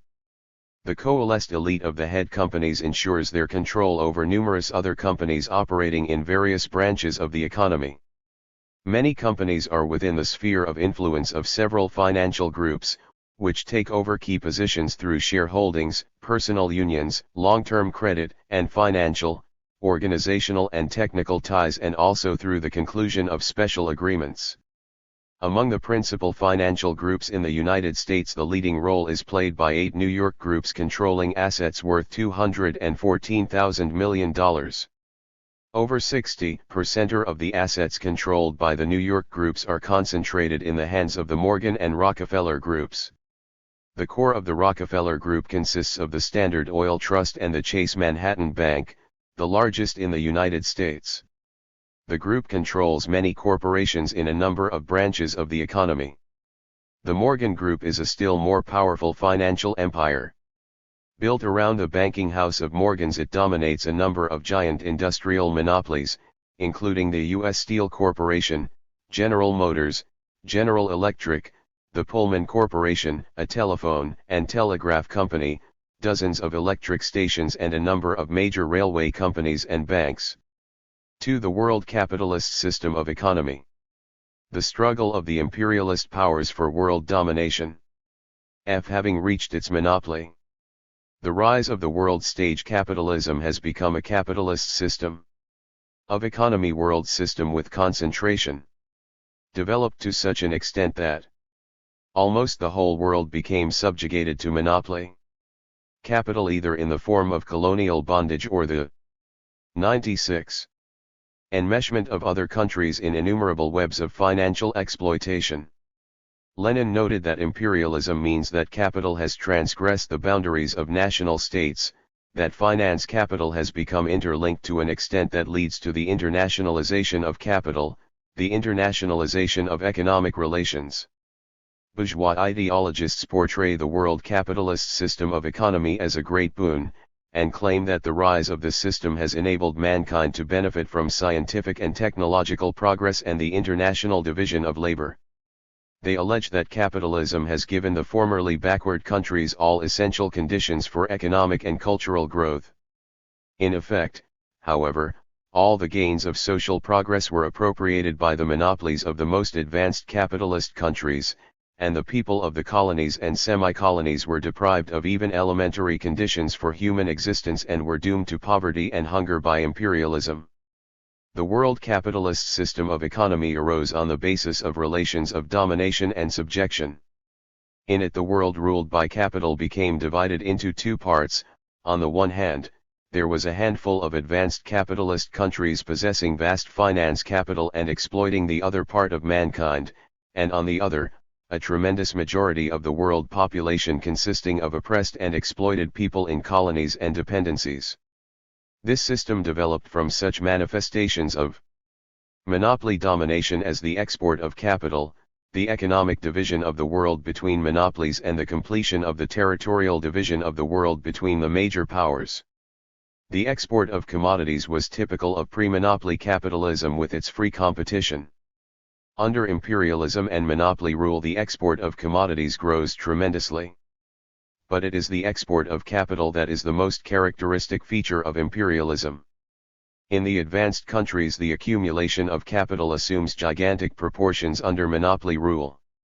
On the eve of the First World War, about 75% of the world's industrial production and 80% of the securities were concentrated in the four biggest capitalist countries: the United States, Britain, France, and Germany. Thus, a small number of capital-rich countries held a monopoly of surplus capital. Capital becomes surplus, first, because the low living standard of the masses impedes the further growth of production, and, second, because of the growing unevenness in the development of the different branches of the economy. As a result, surplus capital is exported to countries where capital yields a high rate of profit. Bourgeois ideologists claim that the export of capital by the imperialist countries is a boon for the backward countries. By investing their capital, the rich countries, they say, help the poor countries develop their industry, build railways, and advance along the road of progress. Actually, however, the export of capital is a means of subjugating some countries to others and becomes the basis of imperialist oppression. Capital importing countries become dependent on the imperialist powers. By exporting capital, the financial oligarchy of a few developed capitalist countries fetters the backward countries. A stream of surplus value interest on loans and the profits of enterprises in foreign countries flows steadily to the giving states. The income from exported capital is a major source of enrichment for the monopolies in the principal capitalist countries. At present, when the peoples of the newly free developing countries are striving to abolish the heavy aftermath of colonial oppression, foreign monopolies take advantage of their capital investments in those countries to perpetuate their economic domination. Simultaneously, there has been a substantial increase in the export of capital from some advanced capitalist countries to other advanced capitalist countries. There. 98. has been a particularly high increase in the export of capital to Canada and Western Europe by United States monopolies. A major consequence of the export of capital is the growth of rivalry between the imperialists, aggravation of contradictions between them and intensification of the struggle for spheres of influence. Being the most striking manifestation of the internationalization of capital, the export of capital turns a handful of the richest capitalist countries into usurers with regard to other countries. The export of capital from some advanced capitalist countries to others inevitably intensifies the rivalry between the monopolies of different countries and inflames imperialist contradictions. The activity of international monopolies is closely associated with monopolies. The export of capital.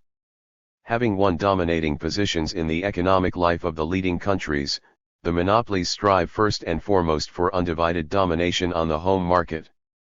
But that is not all. The scale of production of the monopoly giants is often more than the domestic market can cope with. As these giants expand, they do everything in their power to divide the world market. This leads to the rise of international monopolies agreements between the monopolists of a number of countries on the division of the world market, which constitute a new and higher stage in the world concentration of capital and production and result in the formation of supermonopolies. International agreements of monopolists are pregnant with violent conflicts. The world market is divided among the international monopolies according to the power they wield. The power of the monopolies of different countries is constantly changing, and this leads to a violent struggle for the redivision of the markets. Waged by various groups, this struggle is supported by their respective states. In the period between the two world wars, international monopolies played a fatal role in the preparation. 799. Of the Second World War by world imperialism. Deals into which the monopolies had entered became the basis for the Western powers' policy of appeasement and encouragement of the fascist aggressors, which led to the outbreak of the Second World War. The changed conditions caused by the Second World War resulted in the rise of new forms of international monopolies which soon became widespread.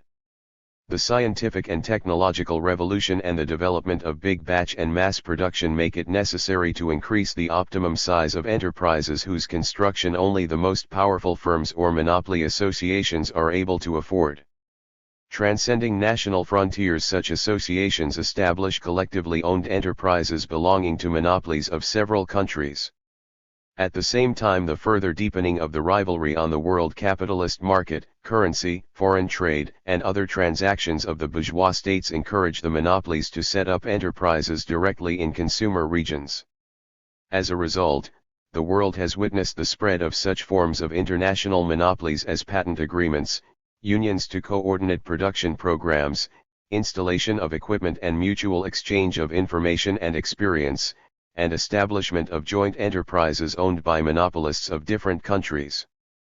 The supermonopolies which we have today are conglomerates which came into being as a result of concentration and monopolization of the economy, growth of finance capital, migration of capital, and the economic division of the world.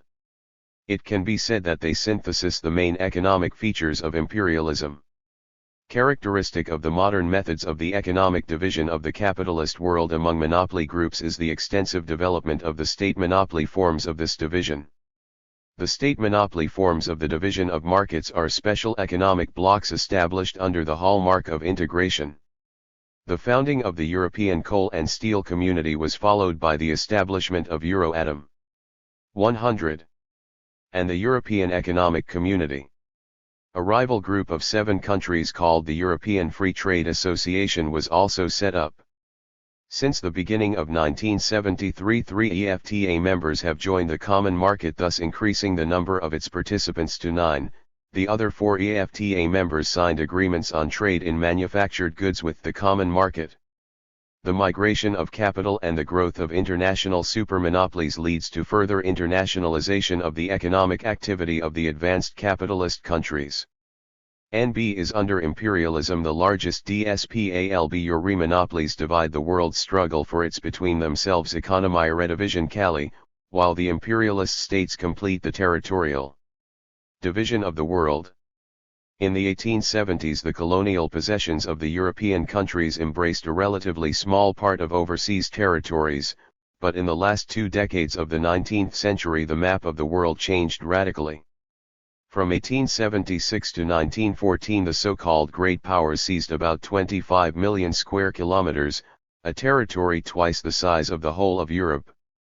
Almost the whole of Africa, a considerable part of Asia and a large part of Latin America became colonies and semi-colonies of a handful of imperialist countries: Britain, France, the United States, Germany, and Japan, and of the smaller predators Belgium, the Netherlands, Portugal and Spain. By the beginning of the First World War, out of 1,700 million people inhabiting the world, about 600 million were living in the colonies and 350 million in the metropolises. The division of the world was completed, free lands were no longer available. It was a matter of redividing the world. The struggle of the imperialists for the redivision of the already divided world, a distinguishing feature of the monopoly stage of capitalism, ultimately develops into a struggle for world domination. It leads to bloody 10. Devastating wars. The First World War was fought for the redivision of the world. After the First World War, the aggressive forces of the international monopolies gave birth to fascism, the open terroristic dictatorship of the most reactionary and aggressive circles of finance capital. The Soviet Union played a decisive role in rooting Nazi Germany, which was striving for world domination. After the Second World War, imperialism forever lost its domination over the bulk of humanity. The efforts of imperialism to reverse the will of history have been thwarted by the determined resistance of the Soviet Union, the entire world socialist community, and the forces of peace, national independence, and democracy. As a result of the change in the balance of forces on the world scene in favor of socialism, and thanks to the Soviet Union's active and purposeful international policy which it is pursuing in keeping with the peace program adopted at the 24th CPSU Congress, there has been a shift from the Cold War to international détente in recent years. The realistic policy of mutually advantageous economic and scientific and technological cooperation is steadily coming into its own. Lenin defined the colonial system of imperialism as the plunder of about 1,000 million of the world's population by a small group of great powers. The colonial powers became the undivided masters of countries with a total population that was many times larger than the oppressor countries. On the eve of the Second World War, Britain had a population of 47 million compared to 480 million in her colonies. France had a population of 42 million, while 70 million lived in her colonies. The Netherlands with 9 million had colonies with 70 million, and Belgium with a population of 8 million possessed colonies whose total population was close to 14 million. Colonialism doomed many peoples with ancient culture to economic backwardness and extreme poverty. For 2 centuries India languished under British domination. The colonial system. 102. Nation. The long period of semi-colonial domination was China's lasting curse. The peoples of the Arab East and Africa, Latin America, and Southeast Asia were subject to the brutal yoke of colonial exploitation which for a long time fettered their development. Colonialism brought hunger to countries with inexhaustible natural resources and industrious populations. Colonial exploitation became one of the mainstays of the entire economy of monopoly capital. Imperialism turned the colonies into a well from which it drew enormous wealth in the form of tributes, profits from capital investments and transport, insurance, and financial transactions. The colonies and semi-colonies became the most profitable consumer markets, raw materials sources, and a field for capital investments. The importance of colonies as consumer markets and sources of raw materials for the monopolies has grown particularly under the system of unequivalent exchange. Unequivalent exchange means that monopolies regularly sell their commodities to dependent countries at highly inflated prices and purchase their goods at extremely low prices. Monopolies which conducted colonial trade amassed profits amounting to several 100% and became the rulers of entire countries, disposing of the lives and property of dozens of millions of people. The colonies were a particularly reliable field for capital investments. The political and economic sway of the monopolies in the colonies guaranteed high profits on invested capital. Colonial rule ensured a complete and undivided monopoly of capital investments, cheap labor power and raw materials. The metropolises began to import from the colonies and dependent countries hundreds of thousands of workers who performed back-breaking work for a pitiful wage. Imperialism turned the colonies and dependencies into agrarian and raw material appendages of the metropolitan countries. The ruling monopolies tolerated the development of only those branches of production. 103. That ensured deliveries of raw materials and foodstuffs. As a result, the economies of the colonies and semi-colonies acquired a one-sided and subordinated nature.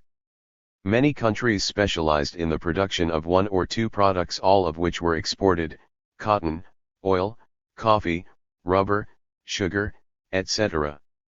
The one-sided development of agriculture made entire countries dependent on the monopolies purchasing raw materials. In their quest for super profits, the monopolies were compelled to build railways, enterprises for extracting and primary processing of minerals and other raw materials in the colonies and semi-colonies. But at the same time, imperialist rule arrested the development of the productive forces in the colonies. Colonialism deprived the oppressed peoples of the essential conditions for their independent economic growth. In a number of colonies and dependencies, the imperialists set up a plantation economy. Plantations are large agricultural enterprises producing cotton, rubber, jute, sisal, coffee and other vegetable raw materials, and are based on the slave or semi-slave labor of the totally oppressed native population. The cheap labor power, the almost gratis labor of the colonial slaves, are responsible for the low technical level at industrial enterprises and plantations. As a result of the low level of economic development and the high degree of exploitation, the colonial peoples lived in poverty and hunger and were almost on the verge of extinction. According to UN estimates, the per capita income of two-thirds of the world population barely reaches $41, or 1/10 to 1/15 of the incomes in the metropolitan countries. Hundreds of millions of people living in wretched poverty are deprived of medical assistance. In the United States there is one doctor per every 800 people, in France 1 per 900, in West Germany 1 per 700, whereas in many of the former colonies there is only one doctor per 40,000 to 70,000 of the population. Chapter 8. Imperialism's place in history. State monopoly capitalism. General crisis of capitalism. 1. Imperialism, a special stage of capitalism. Imperialism, which is a special stage of capitalism, has three distinguishing features. First, imperialism is monopoly capitalism. Second, it is parasitic, or decaying capitalism, and, third, it is moribund capitalism. Imperialism is the eve of the socialist revolution. Such is imperialism's historical place in respect to capitalism in general. Monopoly rule involves tremendous growth in the socialization of production. Many thousands of people work at enterprises belonging to the monopolies. The monopolies unite hundreds of enterprises into one. They assume control over consumer markets, raw material sources and inventions. Big banks control almost the entire money resources of society. But the great advance in the socialization of production serves the selfish interests of a handful of monopolists. The masses receive no perceptible benefits from the gigantic development of the productive forces. Moreover, their exploitation mounts to extreme limits. Thus, being monopoly capitalism, imperialism is a new stage in the development of the basic contradiction of capitalism, the contradiction between the social character of production and the private capitalist form of the appropriation of the results of production. State monopoly, the exacerbation of the main capitalism contradiction of capitalism, leads to the direct intervention of the bourgeois state into the economy in the interests of the financial oligarchy, and monopoly capitalism grows into state monopoly capitalism. During upheavals such as wars or crises, the government helps the monopolies surmount the difficulties with which they alone would be unable to cope. In wartime, the government builds enterprises which the monopolies do not consider sufficiently profitable to build themselves and then sells them to the monopolies for a song. During crises, the state saves the monopolies from bankruptcy by granting them loans and direct financial aid from the treasury. The bourgeois state takes over control of individual enterprises and even entire branches of production. In some cases it buys from the monopolies obsolescent, unprofitable enterprises and spends huge sums on re-equipping them. This results in the rise of state monopolies alongside private monopolies. The activities of state monopolies are subordinated to the interests of private monopolies. State monopolies supply the latter with electric power, fuel, and metal at reduced prices, and state-run railways transport the freight of private monopolies at lower tariffs. The losses are covered by taxes levied on the working people. Furthering the interests of the monopolies, the bourgeois state carries out measures to regulate the economy by distributing raw material and fuel, providing labor power and financing and crediting production. The state places extremely profitable orders with the biggest monopolies, particularly orders for arms. State monopoly capitalism combines the strength of the monopolies and that of the state into a single mechanism for the purpose of enriching the monopolies, suppressing the labor movement and the national liberation struggle, saving the capitalist system and launching aggressive wars. 106. Speaking up in defense of the monopolies, bourgeois ideologists claim that the intervention of the bourgeois state into the economy makes it possible to resolve the contradictions of capitalism. They assert that capitalism has changed its nature, that it has become a planned, regulated, people's capitalism. Such assertions are far removed from the actual state of affairs. State monopoly capitalism does not change the nature of the bourgeois system. As before, the aim of production is the amassment of profits through the exploitation of the working class and the broad working masses. The gulf between labor and capital, between the majority of the nation and the monopolies, deepens. Competition becomes more acute and the anarchy of production mounts. This inevitably aggravates the general chaos and disorganization of the capitalist system as a whole. State monopoly capitalism is the highest stage of the socialization of production under capitalism, when the means of production continue to remain in private hands. In this sense, Lenin regarded state monopoly capitalism the complete material preparation for socialism, its eve. Marxism-Leninism, however, shows that material preconditions in themselves are not enough for a transition from capitalism to socialism. The existence of material prerequisites of socialism indicates that the socialist revolution can and should be urgently effected. In these conditions, the political consciousness and cohesion of the masses in their struggle to bridle the monopolies and abolish their power and establish socialism are crucial. The transition of individual enterprises and even entire branches of the economy into the hands of the bourgeois state, bourgeois nationalization, is not a socialist measure, since on a social scale the means of production remain in the hands of the capitalists. Both at private and state-owned enterprises, labor is still exploited by capital. But in certain conditions the working class can turn even bourgeois nationalization into 107. A weapon in its struggle against the arbitrary rule of the monopolies. That is why the bourgeoisie frequently opposes nationalization, while the working class, its party, and trade unions support this measure. Demanding the nationalization of factories and banks, the working class is directing its efforts to have the management of the nationalist enterprises transferred to the true representatives of the people. In this way the working class strives to isolate the exploiter monopolies and to consolidate the broadest masses of the working people in the struggle to overthrow monopoly rule.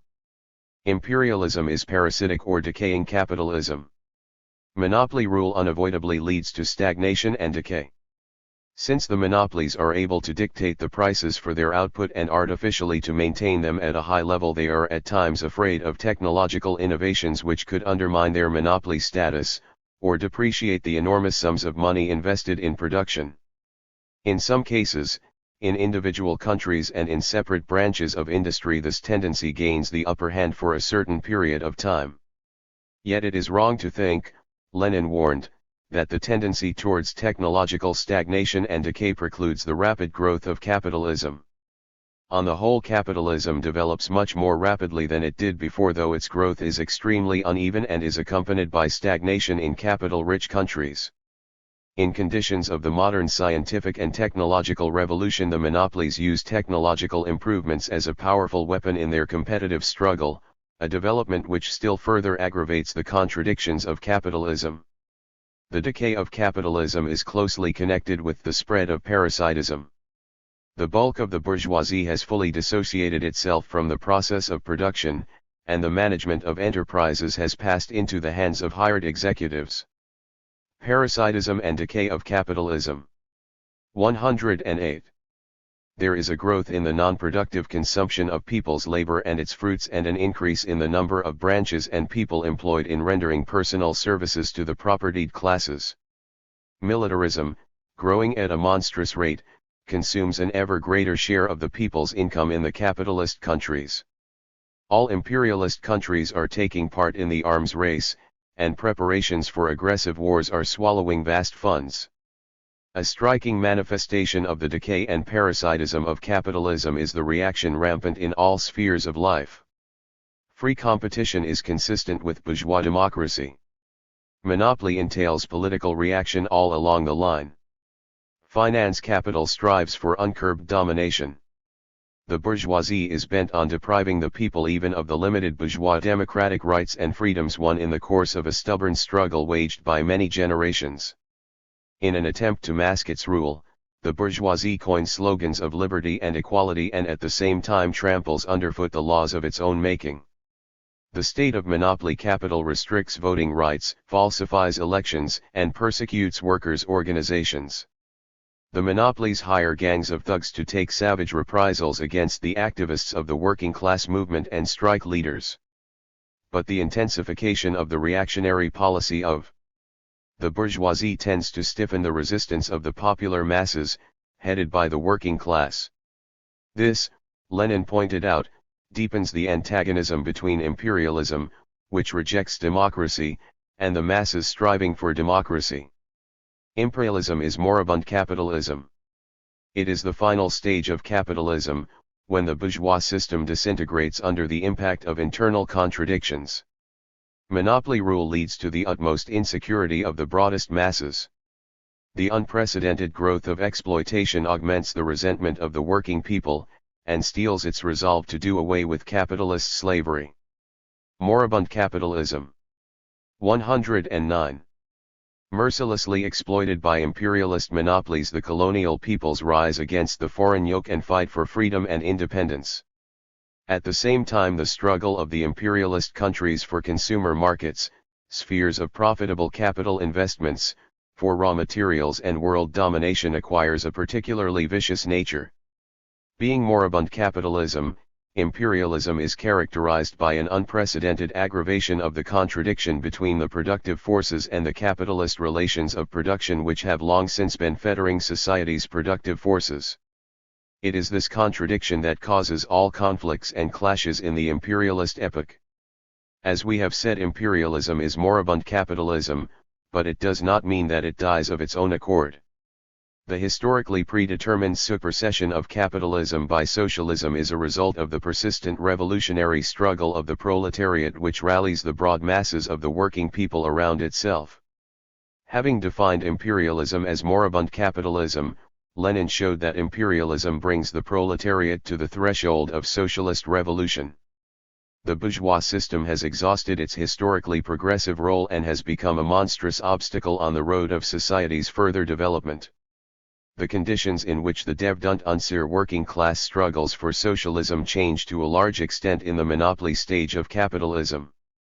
This change is a result of the operation of the law of uneven development of the capitalist countries in the imperialist period. Private ownership of the means of production and the anarchy of production prevent an even development of individual enterprises, branches, and even of different countries. Some countries outstrip others in their development. The uneven development of separate countries intensifies sharply in the imperialist period. The unprecedented advance in technology enables the young Count 110 tries rapidly to catch up with and even outstrip their older rivals. At the same time, monopoly rule is marked by a tendency towards parasitism, decay, and technological stagnation. This explains the rapid development of some countries and the retarded growth of others. The export of capital is yet another factor which promotes uneven development. The division of the world into spheres of influence ruled by imperialist groups and powers is complete. there are no free territories left. The capitalists divide the world, as Lenin said, according to capital, according to power.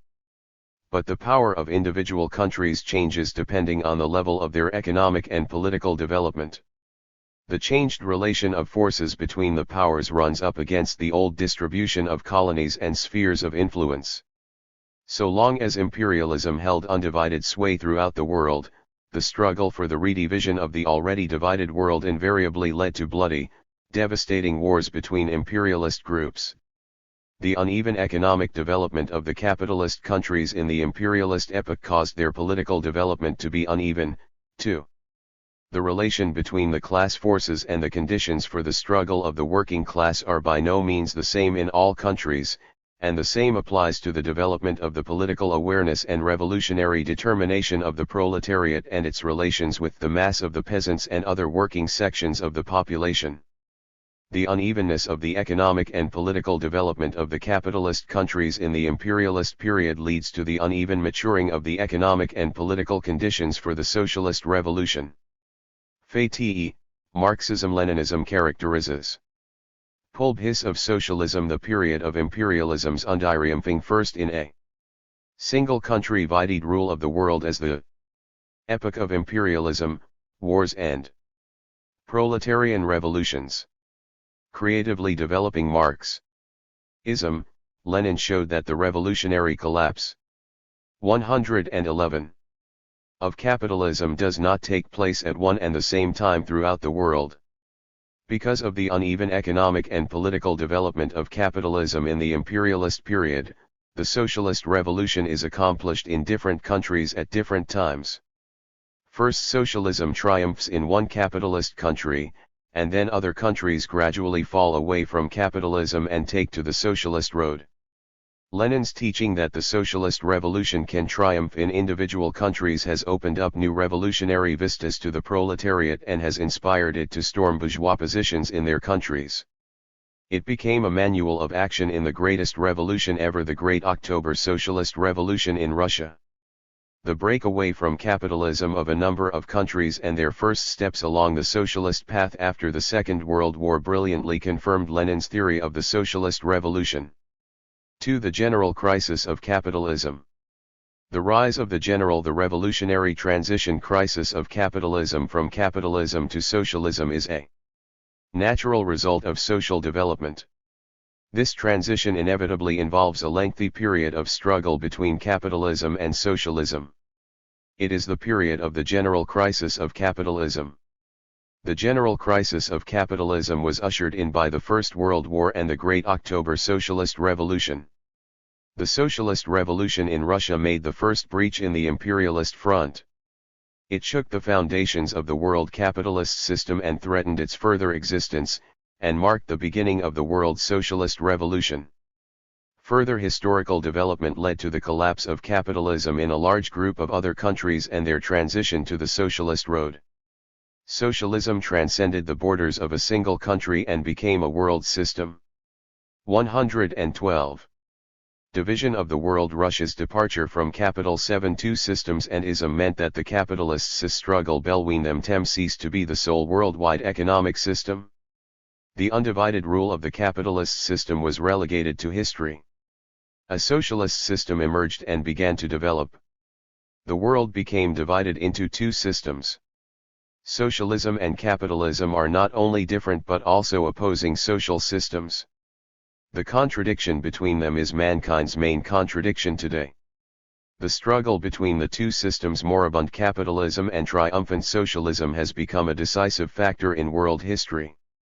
The simultaneous existence of the two systems inevitably leads to competition between them, which embraces the economy, politics, culture, and all other spheres of social life.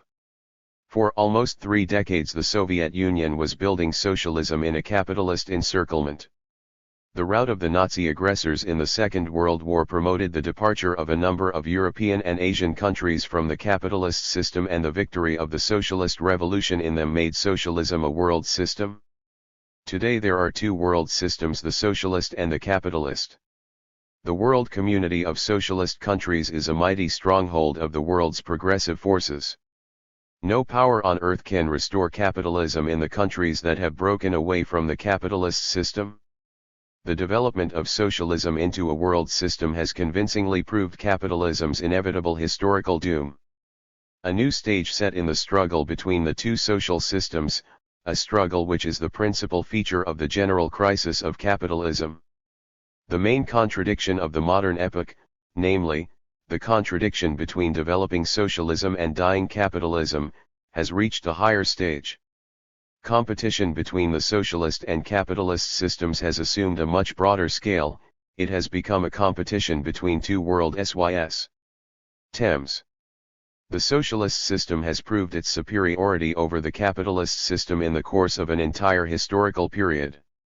The breakup of the colonial system is caused by the undermining of the positions of imperialism in colonies and dependencies, the winning of independence by the enslaved peoples of the less developed countries and the eviction of the imperialists from these countries. The crisis of the colonial system of imperialism broke out under the direct impact of the Great October Socialist Revolution in Russia. The rise of socialism marked the advent of the era of liberation of the oppressed peoples. Having weakened world capitalism, the October Revolution inflicted a crushing blow at the imperialist system. It hit at the rear of imperialism and undermined its rule in the colonial world. Imperialist rule in the colonies, formerly more or less stable, came to an end. The struggle of the oppressed peoples against colonialism acquired an unheard-of scale. After the rout of the Nazi aggressors in the Second World War and the formation of the world socialist system, the national liberation movement of the peoples enslaved by imperialism gained considerably in strength. The fresh, powerful upsurge of the national liberation struggle in the colonies and dependencies resulted in the breakup of the colonial system of imperialism. In the post-war period, more than 50% of the world's population has cast off the chains of colonial and semi-colonial slavery. Dozens of sovereign states arose on the ruins of the colonial empires. The overwhelming majority of Asian and African peoples smashed the yoke of colonialism. The People's Revolution in Cuba breached the U.S. colonial front in Latin America. Having upheld their independence, the people of Cuba embarked on the road of socialist development, inspiring all Latin American peoples to struggle against the oppression of U.S. The disintegration of the colonial system. 114. Monopoly capital, for freedom and independence. As Lenin had predicted, world history entered a new period in which the peoples who for centuries had been prevented by the colonialists from advancing along the high road of social progress began to participate actively in shaping the future of the whole world.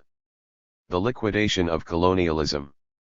Struggle to overcome the result of the long and stub aftermaths of colonialism. Born. Struggle of the peoples enslaved by imperialism. They have the powerful support of socialist countries and all progressive forces. The conquest of political independence sets the peoples who had shattered the yoke of colonialism imposing tasks.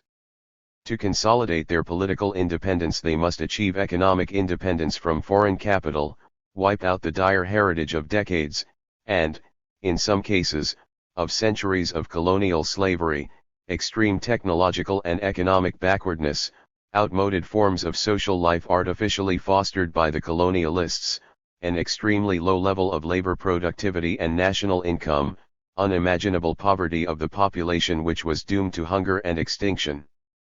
The peoples who have freed themselves from the chains of colonialism have to choose between the capitalist path of development, which spells greater social inequality, suffering and privations and perpetuation of poverty and backwardness, and the socialist path which leads to economic and cultural upsurge, genuine freedom and happiness. Practice has shown the peoples of the newly free countries that only the non-capitalist path of development leading to socialism will bring them out of their age-old backwardness and poverty, abolish exploitation, and improve their conditions of life. In a number of countries, far-reaching reforms are being introduced to abolish the domination of foreign monopolies, develop the state sector in the economy and raise living standards. The imperialists are endeavoring to frustrate the national and social revival of the Asian, African, and Latin American peoples. Combining violence with deceit, the imperialists resort to new forms of colonialism in an effort to enslave the peoples of the economically less developed countries by inveigling them in aggressive military blocs and foisting aid on exorbitant terms. In this way they hope to retain their old positions and seize new ones.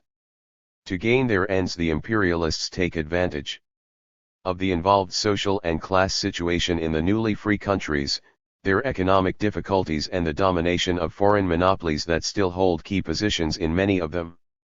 The newly free countries have become the arena of struggle between the progressive patriotic forces, on the one hand, and reactionary circles which overtly or covertly act in collusion with the imperialists, on the other. The current relation of forces on the international scene and the support on the part of the world socialist system help the peoples of the former colonies to frustrate the plans and the intrigues of the colonial powers. The main content of the modern epoch is the transition from capitalism to socialism. The socialist world is expanding and the capitalist world is shrinking, and the laws of imperialism are no longer supreme throughout the world. New laws of social development inherent in the socialist system have come to the fore and are exerting increasing influence on the course of social development. Our epoch, whose main content is the transition from capitalism to socialism, says the program of the Communist Party of the Soviet Union, is an epoch of struggle between the two opposing social systems, an epoch of socialist and national liberation revolutions, of the breakdown of imperialism and the abolition of the colonial system, an epoch of the transition of more and more peoples to the socialist path, of the triumph of socialism and communism on a world scale. The main content of the modern epoch. 116. Thus, three basic processes determine the modern epoch of world development. First, the emergence and the consolidation of the new system in the countries where the socialist revolution has triumphed. Second, the collapse of colonialism under the impact of the national liberation movement of the peoples oppressed by imperialism, and, third, the exacerbation of all internal and external contradictions in capitalist countries and the maturing of prerequisites for the triumph of the socialist revolution in them. The epoch of the general crisis of capitalism is the epoch of the struggle between the socialist and capitalist systems. The forces of socialism are steadily growing. Imperialism has forever lost its domination over the bulk of the world population and its sphere of influence is steadily diminishing. The relation of forces between the socialist and capitalist systems is such that capitalism can no longer calculate on getting the upper hand over socialism. In a range of key scientific and technological fields, socialism has already overtaken capitalism, with the result that peace-loving nations now have adequate material means to curb the forces of imperialism and aggression. Since the outbreak of the general crisis of capitalism, the political map of the world has changed radically. In 1919, the socialist world embraced 16% of the Earth's territory and 7.8% of its population. By mid-1971, the socialist countries occupied 25.9% of the world's territory and embraced 32.9% of its population. In 1919, the major imperialist powers with their colonies covered 44.4% of the world's area and accounted for 48.1% of its population. By mid-1971, advanced capitalist countries accounted for 8.6% of the territory of the world and for 4.9% of its population. In 1919, all colonies, semi-colonies, and dominions covered 72% of the territory of the world with 69.4% of its population. But in 1971, the developing countries accounted for 58.7% of the world's area and 47% of its population. A document adopted at the International Meeting of Communist and Workers' Parties held in Moscow in June 1969 defines the contemporary stage of world development as follows. Powerful revolutionary processes are gathering momentum throughout the world. Three mighty forces of our time: the world socialist system, the international working class, and the national liberation movement are coming together in the struggle against imperialism. The present phase is characterized by growing possibilities for a further advance of the revolutionary and progressive forces. At the same time, the dangers brought about by imperialism, by its policy of aggression, are growing. Imperialism, whose general crisis is deepening, continues to oppress many peoples and remains a constant threat to peace and social progress. Capitalism has become a monstrous obstacle to human development. Ours is an age of rocketing productive forces and unprecedented development of science and technology. And if it has not yet put an end to the poverty of hundreds of millions of people nor created an abundance of material and spiritual wealth for the whole population of our planet, capitalism alone is to blame. The growing conflict between productive forces and production relations, points out the program of the CPSU, imperatively demands that mankind should break the decayed capitalist shell, release the powerful productive forces created by man and use them for the good of society as a whole. This task is being solved by the Socialist Revolution. Socialism and Communism. Chapter 1x. The period of transition. From capitalism to socialism. 1. The need for a transition period. Emergence of the, as has been shown above, capi-socialist mode of tailism emerges spontaneously production JS4. And is not built according to a conscious plan. Slavery and feudalism, the preceding exploiting systems, also emerged spontaneously. In contrast to capitalism and all other preceding forms of society, socialism cannot arise spontaneously. It is built by the people under the guidance of the working class led by the Marxist-Leninist Party. Differing fundamentally from all other revolutions, the socialist revolution is the most radical revolutionary upheaval in human history. All previous revolutions replaced one form of private ownership of the means of production by another such form. The socialist revolution abolishes private ownership of the means of production and makes them socialist property. All previous revolutions substituted one form of exploitation for another. The socialist revolution abolishes all exploitation of man by man and does away with the exploiting classes. No preceding revolution had ever abolished anarchy of production. Only the socialist revolution eradicates. 119. Anarchy of production and leads to the transition to the planned organization of social production. Socialism cannot be built so long as the bourgeoisie remains in power. The building of socialism begins only after state power passes from the hands of the bourgeoisie into the hands of the working class. A revolutionary transition period is essential to pave the way for the socialist transformation of society. In different countries this period may have specific features of its own and may vary in duration. But always and everywhere the transition from capitalism to socialism begins with the triumph of the socialist revolution. The replacement of capitalism by socialism is subject to the objective laws of social development. At the same time this replacement is effected through the self-sacrificing struggle and creative labor of the masses led by the Marxist-Leninist Party. The replacement of capitalism by socialism means a radical reorganization of all spheres of social activity, ranging from the conditions of material production, which is the basis of the existence of human society, to the highest spheres of human consciousness, science, and culture. Such a radical reorganization of the intricate social organism can take place only on the basis of the creative application of Marxist-Leninist theory, which indicates the way towards the fulfillment of the great tasks of the socialist revolution. In turn, in the process of socialist transformation of society, the principles of Marxism-Leninism are not only verified, but also developed as a result of the generalization of the new historical experience. Role of the dictatorship the socialist revolution may take of the proletariat in a variety of forms.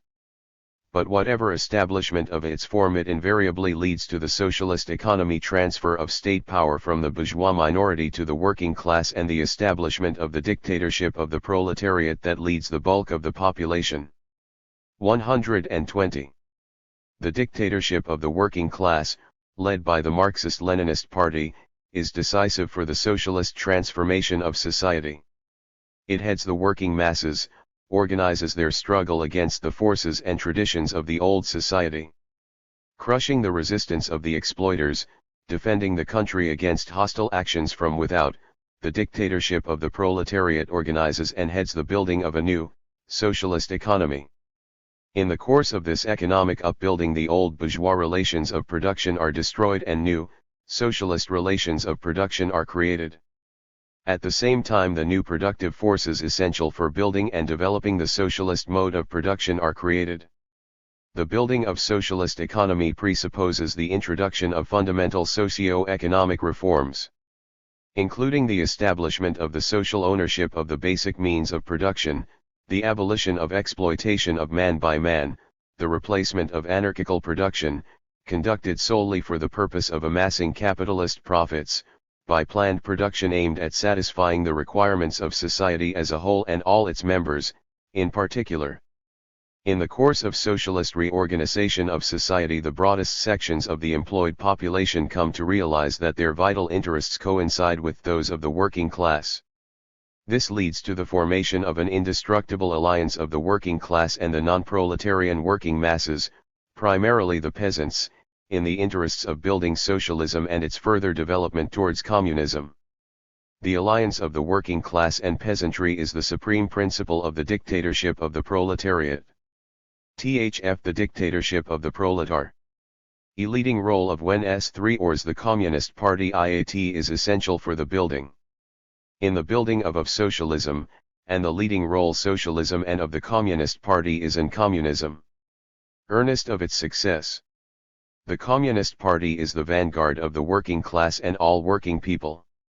It is armed with the 121. Advanced revolutionary theory of Marxism-Leninism, which opens the laws of social development, particularly the laws of the building of socialism and communism. Leadership by the Communist Party guarantees that the dictatorship of the proletariat follows a correct, scientifically based course in fulfilling the complex tasks of socialist construction both in the transition period and in the subsequent development of socialist society along the road to communism. Consistently pursuing a class-orientated, proletarian policy, the Communist Party is closely linked with non-party popular masses. Leadership by the Communist Party ensures active participation of the broad masses of the working people in the organization of socialist economy. The strength of the Communist Party lies in its cohesion and its dedication to the cause of the working class, the cause of socialism. Leadership by the Communist Party is essential to secure unity of will and action in the struggle against the enemies of socialism and in the building of socialist society. The experience of socialist construction in the Soviet Union and other countries has fully confirmed the Marxist-Leninist teaching about the decisive role of the Communist Party in the establishment and development of socialist society. Events have shown that only a party faithful to the revolutionary ideas of Marxism-Leninism can organize the whole people and lead them towards the victory of socialism. Embarking on the socialist trans-socio-economic sector's formation of society, the dictatorant classes during the transition period of the proletariat first and foremost socializes the basic means of production owned by capitalists and landowners. Taking over large-scale industry and transport, banks, and foreign trade, it assumes command positions in the economy. This inaugurates the socialist sector, which plays a leading role in the economy of the Tran.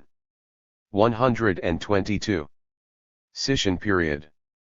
But for a certain period it is not the sole sector and not even the predominant one. Lenin indicated that in the first years of Soviet power there were 5 socio-economic sectors in the USSR economy. 1. The patriarchal peasant economy. 2. Small-scale commodity production. 3. Private capitalism. 4. State capitalism. 5. Socialism. The patriarchal peasant economy was in the main a natural economy producing primarily for personal consumption. Small-scale commodity production for the most part embraced the households of the middle peasants who produced the bulk of the marketable grain. This sector also included handicraftsmen who did not employ wage labor. Private capitalism was represented by the most numerous of the exploiting classes, the kulaks, the owners of small industrial enterprises employing hired labor, and merchants. State capitalism existed primarily in the form of concessions granted to foreign capitalists, and of enterprises, forest lots, and land leased to foreigners.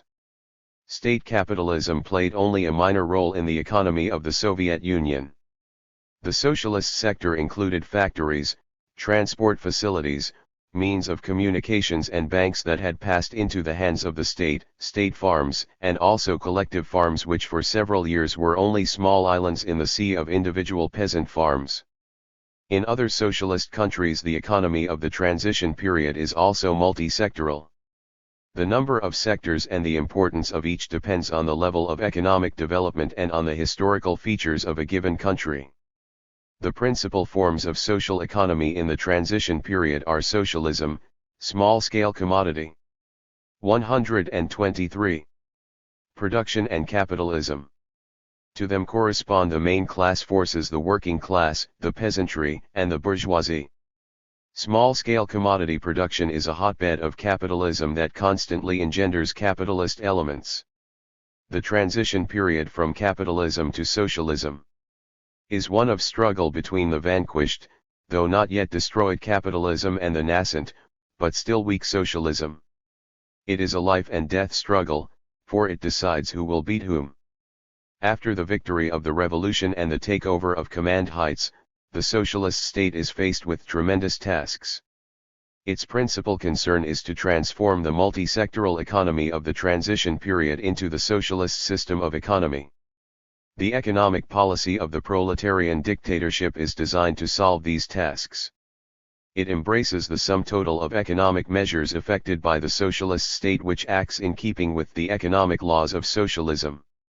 Lenin furnished a deep scientific basis for the policy of the proletarian dictatorship for the entire period of transition from capitalism to socialism. His plan for the building of socialist society consists of three basic components, namely, industrialization of the country, cooperation of agriculture and the Cultural Revolution. Once they are carried out, these measures create the material and technical basis of socialism and result in the complete victory of socialist production relations in the whole economy. All countries embarking on the road to socialism have to tackle these three main tasks of the transition period. The magnitude of each task and the concrete methods of fulfilling it depend on historical features and the level of development of each country concerned. Main tasks of the transition period. 2. Lenin's plan for building socialism and its implementation. Socialist. On the eve of the October Revoiludstrialiskan, Lushin Lenin set the task first of in the Soviet Union 1. Winning political power, and then, of catching up with and overtaking the advanced capitalist countries economically. To build socialism in the USSR, it was above all essential to do away with its technical and economic backwardness by establishing a powerful socialist industry. Lenin emphasized that only a large-scale machine industry which could also reorganize agriculture could be the material basis of socialism. The development of the productive forces involves the expansion of the productive apparatus of all branches of the economy and its improvement through the introduction of advanced technology. Since sophisticated machines, lathes, tools, instruments are manufactured by the engineering industry, it is justly regarded as the backbone of industrialization. The manufacture of machinery and equipment depends on the availability of metal, fuel, electric power, chemical products, and building materials. This makes metallurgy, fuel extraction, and the chemical, power and building materials industries crucial.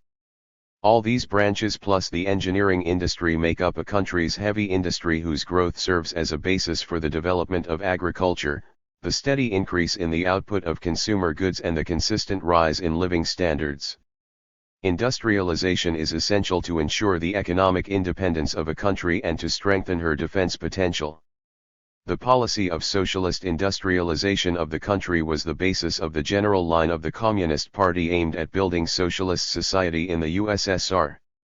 In view of the domestic and international situation, it was absolutely necessary to carry out the socialist 125 industrialization of the USSR with the utmost speed. The small peasant economy prevailing in the country at the time was a basis more suitable for capitalism than communism. Therefore, to prevent a return to capitalism, it was necessary to place the entire economy, including agriculture, on the basis of advanced technology by creating large-scale machine production. High rates of industrialization would not only assure the triumph of socialism in the USSR, but would also enable the country to preserve her independence. The industrialization of a vast country in an historically short space of time involved tremendous difficulties and could be achieved at the cost of great effort and sacrifice. This task was fulfilled because the socialist revolution had eliminated all obstacles which the capitalist relations of production had put up in the way of the development of the productive forces and opened broad prospects for their rapid growth. The overthrow of capitalism freed inexhaustible springs of people's creative activity. Armed with the Leninist plan of building socialism, the Communist Party led the Soviet people into a decisive attack on the age-old technical and economic backwardness of the country. Due to the historical advantages of the socialist system, a higher social system than capitalism, the USSR was able to achieve such rates of growth of industry and the economy as a whole that capitalism had never been able to attain. Thanks to these rates, the Soviet Union traversed a road which the capitalist countries took several times longer to cover. In the sphere of industrial production, the Soviet Union attained as much in 12 to 13 years as the capitalist world as a whole achieved in 80 years. As regards the most rapidly developing capitalist countries, the USA and Germany, it took them not less than 50 years. The Soviet Union required only 3 5-year plan periods. The last 5-year plan was cut short by the Second World War to build up a large 126 scale modern industry and become a mighty industrial power.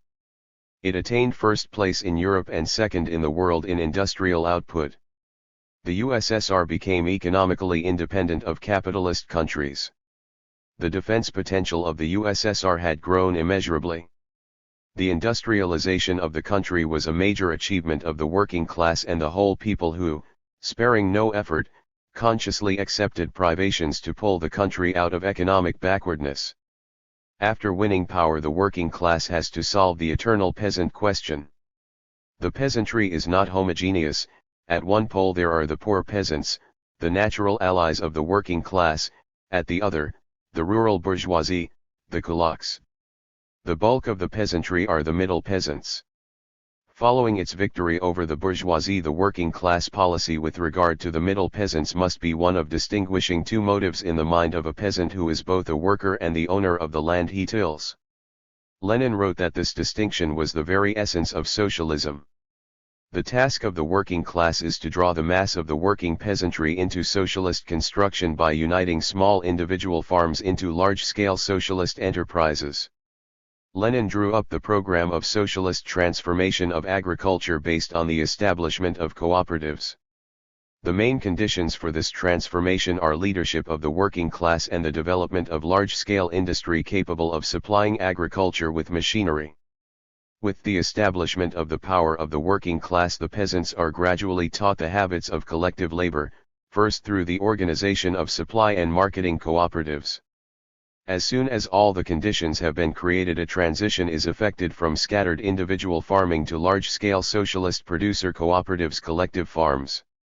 Lenin wrote that the transfer of the peasants from socialist reorganization of agriculture 127 individual to collective farming should be voluntary, that they should first become convinced of the advantages of large-scale social production over small individual farming. The leading and organizational role of the Communist Party and the Socialist State, combined with strict observance of the principle of voluntariness in uniting the peasants in collective farms, is an earnest of success of the socialist reorganization of agriculture. In the Soviet Union, the first major successes of socialist industrialization paved the way for the transition to large-scale agricultural production.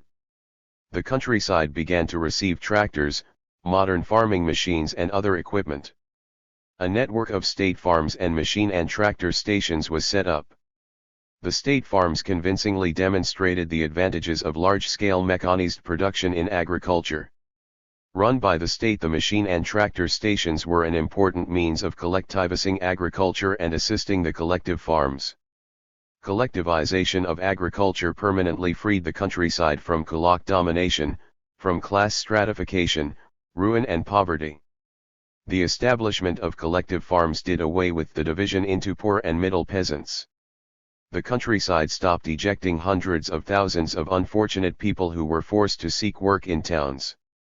This blocked one of the main channels swelling unemployment, which by 1931 had been wiped out in the Soviet Union.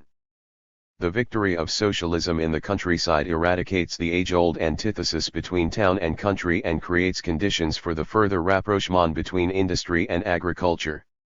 A most difficult task of the socialist revolution after the seizure of power by the working class is that of reorganizing small scattered peasant farming along socialist lines. The fulfillment of this task is of the utmost importance for all countries building socialism. The implementation of Lenin's cooperative plan fully resolves the eternal peasant question.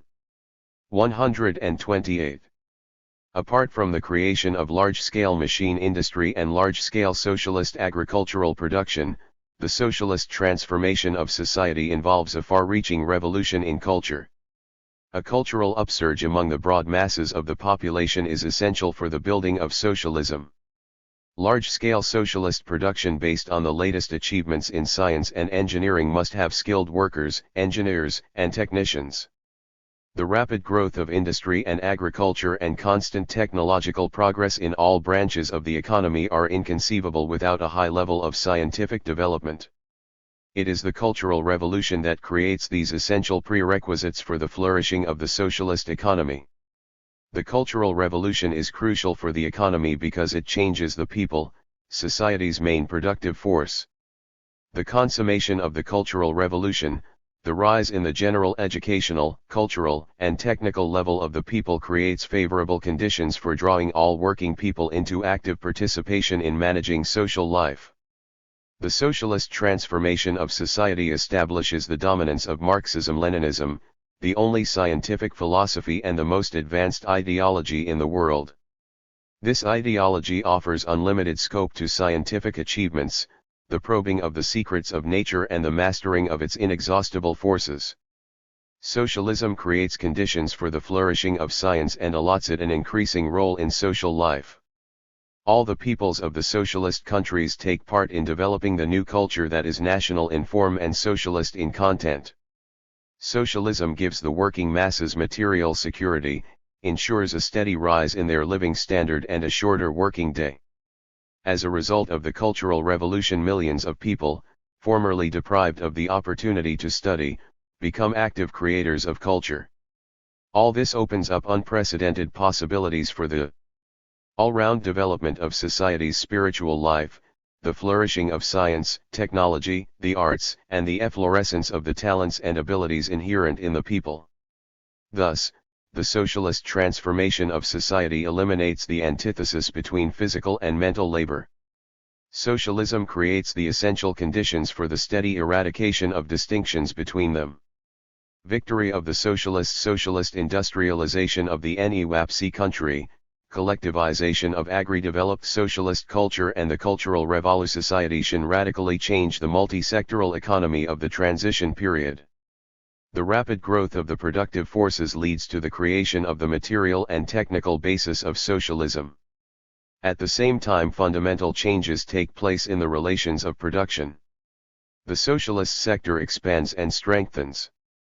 The small-scale commodity sector is reorganized along socialist lines. Capitalist elements are gradually ousted and then eliminated altogether. These processes result in the complete victory of socialism in the entire economy. Having ensured the victory of socialism in all spheres of the economy in the second half of the 1930s, the Soviet people went ahead and built a developed socialist society. This made it possible to embark on the great task set by the CPSU, that of creating the material and technical basis of communism. General laws and via judging by the experience of the tours of the building of Soviet Union and other socialist economy in countries, it is clear that the different countries' building of socialist economy is subject to general laws that are common to all countries and reflect the principal processes characterizing the establishment of socialist social relations. At the same time, the socialist revolution and socialist construction in individual countries have certain specific features arising from the concrete natural and socio-historical conditions in each country. The promotion of these features to the forefront, which in effect amounts to a rejection of or disregard for the general laws of socialist construction, is a violation of the basic principles of Marxism-Leninism. The historical experience of the post-war period has proved that the basic laws of socialist revolution are common to all countries, although the struggle for socialism in each country may have certain specific features arising from national and historical conditions. The beacon for all nations engaged in the socialist reorganization of society is the experience of the Soviet Union, the first country to have charted the high road to socialism. The international significance of the basic and principal experience of the Great October Socialist Revolution and the building of socialism in the USSR has been conclusively manifested in the process of socialist construction in a large group of countries that had broken away from capitalism after the Second World War. Whatever the national features of the struggle for socialism in individual countries, they do not nullify the fundamental laws of socialist revolution. Counterposition of these fundamental laws with new models of socialism signifies a departure from the basic paths of socialist transformation of society whose correctness have been verified both by the experience of the Soviet Union and that of the socialist countries. It runs counter to the principles of proletarian internationalism and affects the interests of socialism in a given country and those of the entire world socialist system. Experience shows, Leonid Brezhnev pointed out, that the road of different countries to socialism is marked by such major common milestones as the socialist revolution in one form or another, including the smashing and replacement of the state machine of the exploiters, the establishment of one or another form of the dictatorship of the proletariat in alliance with other strata of the working people, and the abolition of the exploiting classes, the socialization of the means of production and the consolidation of socialist relations GE 131. Tions of production and other social relations in town and countryside, the bringing of cultural values within the reach of the masses of the working people, i.e., the cultural revolution in Lenin's meaning of the word. On the other hand, when we speak of the main features of socialism that has been built, this question is likewise clear to communists. It is clear to us today not only from the theoretical propositions of Marxist teaching but also from the experience of development gained by socialist countries. What are these features? They are the power of the working people with the vanguard role exercised by the working class and the leadership of social development provided by the Marxist-Leninist Party, public ownership of the means of production and, on its basis, the planned development of the national economy on the highest technological level for the benefit of the whole people, the implementation of the principle from each according to his ability, to each according to his work, the education of the whole people. In the spirit of the ideology of scientific communism, in the spirit of friendship with the peoples of the fraternal socialist countries and the working people of the whole world, and, lastly, a foreign policy founded on the principles of proletarian, socialist internationalism. All these general, basic elements of socialism are of decisive significance. The Chinese leaders adopted their own platform which was incompatible with Leninism inasmuch as it expressed their resolve to struggle against socialism and split the communist and the entire anti-imperialist movement. In these circumstances, as the 24th CPSU Congress rightly pointed out in its resolution, the only correct stand is that of consistently upholding the principles of Marxism-Leninism, enhancing the cohesion of the world communist movement and safeguarding the interests of socialism. Chapter X. Socialist Economic System. 1. Public ownership of the means of production. The nature of labor under socialism. Dominance of public. Every mode of production has a socialist property-specific form of ownership of the means of production. Public ownership of the means of production rules undividedly under socialism. Public ownership of the means of production becomes dominant as a result of the abolition of the private ownership of the means of production. It emerges in two different ways.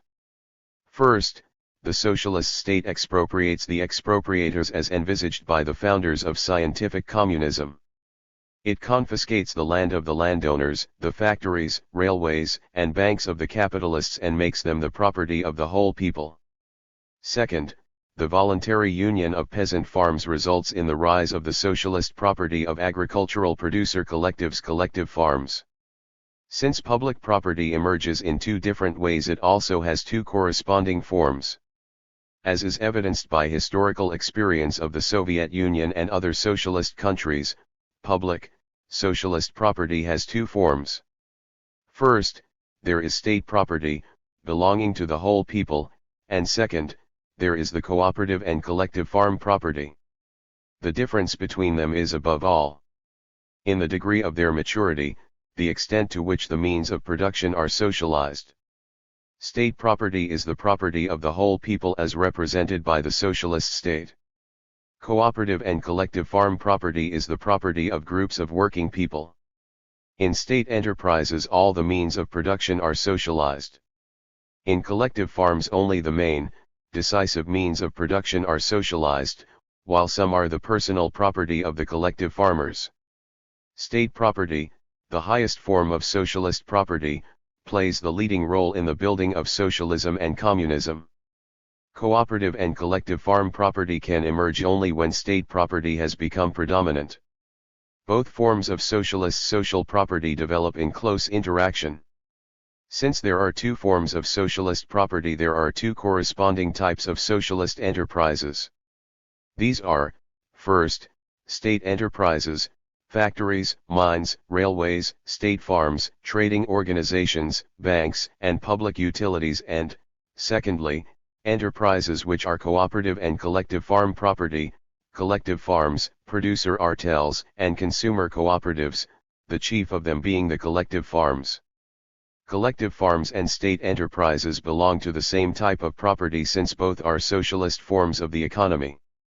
Yet, there are certain distinctions between the two. These are distinctions as regards the management of enterprises, the disposal of the finished product, and how the workers and collective farmers receive their income. A manager of a state enterprise is appointed by the state. He is vested with authority by the state and is responsible to it for the fulfillment of plans. In the collective farm, the supreme managing body is the general meeting of the collective farmers, which elects the board and the chairman of the collective farm.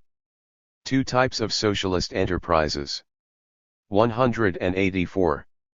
The output of state enterprises belongs fully to the state. It is sold to state organizations at prices fixed by the state. The output of a collective farm is the property of the collective farm that produces it. Having fulfilled its sales obligations to the state, the collective farm disposes of the rest of the output as it thinks fit, setting up funds in keeping with the decisions of the general meeting of the collective farmers, marketing part of it, and so forth. Workers and collective farmers are paid according to the quantity and quality of their labor. But while factory and office workers are paid out of the state wage fund, the collective farmers are remunerated out of their farm's income. As distinct from the worker, the collective farmer gets his incomes not only in money but also in kind, part of the output of the collective farm. Whatever the distinctions between state enterprises and collective farms, both are socialist enterprises, and that fact is of decisive importance. The means of production are socialized in both, thus precluding any exploitation of man by man. Labor is collective and is remunerated depending on its quantity and quality. The aim of production is to satisfy the requirements of society. In socialist society, both the means, biminal, passeparty of production, and the product of social labor are fully socialized. But part of the social product is distributed among members of society in the form of consumer articles and becomes the personal property of individuals. Socialism does not belittle the individual nor his personal requirements, and does not equalize people in poverty. On the contrary, for the first time in history it creates conditions for the all-round satisfaction of the working people's requirements. Collective labor and public ownership of the means of production promote living standards and foster the culture that has been placed within the reach of all the people. 135. While socialist society safeguards and defends the people's earned incomes, it does not tolerate people who seek to live at the expense of other people's labor. As a result of the elimination of class attractory of the exploiting classes, socialist society consists of two friendly classes, the working class and the peasantry. The intelligentsia in a socialist society works hand in hand with the working class and the peasants. At the same time, the character of the working class, the peasantry, and the intelligentsia has changed fundamentally. Under socialism, the working class is no longer deprived of the means of production. It is a class which plays the leading role in society. The life and labor of the peasants are no longer based on petty individual farming and primitive equipment, but on collective labor, collective ownership of the means of production and modern machinery and implements. The fundamental distinction between the working class and the peasantry has been eradicated since the socialist economy has become the means of subsistence for both classes. The common nature of the two forms of socialist property draws the working class and the collective farmers together, strengthens their alliance and cements their friendship.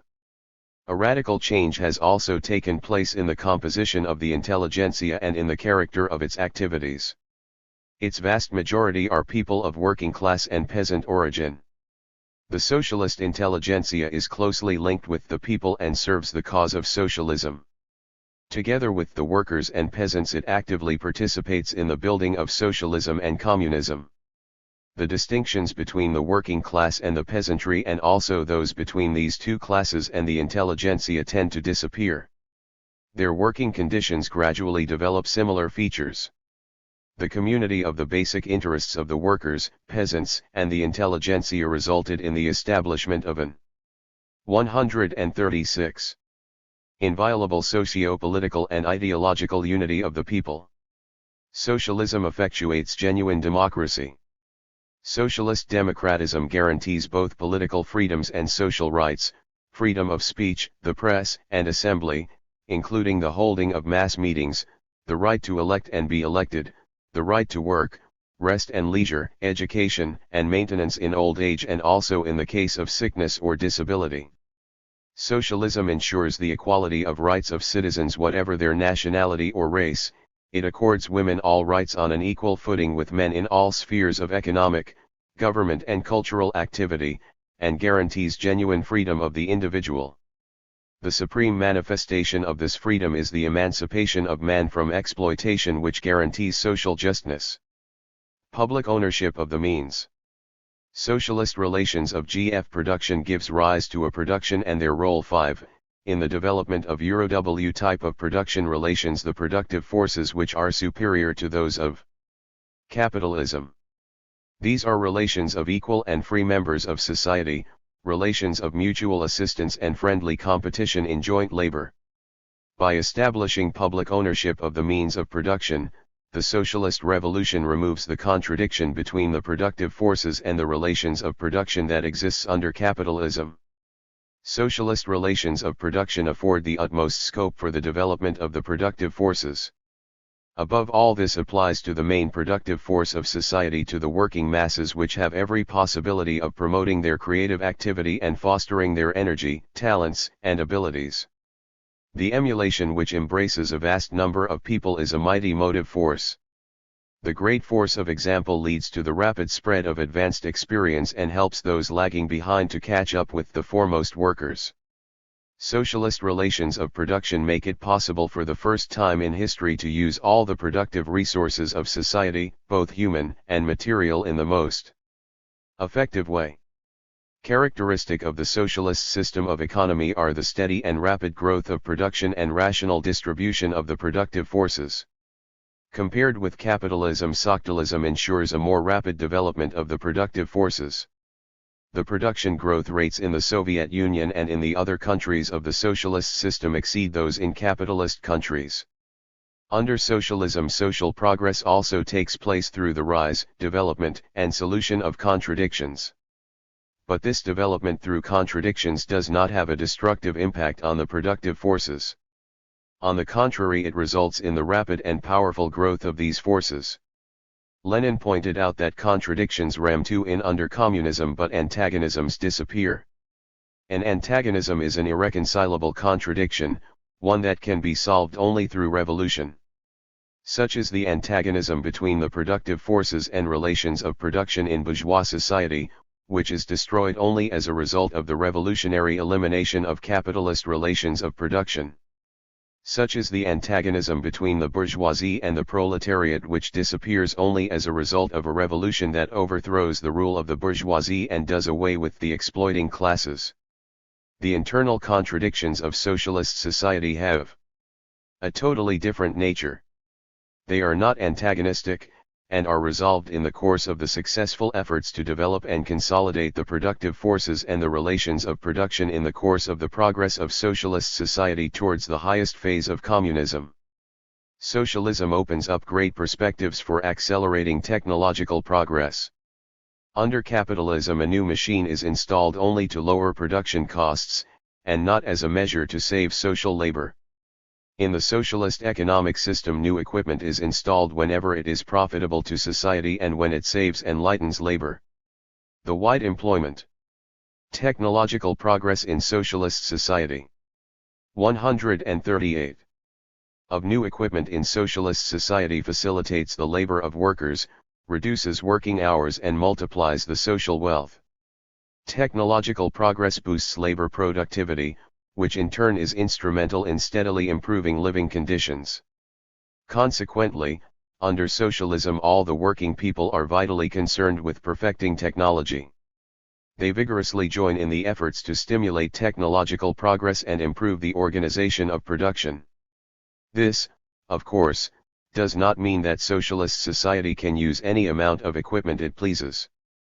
The mass of equipment that can be put into operation depends on the level of social wealth. The possibilities for technological progress depend on the scale of production, the level of science and engineering, and the funds that society can afford to use for extended reproduction. At a given level of social wealth, the rates of further growth depend largely on how rationally material and labor resources are used. The rates of development of productive forces depend on the most expedient capital investment channeling and the effectiveness of social production. The potential for swift production growth rates inherent in the socialist economy is not realized automatically, but through consistent struggle to put the advantages of socialism to good use. Every social system has its material and technical basis. The material and technical basis of one or another society embraces first and foremost its productive apparatus, that is, all the technical equipment available to human labor. The level of development of the productive apparatus is directly bound up with the level of the human labor force, and also with a definite system of production relations. Marx defined the material basis of capitalism as large-scale machine industry based on hired labor. In other words, the material basis of capitalism is machine production operating under the domination of capitalist production relations and developing according to the economic laws of capitalism. Material and technical basis of socialism. 139. The material and technical basis of socialism is large-scale machine production in industry, agriculture, building, transport, and other sectors of the economy. In other words, the material and technical basis of socialism is developed machine production operating under the domination of socialist production relations and developing in line with the economic laws of socialism. As it develops and improves, the material and technical basis of socialism becomes the material and technical basis of communism. The preconditions for creating the material and technical basis of socialism emerge already under capitalism, which evolves large-scale machine industry. But the material and technical basis of socialism itself is created after the victory of the socialist revolution. It is the result of the socialist industrialization of the country, collectivization and technical re-equipment of agriculture, and also of the cultural revolution which enormously stimulates material production. The development of the material and technical basis of the USSR in the period of socialist construction is characterized by unprecedentedly high indices. By 1940 and 1972, the volume of industrial output in the USSR compared with the pre-revolutionary year of 1913 had increased by 7.7 and 105 times respectively, the national incomes rose by 5.3 and 51 times, the production of the basic assets of the economy by 2.6 and 23 times. During the eighth five-year period, industrial production increased 50%. In the ninth five-year period it will rise 42 to 46%, as envisaged in the directives of the 24th CPSU Congress which took place in March-April 1971. The USSR accounts for almost 20% of world industrial production, and its national wealth is 15 times that of Tsarist Russia. Today Soviet industrial enterprises turn out more output in 5 days than the industry of Tsarist Russia manufactured in a year. High economic growth rates are characteristic not only of the USSR but also of the other countries of the 140 socialist system which are building up the material and technical basis of socialist society. 2. Economic laws of socialism. Specifics of the operation. The economic life of any society oaves kinetic laws of is governed by definite laws. These laws are objective and operate independently of the will and consciousness of the people. They express the inner connections of phenomena existing independently of people's will and consciousness. Yet, the economic laws of socialism differ substantially from the economic laws of all the earlier forms of society. Engels wrote that the difference between them can be likened to the difference between the destructive force of lightning and electricity, which submissively operates in a telegraph apparatus or in a lamp, between a conflagration and a fire benefiting man. Both lightning and the electricity which lights a lamp are caused by an identical natural force. But lightning strikes man spontaneously and he is unable to control it, whereas the natural force operating in an electric lamp has been understood and harnessed by man. The economic laws of capitalism and of all earlier forms of society operate spontaneously. People cannot control them just as they cannot control lightning. So long as there is private ownership of the means of production, people are unable consciously to use the economic laws of social development, which like the forces of nature operate blindly, violently, and destructively.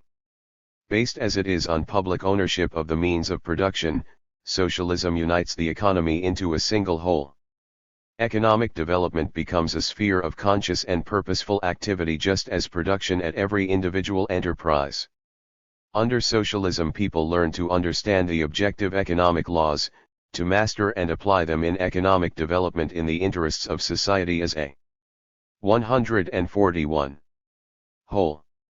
Society, as represented by the socialist state, applies the economic laws of socialism scientifically. It harnesses them just as people harness electricity to light an electric bulb. The history of the building of socialist economy in the USSR and other socialist countries proves that it cannot take place spontaneously and is conducted consciously by society which comes to know and applies the economic laws of socialism. The accumulation of practical experience makes it possible to apply these laws with greater effect. At the same time, their correct application secures fulfillment of practical tasks, while their violation harms the common cause. In the course of socialist construction, society gains an ever deeper knowledge of the economic laws of that system and masters them to an ever-increasing extent. This task is fulfilled by the Communist Party armed with the knowledge of Marxist-Leninist theory.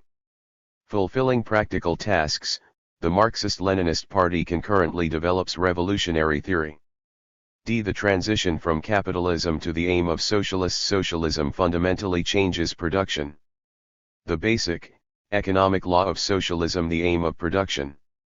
Under capitalism, the direct aim of production is to obtain profit through the exploitation of hired labor.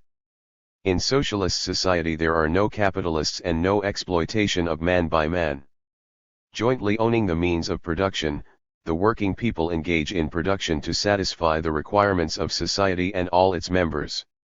As far back as before the establishment of Soviet power, Lenin wrote that the socialist revolution, replacing private ownership of the means of production by public ownership, introduces a planned organization of social production to ensure the prosperity and all-round development of all members of society.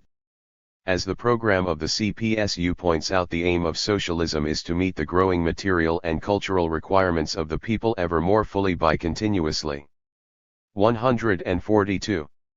Developing and improving social production. Therein lies the source of the tremendous might of the socialist economy, of the inexhaustible creative forces of free socialist labor. Socialist society expands and improves production for the purpose of raising the material welfare and cultural level of the working people. This is the substance of the basic economic law of socialism. The sustained growth and systematic improvement of socialist production, which is a condition for the ever fuller satisfaction of the people's requirements, is the basis of socialist society's movement towards communism. 3. Economic role of the socialist state. The socialist state meant includes land improvement, extensive use of fertilizers, improvement and cultivation of wastelands, drainage of swamps, irrigation, making of storage lakes and the introduction of correct crop rotation. Rational use of the means of production means skillful use of equipment and introduction of comprehensive mechanization. It is, therefore, necessary to supply the collective and state farms with more and better equipment and improve the design of farm machinery. In this connection, technological progress, which enables the farms to perform a larger volume of work with fewer machines, plays a particularly important role. Comprehensive utilization of collective farm labor resources is attained through the widest possible participation of all able-bodied collective farmers in the work of the farm. The fullest use of the labor force at collective farms depends on the consistent implementation of the socialist principles of remuneration according to the quantity and quality of the work done, and the transition to the most advanced forms of labor remuneration. Rational management also implies keeping machines, implements, farm buildings and structures in good condition, economical use of raw and other materials and care for cattle.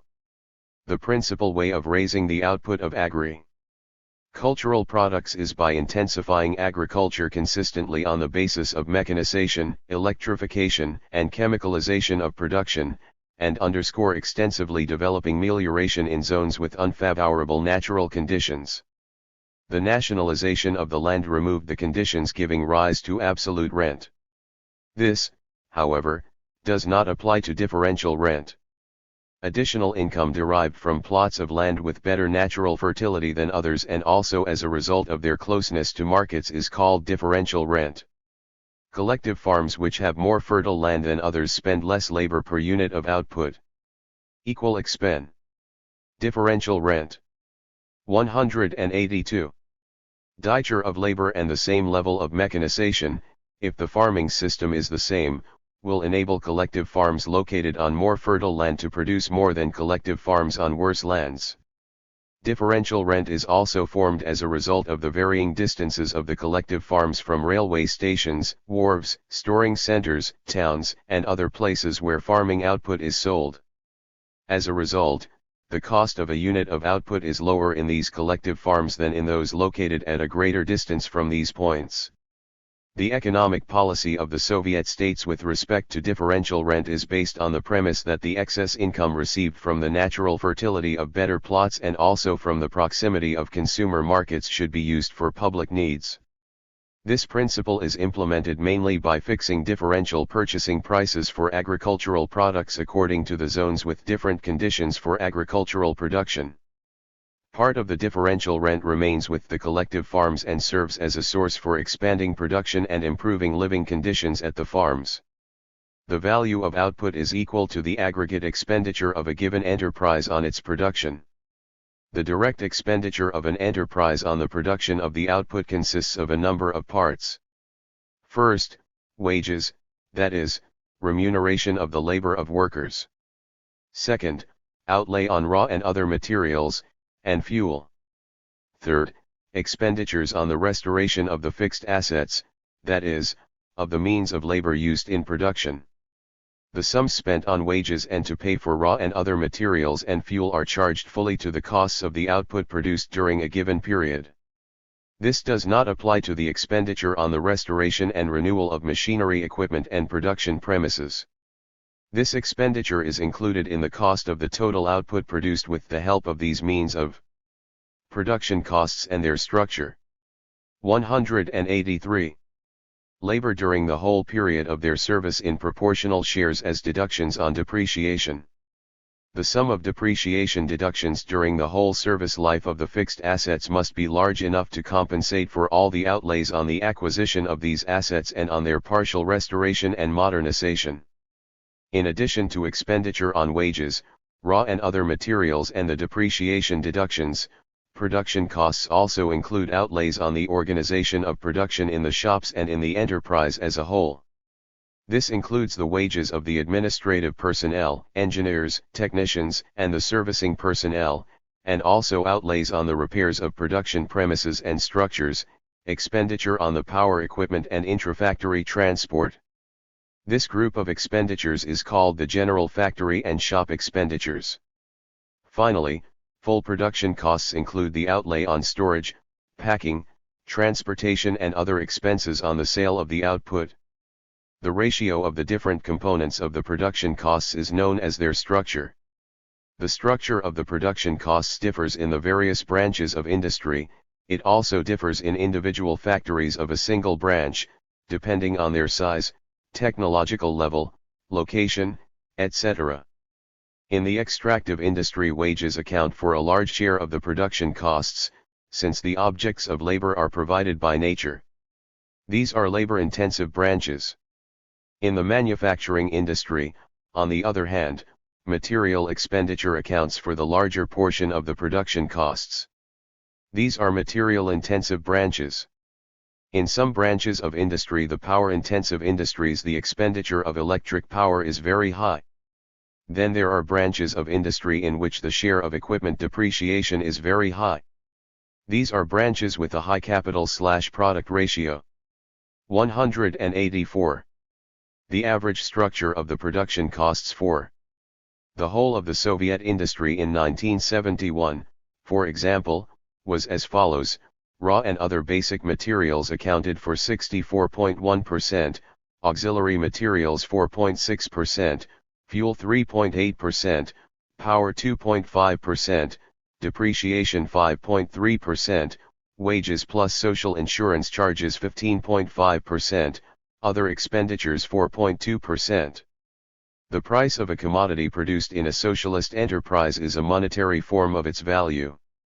Having mastered the law of value, the socialist state fixes prices on commodities on the basis of the socially necessary expenditure of labor on their production.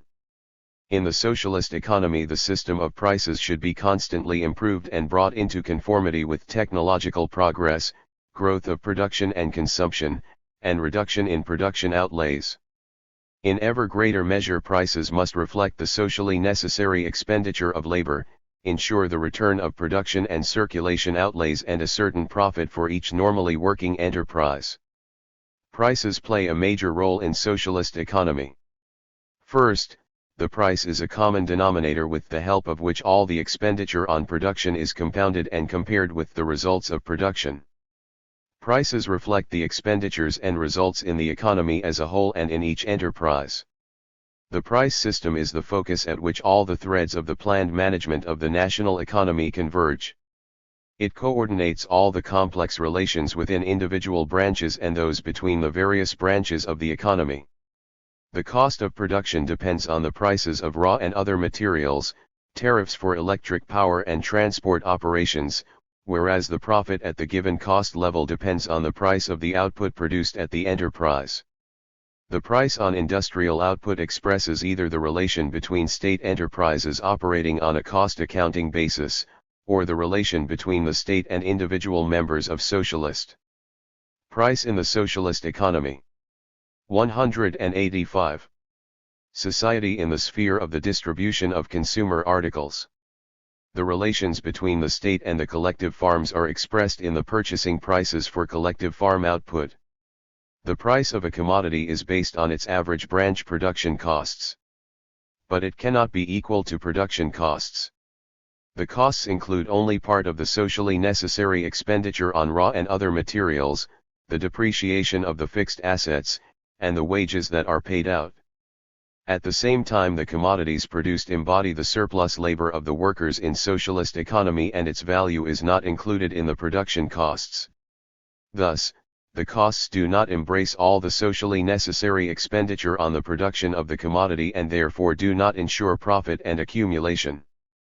The price of the commodities, embodying the aggregate of the socially necessary expenditure on its production, is made up of the average branch cost of the commodities plus a definite profit. The sum of the profit included in the prices of all commodities produced by society is equal to the value of the whole product of the surplus labor expended and social production. The sum of prices of all commodities produced by the socialist economy is equal to the sum of their values. While the cost of production reflects the labor/product and material/product ratio of the production of the commodity, the profit must also express the asset/product ratio. Output, whose production requires large capital investments from society, costs it more than output whose production requires smaller capital investments. Accordingly, in addition to the costs, the price of the commodities produced must, as a rule, contain a definite portion of the net profit. The size of that portion depends on the asset/product ratio of the commodities. As we know, price is first and foremost a universal means of accounting in planned socialist commodity production. At the same time, the price category fulfills 186. A number of other functions. Prices are fixed in such a way as to stimulate technological progress, expand production, and steadily lower costs. They are also fixed so as to coordinate the consumer demand for definite commodities with the possibilities of increasing their production. That is why it is sometimes necessary to have the prices on specific commodities deviate from their value. An important aspect of the price policy is that it promotes economical expenditure of scarce types of raw materials, and the utilization of new materials. The relation of prices of individual commodities is fixed in a manner that stimulates the consumption of goods whose output can be rapidly expanded. It is of the utmost importance to fix correct prices on interchangeable commodities. In such cases, prices are called upon to expand the production of commodities which are more profitable from the national economic point of view. The price policy of the socialist state is conducive to the consistent improvement of technology. Prices must stimulate the output of the more sophisticated types of equipment, machines, and apparatuses. At the same time, they must be instrumental in making enterprises stop the production of technically outdated types of commodities. The significance of to maintain the necessary profit in assessing portionality in the economy. The performance of enterprise must fulfill definite and Venturney's targets as regards the amount of output it sells and the basic nomenclature of its output. Providing these targets are fulfilled, the following are regarded as the most general criteria of the enterprise's performance: profit, as the difference between the total outlay on production and the proceeds from the sale of the finished output, and the profitability, as the ratio of the sum total of profits to the productive assets. 187. There is a close relationship between the indicators for the volume of marketed output, the sum total of the profits, and profitability. The volume of marketed output characterizes the results of production, but in itself it does not provide any information as to the outlay on production. The sum total of the expenditure on production is expressed by the production costs. Yet it is impossible to evaluate the results of production on the basis of this indicator alone. Though the lowering of costs is an extremely important task, the resources of society increase not only through the drop in the costs per unit of output, but also as a result of the growth of the volume of produced and sold output and the improvement of its quality. The profit indicator is important because it reflects all aspects of the enterprise's production activities. Every improvement in its work economy of raw materials, better use of equipment, rise in labor productivity and so forth increases profits, whereas any deterioration in the work of the enterprises causes a drop in profits. Profits grow through an increase of the proceeds as a result of an expansion of production and through the decrease of outlays due to the lowering of production costs. Therefore, profit is the most general criterion for evaluating of an enterprise's performance. A very important role is played by the profitability indicator that characterizes the effectiveness of production, which is the higher, the greater is the profit per ruble of the productive assets. All the monetary resources of enterprises, the proceeds from the sale of their output, bank credits and budget financing, are charged to the account of the enterprise in the state bank. Enterprises settle their accounts with other enterprises and with institutions, organizations, and the financial system by written order. Cash is drawn from the account to pay wages and certain other expenditures. In exceptional cases the account may be debited without the agreement of the management, as a rule. This happens only to enterprises which are in arrears with their payments and have violated financial discipline.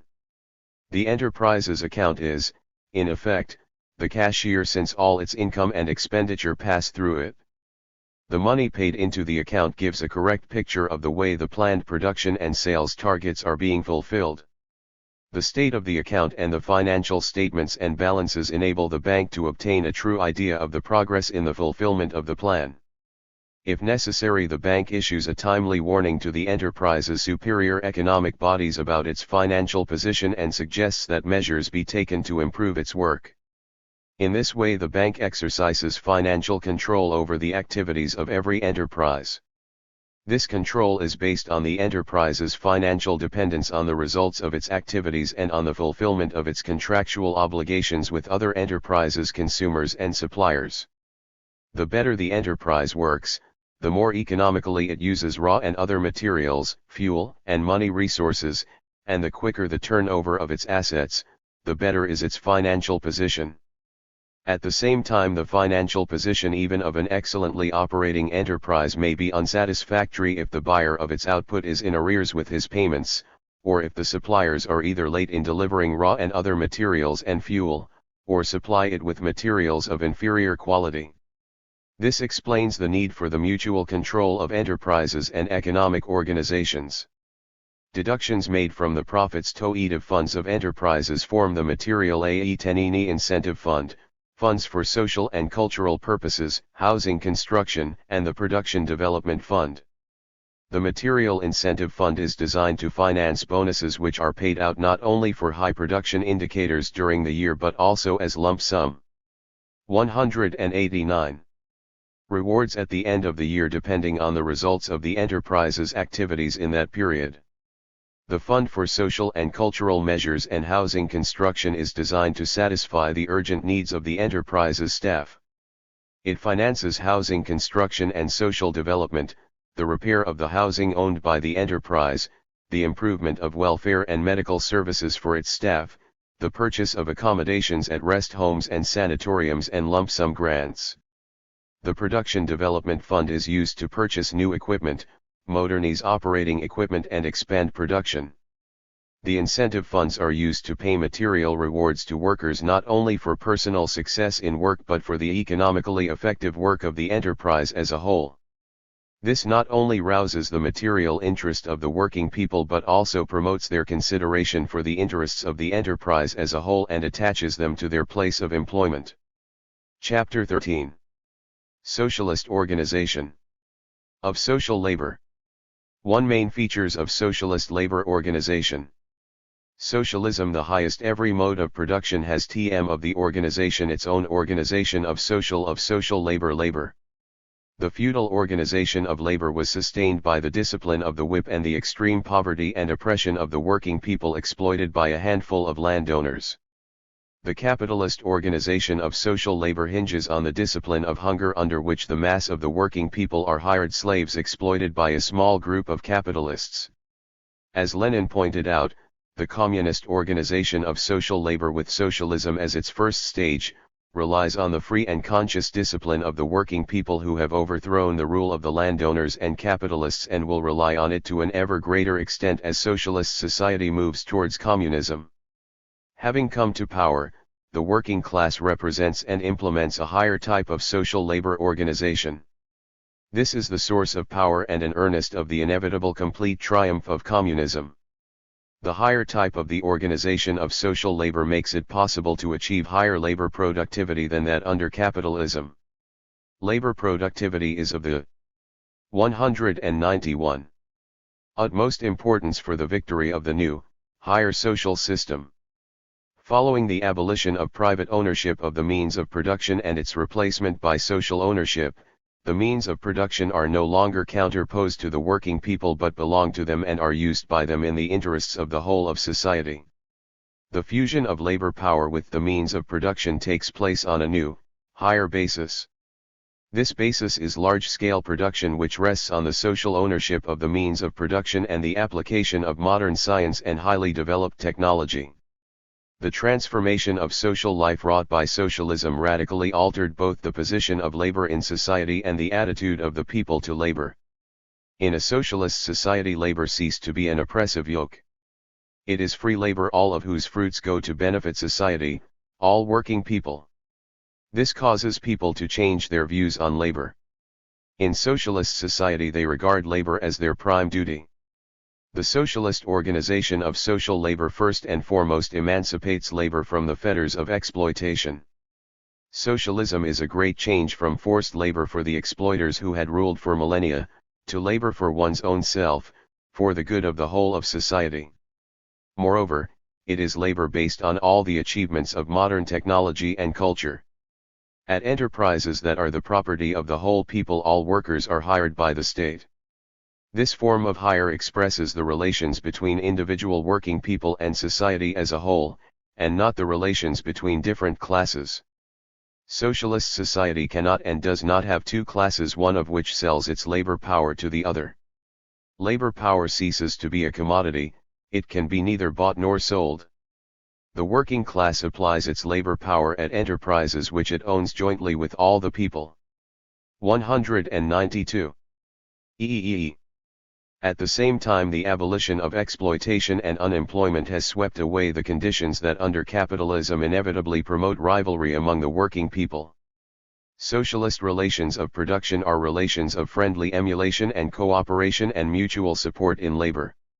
The labor of the members nan and later of socialist society includes: first, the necessary labor, whose product goes to satisfy the direct requirements of the people in food, clothing, housing, cultural facilities, and, second, the surplus labor, whose product goes to satisfy social needs and requirements. Surplus labor, as labor over and above the amount necessary to satisfy the direct requirements of the people, must exist in any form of society. Without surplus labor and surplus product, there could be no further development of the productive forces and, hence, no social progress. In socialist society, surplus labor is essential first and foremost for the purpose of accumulation. It is through the accumulation of a definite part of the surplus product that the socialist countries have carried out and are continuing their sweeping construction programs. Second, part of the surplus product covers expenses on the maintenance of the administrative personnel and the educational and public health systems, and also ensures the defense potential of the socialist state. Third, a certain portion of it goes to maintain incapacitated members of society, old people and the ill, and also children. Fourth, another part of the surplus product goes into the reserve, contingency fund, set up for the purpose of coping with the aftermath of natural calamities and adjusting possible miscalculations in ACA. JE Socialist Organization OILSLM, social labor guarantees the right to work. The dream of generations of working people of a social order that would know no unemployment. 13,988-193. And no economic crises, which in capitalist society periodically destroy masses of the fruits of labor and colossal material wealth, has come true for the first time in history. The right to work cannot be exercised under capitalism. It recognizes another right, the right to other people's labor, which only the exploiters enjoy. Destroying the exploiters' right to other people's labor, socialism asserts the right to work for all people, that is, the right to guaranteed work and payment for it depending on its quantity and quality. The right to work is ensured by the socialist organization of the economy, the steady growth of its productive forces, the elimination of conditions engendering crises, and the abolition of unemployment. The socialist organization of labor makes labor universal and obligatory. The right to work at the same time means that people have to work honestly and conscientiously for the benefit of society. Socialism does away with the parasitical classes which do not take part in social labor. By abolishing unemployment and crises, it saves people from forced idleness. The universal and obligatory nature of labor under socialism is expressed in the principle, he who does not work, neither shall he eat. Lenin emphasized that this principle is the basis of socialism, the infeasible source of its strength, the pledge of its final victory. The replacement of forced labor for the exploiter by free labor for one's own behalf, for the whole of society, cannot be effected without a resolute attack on the vestiges of capitalism in the minds of the backward sections of the working people, without a struggle against people who shirk socially useful labor, against the remnants of parasitical elements. Universal and obligatory labor is an inherent feature of both socialism and communism. Universal and obligatory labor. 194.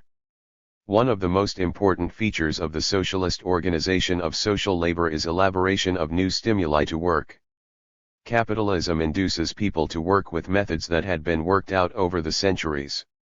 And today, too, it continues to design methods for pumping out as much work as possible out of hired slaves. Naturally, the elaboration of new, socialist methods for inducing people to work is not a simple matter and requires a vast amount of painstaking and patient effort.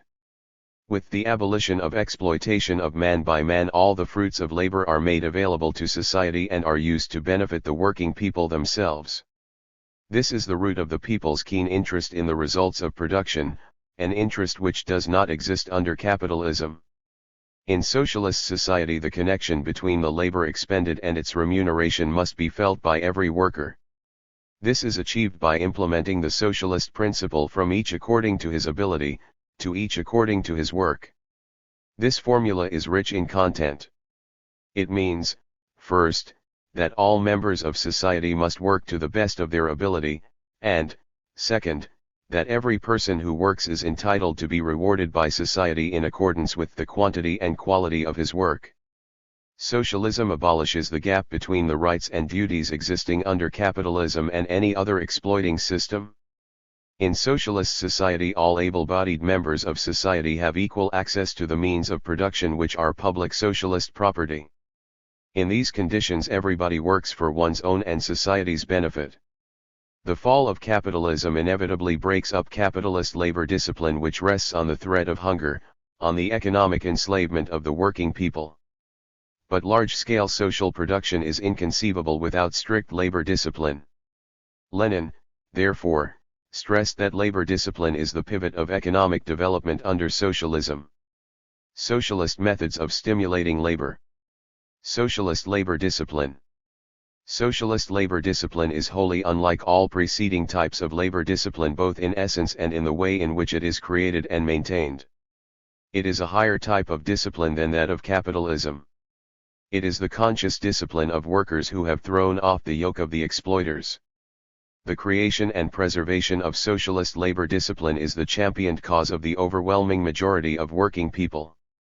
The fostering of social labor discipline is one of the basic forms of the class struggle of the proletariat after it has taken over power. Lenin said that the creation of a new labor discipline, of new forms of social links between people and new forms and methods of inducing people to work, is a job that will take many decades. He considered it a most gratifying and noble task, as it changes the psychology of all working people on the basis of large-scale socialist production and fosters in them the discipline of joint, comradely labor. The working class also re-educates itself.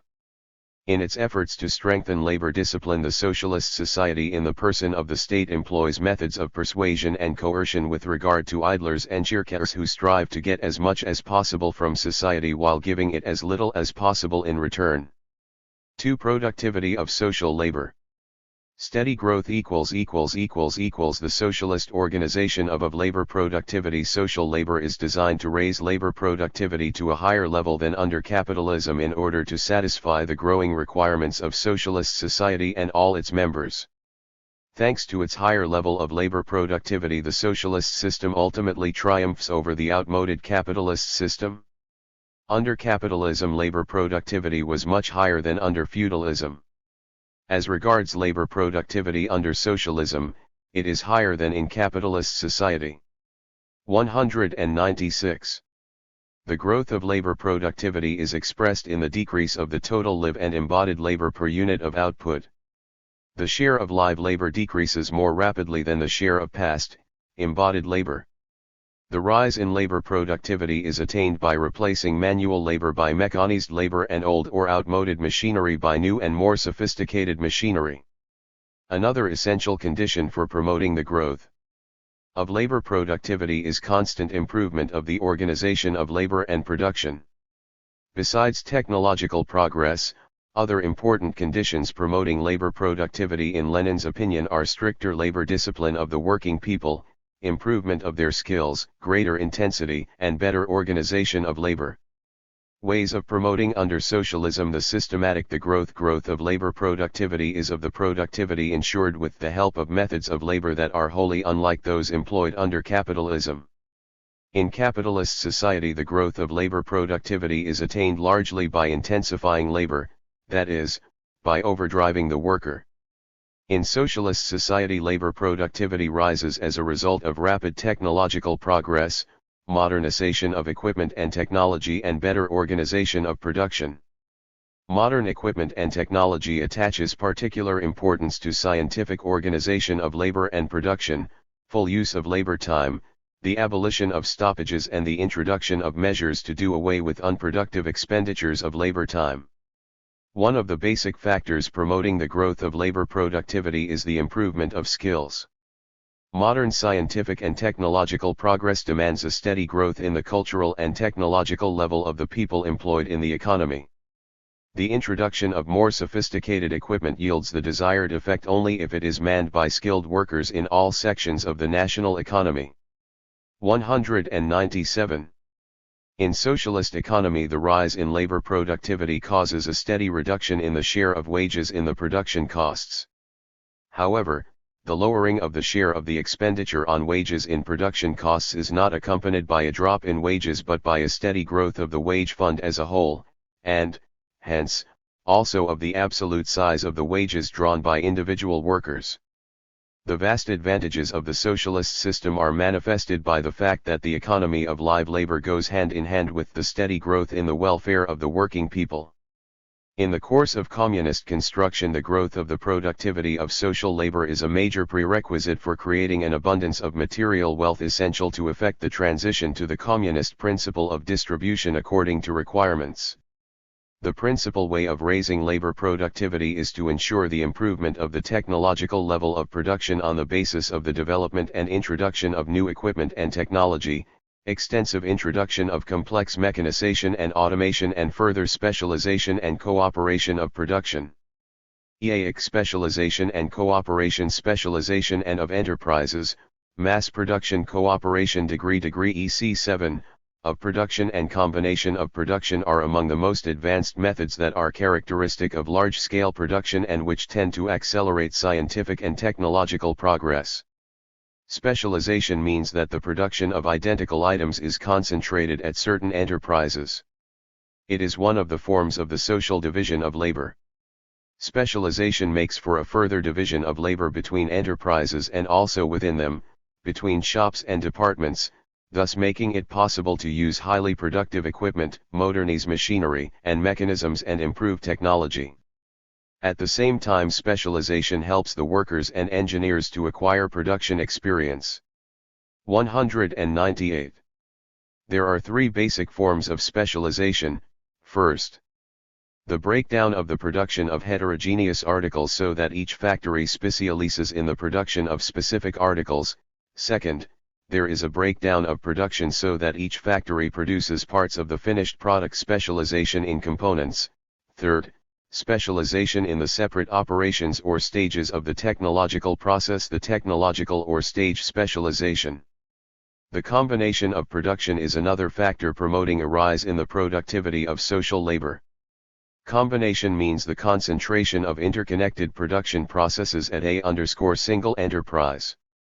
At first glance it might appear that combination is the opposite of specialization, actually it is directly connected with it. They are but different methods of concentrating production, yielding in definite conditions a higher economic effect. There are three basic forms of combination. First, there is combination based on uniting consecutive processing stages. An example of this is the iron and steel complexes where all stages of metallurgical production, from the extraction of iron ore to the production of rolled metal, are combined, and which also have facilities for the production of coke required for the iron and steel industry. The textile industry offers another example. Second, there is combination based on the complex utilization of raw materials. This form of combination is widespread in the chemical industry processing organic raw materials, complex ores of non-ferrous metals, and in the processing of agricultural products at food industry enterprises. Third, there is combination based on the utilization of waste. It is practiced, for example, at the wood working enterprises which also process sawdust and shavings. Thus, combination is widespread in branches where the processing of raw materials passes through several stages comprising a single cycle, and also in branches where production is based on the complex utilization of raw materials and fuel. Socialist emulation plays an extremely important role in raising the productivity of social labor. The bourgeoisie and its apologists assert that only competition enables people to show what they are capable of doing. In effect, however, competition brutally suppresses the abilities of the working people. Deceit, fraud, impoverishment of the masses, and the enrichment of a handful of exploiters are part and parcel of competition. Socialist emulation has for the first time afforded full scope to the development of the innumerable abilities and talents that the bourgeois system had crushed and strangled. Competition is the struggle of all against all, whereas socialist emulation is the comradely cooperation of the working people, their joint efforts for a general upsurge. Competition mirrors the hostile disunity of the producers, while socialist emulation expresses universal collaboration of people in a friendly collective. Socialist emulation rests on the enormous educational and organizing force of example. Under socialism, the force of example for the first time encourages mass action, and serves as a means of improving production and a motive force of social progress. Lenin considered that wide publicity, comparability of results, spread of progressive experience, and material and moral stimuli to work should be the main principles of socialist emulation. In bourgeois society, the improvement of production in one factory poses a threat to factories competing with it. Every innovation is the commercial secret of the factory applying it. The opposite is the case in socialist society. Socialist emulation. 200.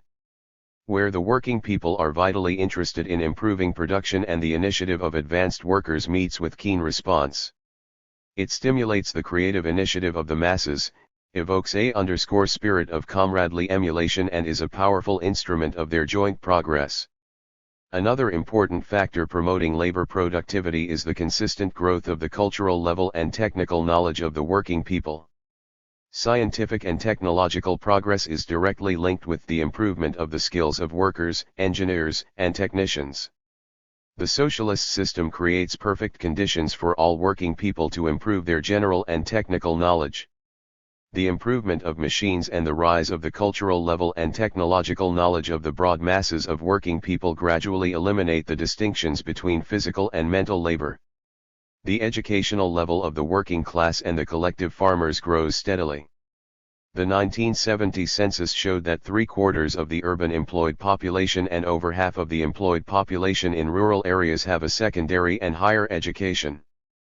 With the spread of general secondary and specialized technical education, the bulk of the young people entering independent life have an 8-year education, and a substantial part go to work after finishing the 9th and 10th forms of secondary school. At many enterprises with sophisticated equipment, up to a third of the workers have a complete secondary education. The number of collective farmers who have no special profession is declining, while the number of machine operators, specialized farm workers, and other skilled personnel with general education and special training is rapidly growing. At the same time, the number of engineers and technicians is steadily increasing and their skill is mounting. Growth of the cultural and technological level. 201. As early as in the first years of socialist construction, Lenin stressed the need to apply the principles of scientific organization of labor and production. He maintained that in socialist conditions, scientific labor organization is a mighty factor not only in raising labor productivity but also in lightening labor in every way. The scientific organization of production and labor is particularly important in present-day conditions, and its further perfection is one of the main prerequisites for raising the effectiveness of production.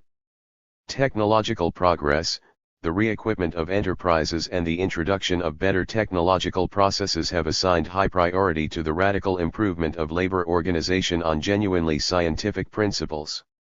Soviet industry occupies a leading place in the world as regards the technological level of production and the qualification of its workers and specialists. Yet, many enterprises still lag behind in production organization designed to fuse the equipment and the people handling it in a single production process. This makes the introduction in all enterprises of scientific organization of labor and production, corresponding to the requirements of modern scientific and technological progress, one of the most urgent tasks of the economy. Scientific organization of labor and production. Chapter Shiu. Socialist principles of distribution. 1. Distribution according to labor and economic law of socialism. Social control over the implementation of the Prinpansit or Pasur, i.e. Sipal from each according to his ability, to each according to his work, means that society must take account of and control the measure of labor and the measure of consumption of every worker. Lenin considered this a most vital condition for the success of socialist construction. There is a number of objective reasons why such accounting and control is essential. First, society does not as yet have such an abundance of products that would enable it to meet all the rapidly growing requirements of its members. Second, labor has not yet become the prime necessity of man, hence, it is necessary to ensure material incentives stimulating every worker to work with maximum productivity for the common good. Third, there are still very considerable distinctions between town and country, between mental and physical labor. Therefore, the labor of individual workers differs not only in quantity but also in quality. Social control over the measure of labor and the measure of consumption is an extremely important factor in the struggle for a new, socialist attitude to labor. This form of social stimuli to work has absolutely nothing in common with the exploiter methods of forcing people to work applied under Capi. 203. Tailism. In that social system, the exploiter class uses the threat of hunger to make the exploited classes work. Under socialism, society as a whole influences its members by making the share of the social product received by every worker dependent on the extent of his participation in socially useful labor. In any social system, the objective necessity of bution of material wealth distribution according FAC Lakauc depends on the prevailing mode of production. Under socialism, distribution is effected according to labor. Distribution according to labor is an objective law of socialism. Applying this law with increasing success, socialist society makes it the basis for the remuneration of labor in all spheres of endeavor. Distribution according to labor is closely bound up with the entire system of socialist management both in the Soviet Union and in other socialist countries. Remuneration according to labor shows millions of working people the direct connection between the results of labor and the people's material welfare in socialist society. Thus, distribution according to the quantity and quality of labor is a powerful means of making people assimilate a new, conscious, socialist labor discipline, and acquire a feeling of collectivism, and is a factor strengthening the relations of cooperation and comradely mutual assistance which are a distinctive feature of socialist relations of production. Distribution according to Jabur ensures the direct material interest of the working people in the results of their labor. It shows millions of working people that to live well they have to work well. Material incentives spur on the advanced workers and raise the mass of workers to the level of the advanced. Distribution according to labor plays a tremendous role in the creation of the material and spiritual prerequisites for the highest phase of communism. This method of distribution is essential for achieving the fastest possible growth of the productive forces of socialist society. 204. Combination of material. In the early years of Soviet Roche stimuli to power, Lenin wrote that solid gangways to socialism and communism should not be built directly on enthusiasm, but with the aid of the enthusiasm engendered by the Great Revolution and on the basis of personal interest, personal incentive, and business principles. Lenin's behest shows that there must be a correct combination of material and moral stimuli to work. The practice of socialist construction confirms that without the material interest of the workers in the results of their labor, it is impossible to raise the country's productive forces, create a socialist economy, and lead scores of millions of people towards communism. At the same time, socialism evolves ever more powerful and effective stimuli to work. The source of moral stimuli is the radically changed position of the working people in society. It induces them to work better and more productively for the benefit of society. In addition to material stimuli, the social approval for the work people perform for society is becoming an enormous driving force of social progress. Increased economic stimulation of enterprises and further development of the principle of material stimulation are called upon to ensure a correct combination of material and moral incentives to work. The unity of the material interest and moral stimuli is vastly important not only for the economy, but also for the development of a truly communist attitude to labor, for educating the builders of communist society. 2. Wages under socialism. Wages at state under socialism. Labor is remunerated in keeping with the law of distribution according to the quantity and the quality of work done. On the basis of this law, socialist society 205 improves the forms and methods of labor remuneration. At state-owned socialist enterprises, factory and office workers are paid wages. Under socialism, wages express the relation between the whole of society, as represented by the state, and the individual factory and office workers whose labor is evaluated according to its quantity and quality. The wages of the entire working class are the portion of the national income that goes to cover the individual consumption of the workers and is distributed according to labor. Through its state bodies, the working class fixes wages in a planned way in the interests of society as a whole.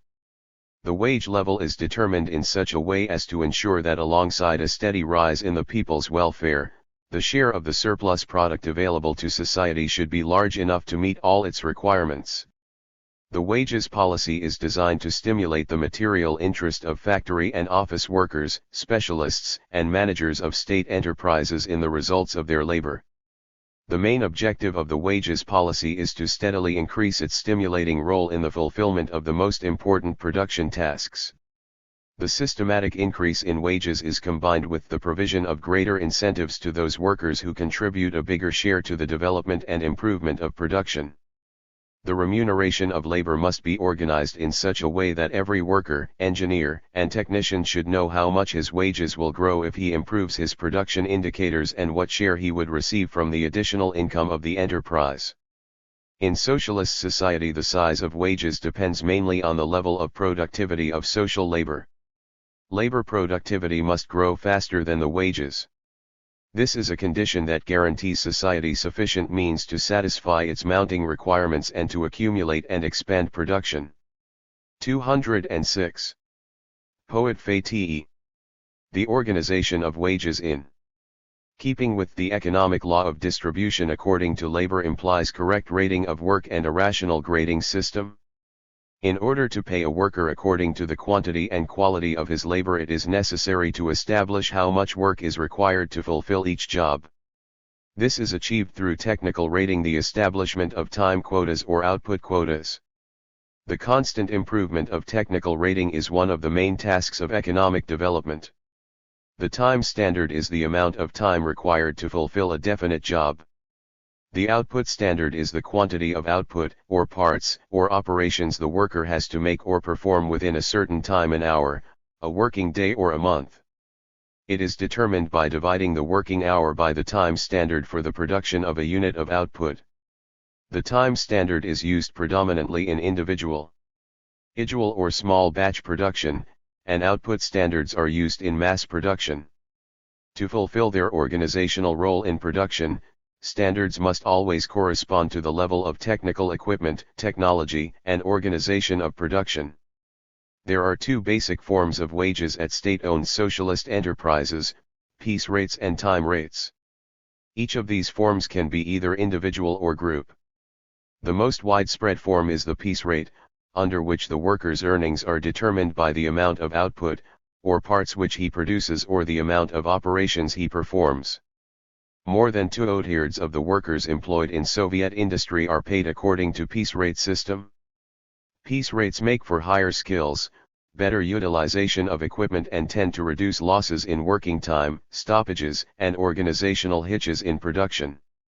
In some cases the progressive piece rate system is applied in keeping with which every unit produced over and above the basic quota is paid for at a higher rate, the rate becoming progressively higher. This system cannot be used on a mass scale or permanently because under it a worker's wages can grow quicker than his labor productivity. But in certain cases, when bottlenecks must be urgently abolished, it may be in the interest of the enterprise to apply progressive piece rates. Time rates are used when it is impossible to determine exactly the output of the workers, as, for example, in the remuneration of repair workers, adjusters, crane operators, electricians, and the like. Time rates are used also in some sections of automated production where the workers are engaged mainly in the adjustments, repair, and maintenance of machinery. The new system of management creates conditions under which the enterprises in addition to the wage fund are able to set up material incentives fund to reward workers for individual achievements and for the performance of the enterprise as a whole. The creation of the Fund for Socio-Cultural Measures and Housing Construction further extends the enterprise's possibilities for granting material incentives to its workers.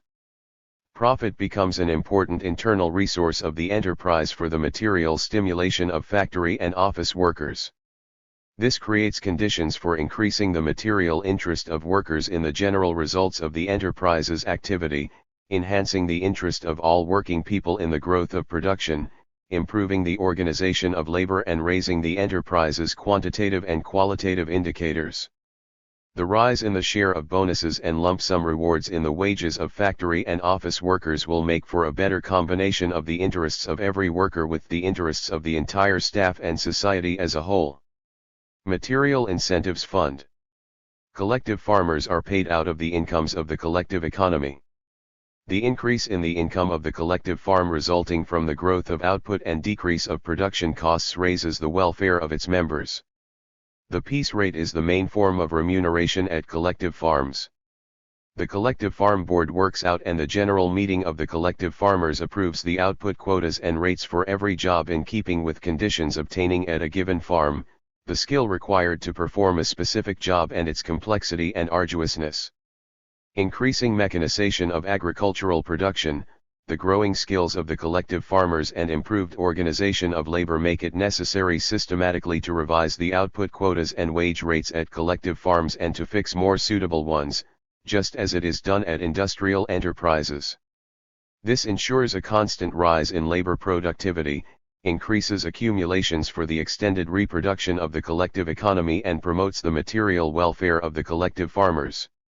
With the improvement of the system of relations within collective farms, it becomes necessary to bring the rating, organization, and remuneration of labor at collective farms closer to the level and forms existing at state enterprises. An important role in strengthening the economic position of the collective farms and improving living conditions in rural areas is being played by the introduction of guaranteed payments at collective farms. The introduction of guaranteed payments to collective farmers and the further increase in their size are carried out on the basis of the growth of production and the rise in the labor productivity at collective farms, the strict observance of the policy of economy and the constant concern for the advance of the collective farm economy. This is a major step towards the approximation of the living standards in town and country. Payment for work at collective farms. 14,988-209. 3. Public consumption funds. Alongside the growth of the consumption funds, working people's incomes through remuneration according to labor, a vital role in promoting the welfare of the people is played by the growth of the public consumption funds. These funds finance state expenditures on education, health protection, pensions, maintenance of children at children's institutions and, in future, the introduction of free communal services, and so forth. In socialist society, public funds play an enormous role in satisfying the social and cultural requirements of the people. They are particularly important to families with many children. Free education, medical service, the absence of unemployment and many other advantages of socialism have long since become part and parcel of the life of Soviet people. Such are the infeasible gains of the Soviet people who have left the capitalist countries far behind in this respect. These benefits are paid for out of public consumption funds whose growth has been particularly fast in the post-war years. The grants and privileges paid out of these funds to the population have increased from 4,600 million rubles in 1940 to 73,000 million in 1972. The growth of public consumption funds considerably promotes living standards in the country. Remuneration according to labor will be the basic source of satisfying the people's requirements throughout the period of communist construction. At the same time, there is a steady growth of public consumption funds. But this does not undermine the material interest of the working people in the results of their labor. On the contrary, it makes it possible to solve a number of important socio-economic problems in a communist way. First, the maintenance of the rising generation. Soviet society is gradually and in increasing measure assuming all expenditures connected with this task. Types of public consumption funds. 210. Second, the rise of the educational level of the population and the development of culture and science. This includes government outlays on the building of schools, universities, research institutes, theaters, cinemas, etc. Third, health protection. This is a vast sphere which includes medical services and the organization of rest and treatment. Fourth, improvement of living conditions through the solution of the housing problem, providing the populace with modern houses, communal services, and so forth. Fifth, society's concern for incapacitated members. This includes old age and disability pensions. The growth of public consumption funds considerably mitigates the inequality as regards property which is inevitable in socialist society, since in it remuneration according to work is an objective necessity. 4 ways of raising the living standard. Indicators of the standard of living cannot be having standard characterized by any single indicator, but only by a set of indicators showing the various aspects of people's working and living conditions. The main indicator of the living standard is the people's real incomes, whose size depends on 3 factors: first, on the size of the money incomes; second, on the price of consumer goods and services; and third, on the size of the public consumption funds. The higher the real incomes, the greater is the per capita consumption. At the same time, the standard of living is greatly contingent on working conditions both in industry and agriculture, such as the length of the working day and paid holidays, the level of mechanization and the intensity of labor and how difficult and harmful it is, its safety and many other factors. In comparing the standard of life in countries with different social systems, it is necessary to take into account the employment index of the working class, which depends on the existence and scope of unemployment, and, for the rural population, on whether there is agrarian overpopulation and its scope. An important aspect of the living standard of the working people is the pattern of their expenses on the satisfaction of diverse requirements. Another factor determining the standard of living is housing, health protection, average lifespan, and the available cultural facilities. Rise in the living in socialist society. The material standard is a low welfare of the people rises with of socialism the expansion of social production, the development of the productive forces, growth in labor productivity and heightening effectiveness of social production.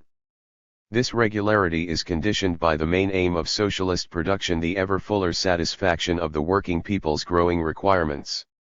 The growth of the socialist economy is directly connected with a great lightening of labor. In Soviet industry, technological progress has resulted in the disappearance of many professions involving heavy manual labor, and the rapid development of science and technology leads to a still further lightening of labor. The back-breaking labor of the individual farmer who tilled land with primitive implements is now a thing of the past. Since the establishment of Soviet power, the average working week in industry has decreased from 58.5 hours in 1913 to 40.7 hours in 1972. Today most workers and office employees work 5 days a week. The working day of a collective farmer is about 30% or shorter than that of the individual peasant.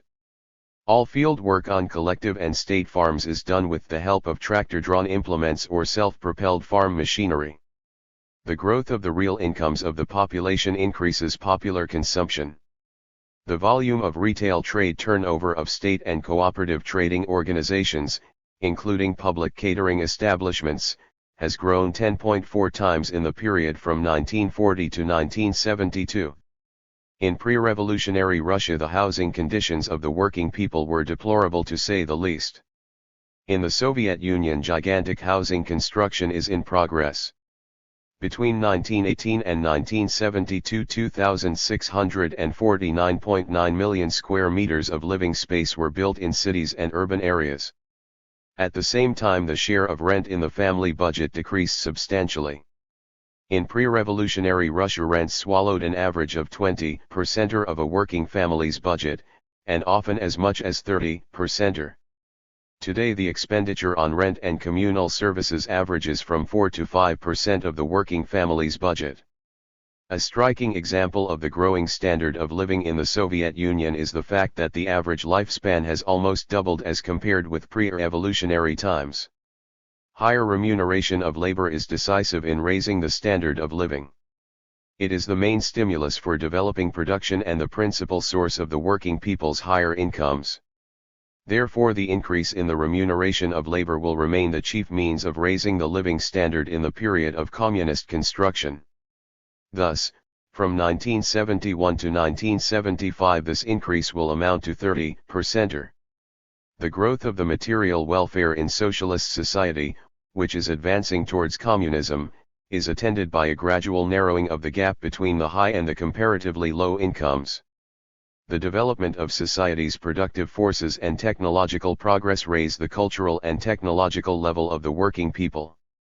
An ever greater number of unskilled workers and employees are acquiring skills. The rise in skills and the increase in labor productivity consistently narrow down the gap in wage levels.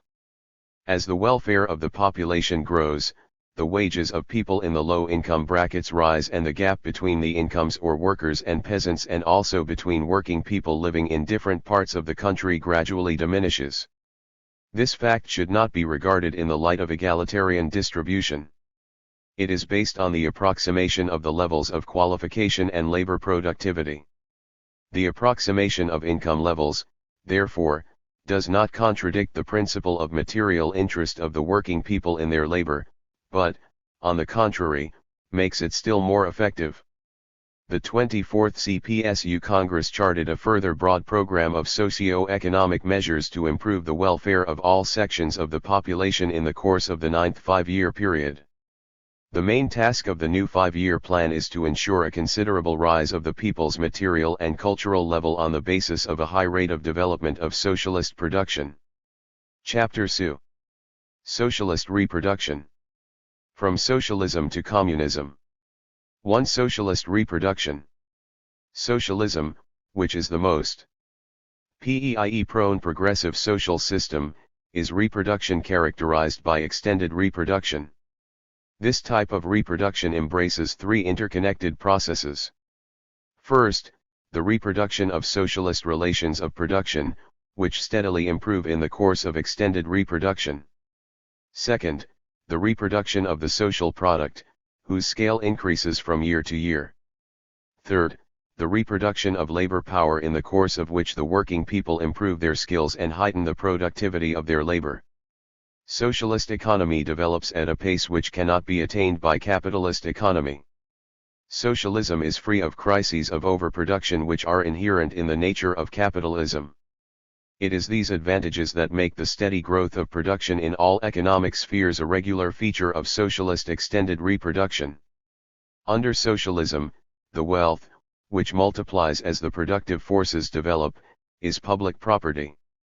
The systematic increase of the social wealth in socialist society is accompanied by a steady rise of the material and cultural level of the working people. Extended. 215. Socialist reproduction means a growth of public wealth, on the one hand, and, on the other, a rise in the material and cultural level of the people. Following the triumph of social reproduction of ism, the development of the pro-realist relati, Sicily eductive forces in all spheres of The economy takes place in conditions of the undivided rule of the socialist economic system. The reproduction of socialist relations leads to the systematic elimination of contradictions and the eradication of the vestiges of capitalism in the economy and the consciousness of the people. Socialist production relations are constantly improving in the course of extended reproduction. The new system of planning and economic stimulation of production is a major stage in this respect. The material and spiritual prerequisites for the establishment of the highest phase of communism mature during the entire period of communist construction. Progress in all spheres of socialist production relations logically leads to the gradual elimination of the distinctions between town and country, between classes and social groups of socialist society. It promotes and consolidates communist principles in the relations between workers, peasants, and intellectuals and results in the rise of the classless communist society. Under socialism, the bulk of the abode raw social product is the property of the whole people, and some of it is the property of individual collectives of working people. All branches of the economy engaged in production, transportation, and storage of material wealth take part in creating the gross social product. The high economic development rates under socialism are reflected in the rapid growth of the social product. In 1972, the gross social product of the USSR was 47 times greater than in 1913 and amounted to 62% of the gross social product of the USA. The annual social product of socialist society is identified in material and value form. As regards its material form, the social product is divided into two parts: the means of production designed to re-enter the production process, and the articles of consumption intended for the individual and joint satisfaction of the requirements of members of society. In their turn, the means of production are divided into two. One part consists of buildings, equipment, rolling stock, farming machinery, and other fixed assets of the economy. The other part comprises the assets in turnover, raw materials and half-finished products, fuel, and electric power. The growth of the fixed assets and assets in turnover extends the sphere of socialist labor, increases the wealth of society, lightens labor, and raises its productivity and the material and cultural level of the working masses. The means of production, or the productive fixed assets and assets in turnover, constitute the main part of socialist society's material wealth. The other part does not directly participate in production and consists of housing facilities, buildings, and premises for social and cultural purposes, theaters, museums, clubs, schools, parks, etc., all of which are the non-productive assets of the economy. As regards value, the gross social product is the sum total of values produced by all sectors of the economy. This includes, first, the value of the already expended means of production; second, the newly created value resulting from the labor of workers, collective farmers, and the intelligentsia in all spheres of material production. The first of these two parts is used to replace the expended means of production, the second is placed at the disposal of society to satisfy all its requirements and makes up the national income of socialist society, which will be subsequently discussed. Planned economy is called upon to adjust the separate parts of the economy in a ratio ensuring the correspondence of the structure of the social product with the social designation of its components in the process of reproduction. This, a very important aspect of planned economy, ensures proportionality in the process of extended reproduction. The normal course of socialist reproduction depends on the timely and unimpeded realization of the output of all branches of the economy. This shows the importance of the role which is played in socialist society by the market, that is, by the aggregate conditions for the realization of commodities. The socialist market, where socialist enterprises sell their commodities, the products of socialist production, is organized according to plan. A constant appraisal of the conditions on the market, of the changes taking place on it and in the consumer demand, is one of the basic tasks of planned management of socialist economy. A definite amount of the means of production, machinery, raw materials, and fuel is expended when the social product is made. The unobstructed and continuous renewal of production on an unchanged scale depends on the replacement of this amount of the means of production out of the annual social product. Let us assume that 125,000 metalworking lathes and 450 million tons of coal have been used up in a year. That means that the same number of lathes and the same amount of coal must be deducted from the annual product of society and returned to the fixed assets and assets in turnover in the economy to compensate for the expended means of production. The compensation of the expended means of production must also be insured in value form. Let us assume that 100,000 million rubles worth of production was expended during the year. That means that society must be able to replace the means of production valued at the same sum. In socialist society, the renewal of the material productive assets is effected in a planned and organized manner. Replacement of the means of production. 218. The ratio between the extended socialist reproduction ENEAF implies definite quantitative relations between economic branches, particularly between the production of the means of production and the production of consumer goods. We have learned above that capitalist extended reproduction demands that the sum of the essential and surplus product of Department I should be of a greater value than the fixed capital of Department II. This quantitative relation must also be established in socialist society, with the difference, however, that this time it is not a question of fixed capital but of the fixed productive assets and the assets in turnover. In other words, the priority growth of the production of the means of production over the production of consumer goods is a law of extended socialist reproduction. It does not mean, however, that the relation between the growth rates for the two groups remains unchanged at all stages of socialist and communist construction. At the initial stages of industrialization in the Soviet Union, when it was necessary to establish a powerful basis for the heavy industry as quickly as possible, it was inevitable that there should have been a considerable difference in the rates of development of the two groups of industry. From 1929 to 1940, the output of the means of production increased at an average annual rate that was almost 70% or higher than that of the production of consumer goods.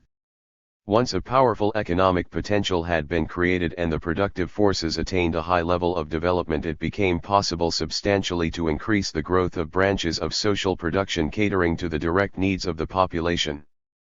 Progress in the development of heavy industry makes it possible to channel considerably more resources into the development of the consumer goods industry. The accelerated growth in the production of consumer goods is an essential 219. Condition for the further development of the entire economy, since it is this growth that actuates the material stimuli for boosting production. Extended socialist reproduction would have been inconceivable without a constant numerical growth of the working people and a steady rise in their cultural and professional level. Under socialism, the main source of replenishing the working class is the natural growth of population. Furthermore, industry is absorbing the surplus labor power forming in agriculture as a result of the mechanization of production. And, finally, the freeing of women from a greater part of the burden of domestic concerns makes it possible to draw them into the production process. In socialist society, skilled personnel is trained according to plan in a large number of educational institutions and also through after-work training. The rapid growth and improvement of production in the course of communist construction engenders considerable changes in the occupational structure.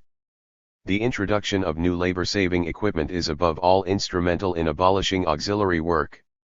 The reduction of the administrative and managerial apparatus, further mechanization of agriculture, creation of conditions enabling many women to spend less time on housekeeping make it possible to increase the number of people engaged in industry and other branches of the economy. At the same time, the extensive development of the health service, education, and culture requires a rapid increase in the number of people engaged in these sectors. This increase is dictated by the need to enlarge the social consumption funds, promote education, and expand the service industry. In socialist society, the expansion of the non-productive sectors of the economy makes for the fuller satisfaction of the working people's requirements and improves their living and working conditions. The changes in the utilization of society's labor resources impose serious tasks on the system of mass reproduction of labor power. 220. Education and retraining of workers, and on the planned redistribution of labor power. 2. The national income. Growth of the national income is the gross income in socialist social product minus the part that economy goes to replace the expended means of production. In other words, the national income is the sum total of the added value created by society in the given year. Under socialism, the national income is placed wholly at the disposal of society, and its growth secures the successes of the socialist economy and the rise in the living standard. Like the gross social product, the national income of socialist society is expressed in material and value form. In its physical form, the national income of socialist society consists, first, of the mass of consumer goods produced during the year and, second, of the mass of the added means of production, remaining after part of it has been used to replace those expended during the year, or, in other words, the means of production designated for the further expansion of production. In its value form, the national income of socialist society is the aggregate of values produced by both the necessary labor and the surplus labor of the workers, collective farmers, and the intelligentsia in the sphere of material production. These values are designated to satisfy the personal and public requirements of the members of society and cover state needs and the expansion of production. Two principal factors stimulate the growth of the national income, namely, the increase in the number of workers employed in different branches of material production, and the rise in labor productivity. The increase in the number of workers is rather limited. Moreover, a considerable part of the increment in the number of employed workers is absorbed by the non-productive sphere, primarily education and the 221 health service. Therefore, the rise in labor productivity is the principal source of the growth of the national income. Under socialism, the rapid expansion of industry, agriculture and other branches of the economy ensures a national income growth rate that is unattainable under capitalism. The following figures characterize the growth in the absolute size of the national income in the USSR. If we take the national income in 1940 at 100, then in 1945 it was 83, in 1950 it amounted to 164, and in 1965 to 597. In the eighth five-year period the national income rose by 41%. In the ninth five-year period it will rise by 37 to 40%, and 80 to 85% of the total national income increment will be obtained through higher labor productivity. Socialist accumulation is essential for extended socialist reproduction.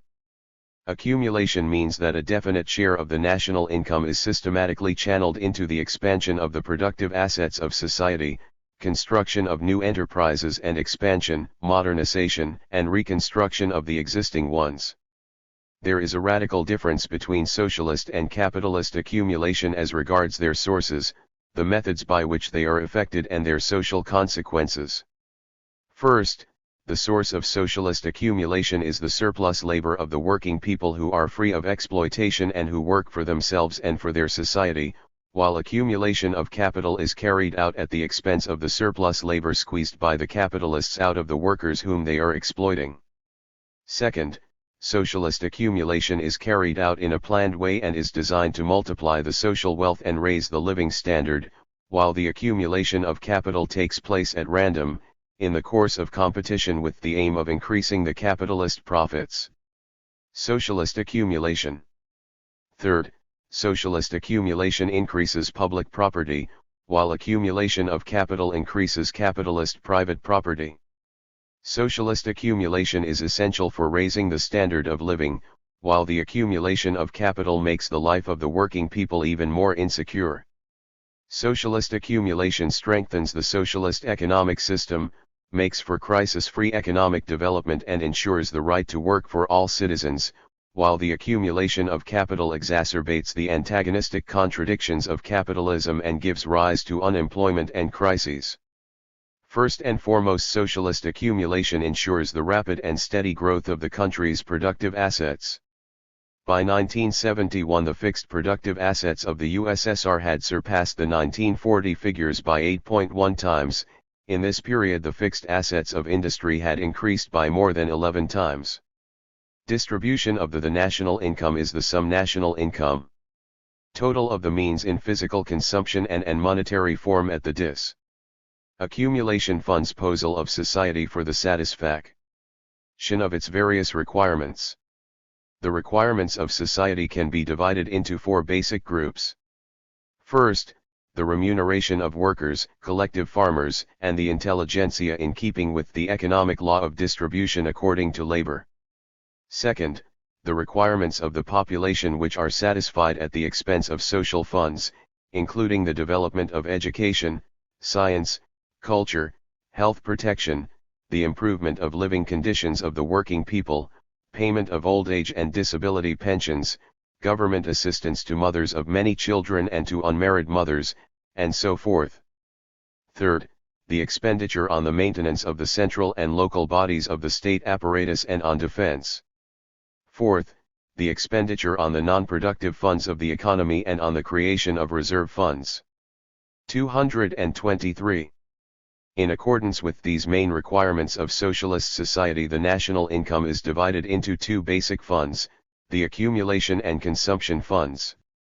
The first three groups of requirements are paid for out of the consumption fund, the fourth from the accumulation fund.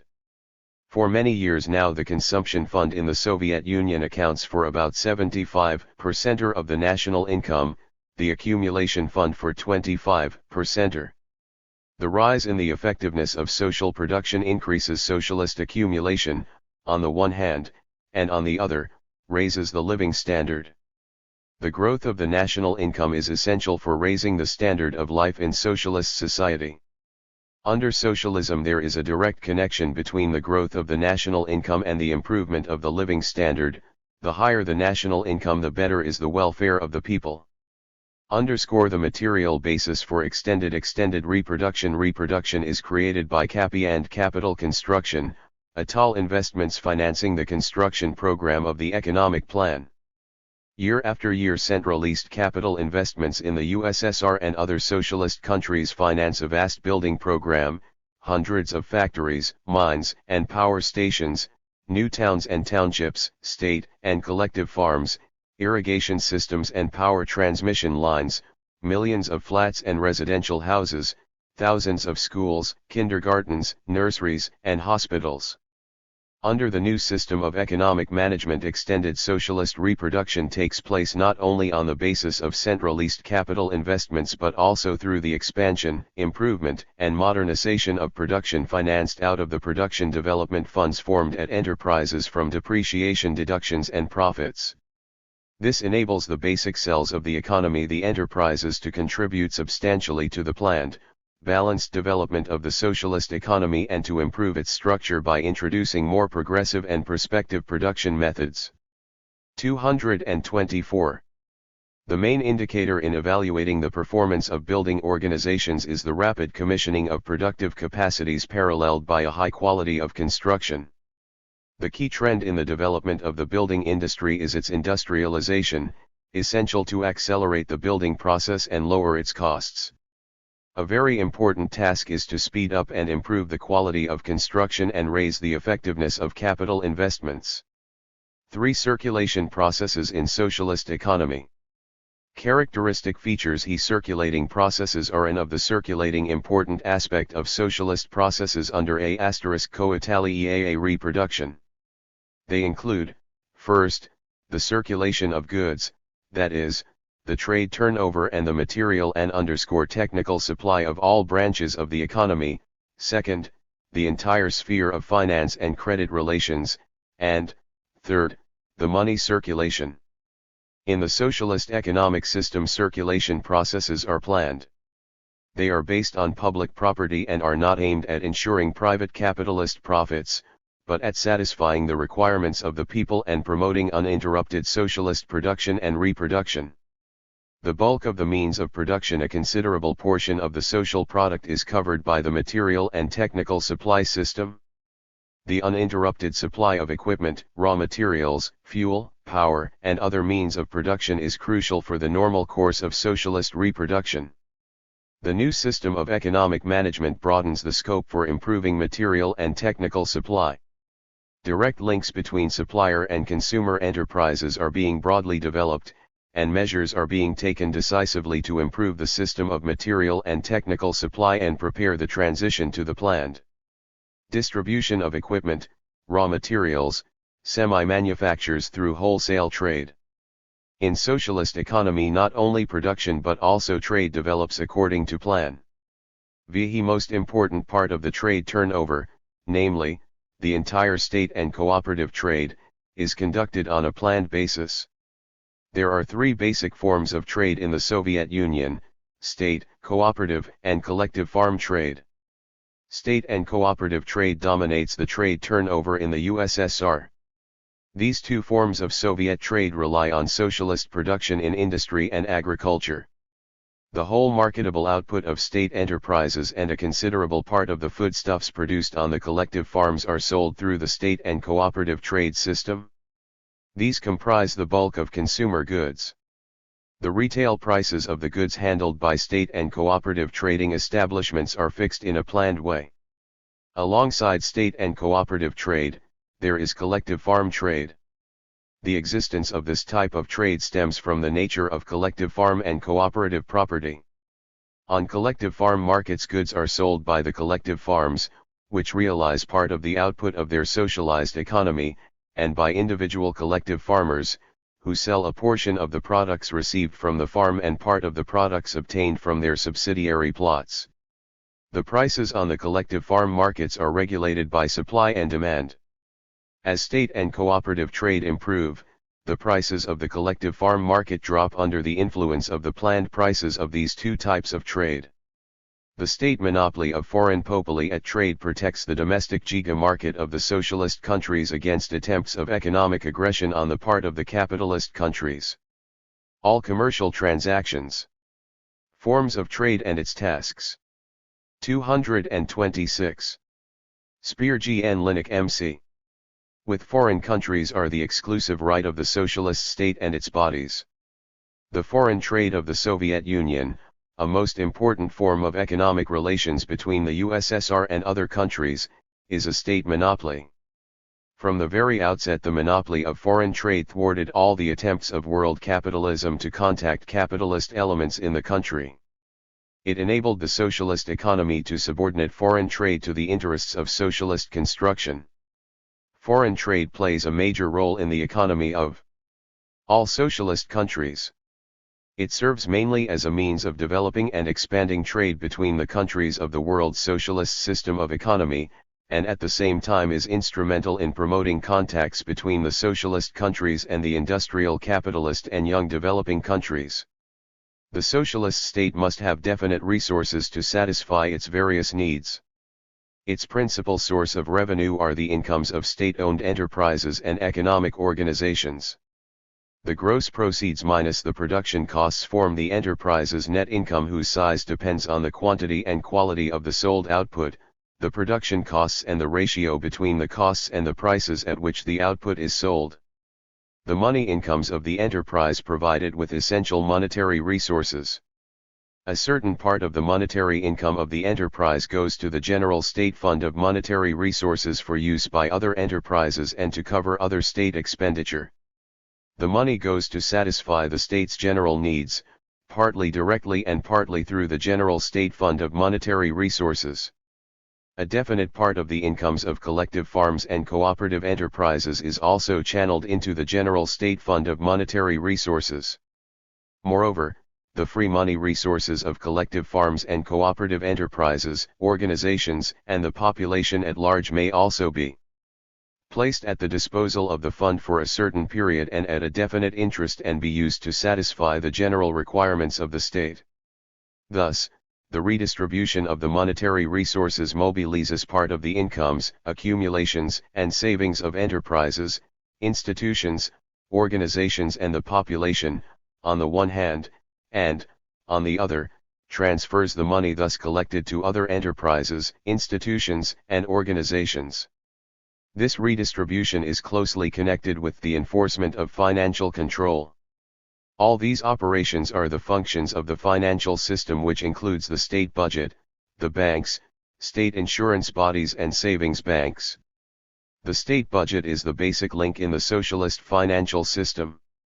In a socialist country, the state budget is closely tied up with the entire economy, for it concentrates the bulk of the country's financial means and allocates the necessary sums to satisfy almost all the requirements of the state. In socialist society, credit draws the temporarily idle monetary resources into the economic turnover and satisfies the temporary need for cash.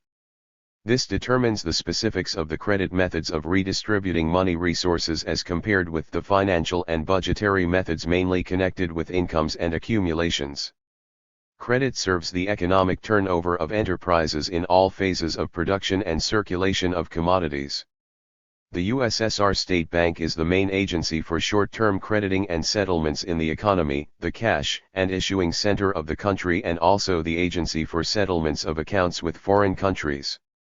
The money resources providing for the movement of the assets in turnover and assets on hand are concentrated in the State Bank, which is also the agency through which all the settlements are made of accounts between enterprises, institutions, and organizations. It also handles the accounts of the State Bud. 228. Get with the national economy and payments into the budget.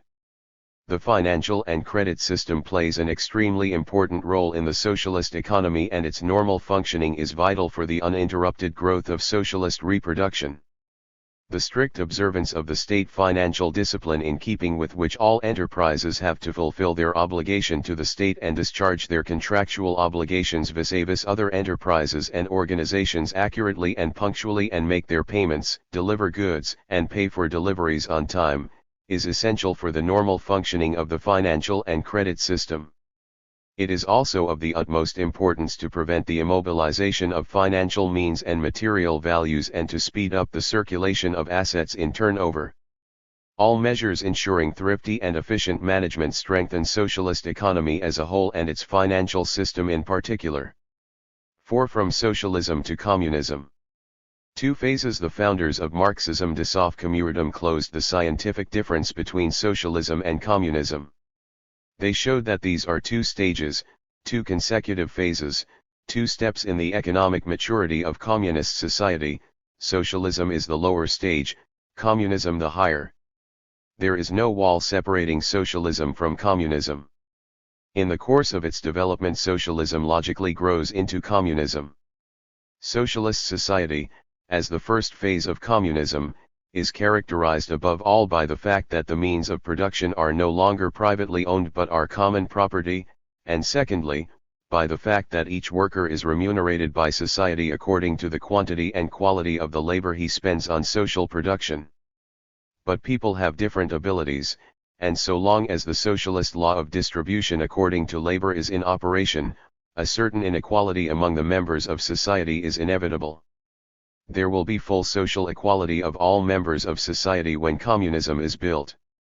High labor productivity on the basis of rapid scientific and technological progress will create an abundance of material and cultural benefits that will make it possible to apply the communist principle from each according to his ability, to each according to his needs.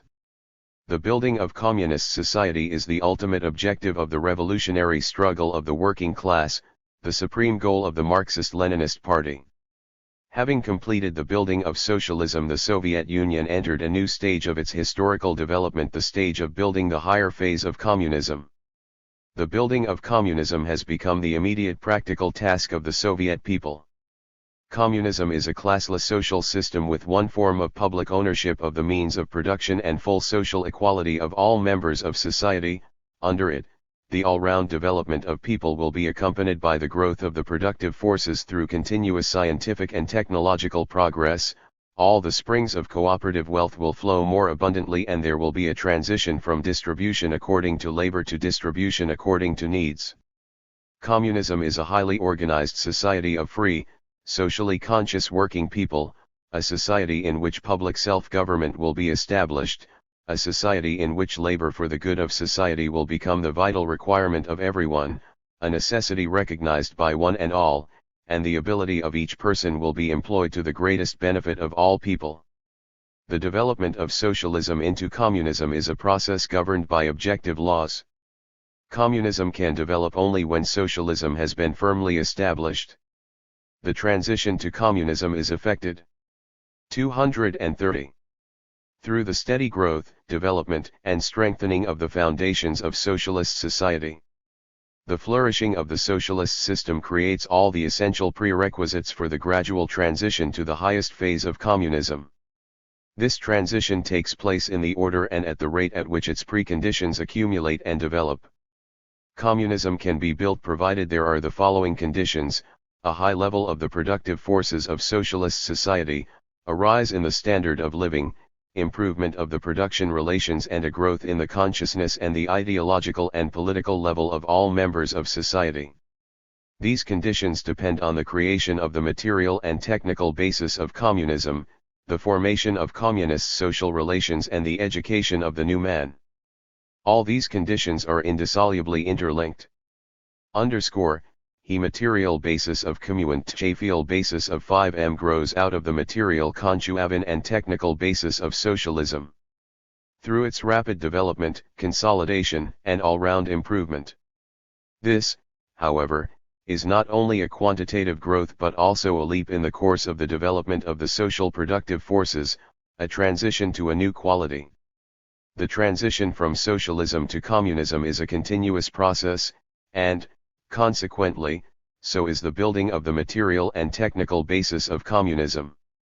The program of the CPSU points out that the creation of the material and technical basis of communism means complete electrification of the country and perfection on this basis of the techniques, technologies, and organization of social production in all the fields of the national economy, comprehensive mechanization of production operations and a growing degree of their automation, widespread use of chemistry in the national economy, vigorous development of new, economically effective branches of production, new types of power and new materials, all-round and rational utilization of natural, material and labor. 231. Resources, organic fusion of science and production, and rapid scientific and technical progress, a high cultural and technical level for the working people, and substantial superiority over the more developed capitalist countries in productivity of labor, which constitutes the most important prerequisite for the victory of the communist system. Taken together, these main tasks characterize the scientifically elaborated plan for the comprehensive development of the productive forces of socialist society. The creation of the material and technical basis of communism is the main economic task of the party and the Soviet people throughout the entire period of communist construction. The improvement of production relations goes in step with the development of the productive forces of socialism. In the Soviet Union, the task of creating the material and technical basis of communism is being accomplished at a time when mankind has entered the period of the greatest scientific and technological revolution the world has ever witnessed. This revolution is the natural outcome of the whole preceding development of science and technology. It is connected with the harnessing of nuclear energy, the conquest of outer space, the development of chemistry, the automation of production, and other enormous achievements in science and technology. Only socialism is able to use the fruits of scientific and technological revolution in the interests of society. This revolution opens up unlimited prospects for man's further mastery over the nature, and is a qualitatively new stage in the development of the productive forces of society. In the process of communist the way rest construction, the two forms of Allen SA and BA socialist property gradually draw closer together and ultimately fuse into one communist property. The formation of one communist property is effected through the growth, strengthening and 232. Improvement both of state property and of collective farm and cooperative property.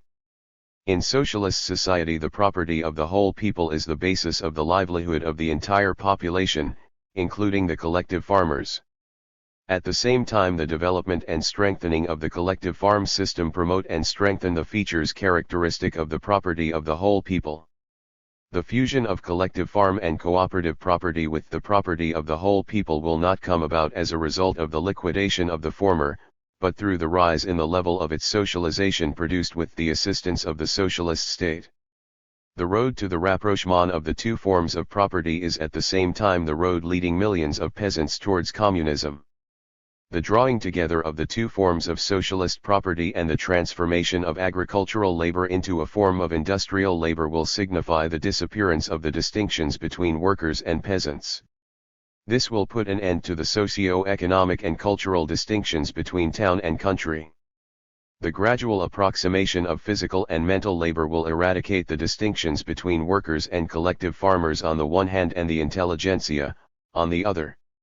The eradication of all distinctions between classes is a gradual and lengthy process which leads to an ever greater social homogeneity and will be completed with the building of full communist society. Defining the difference between moyavers of, the two phases of communist abur into man's vital, ek.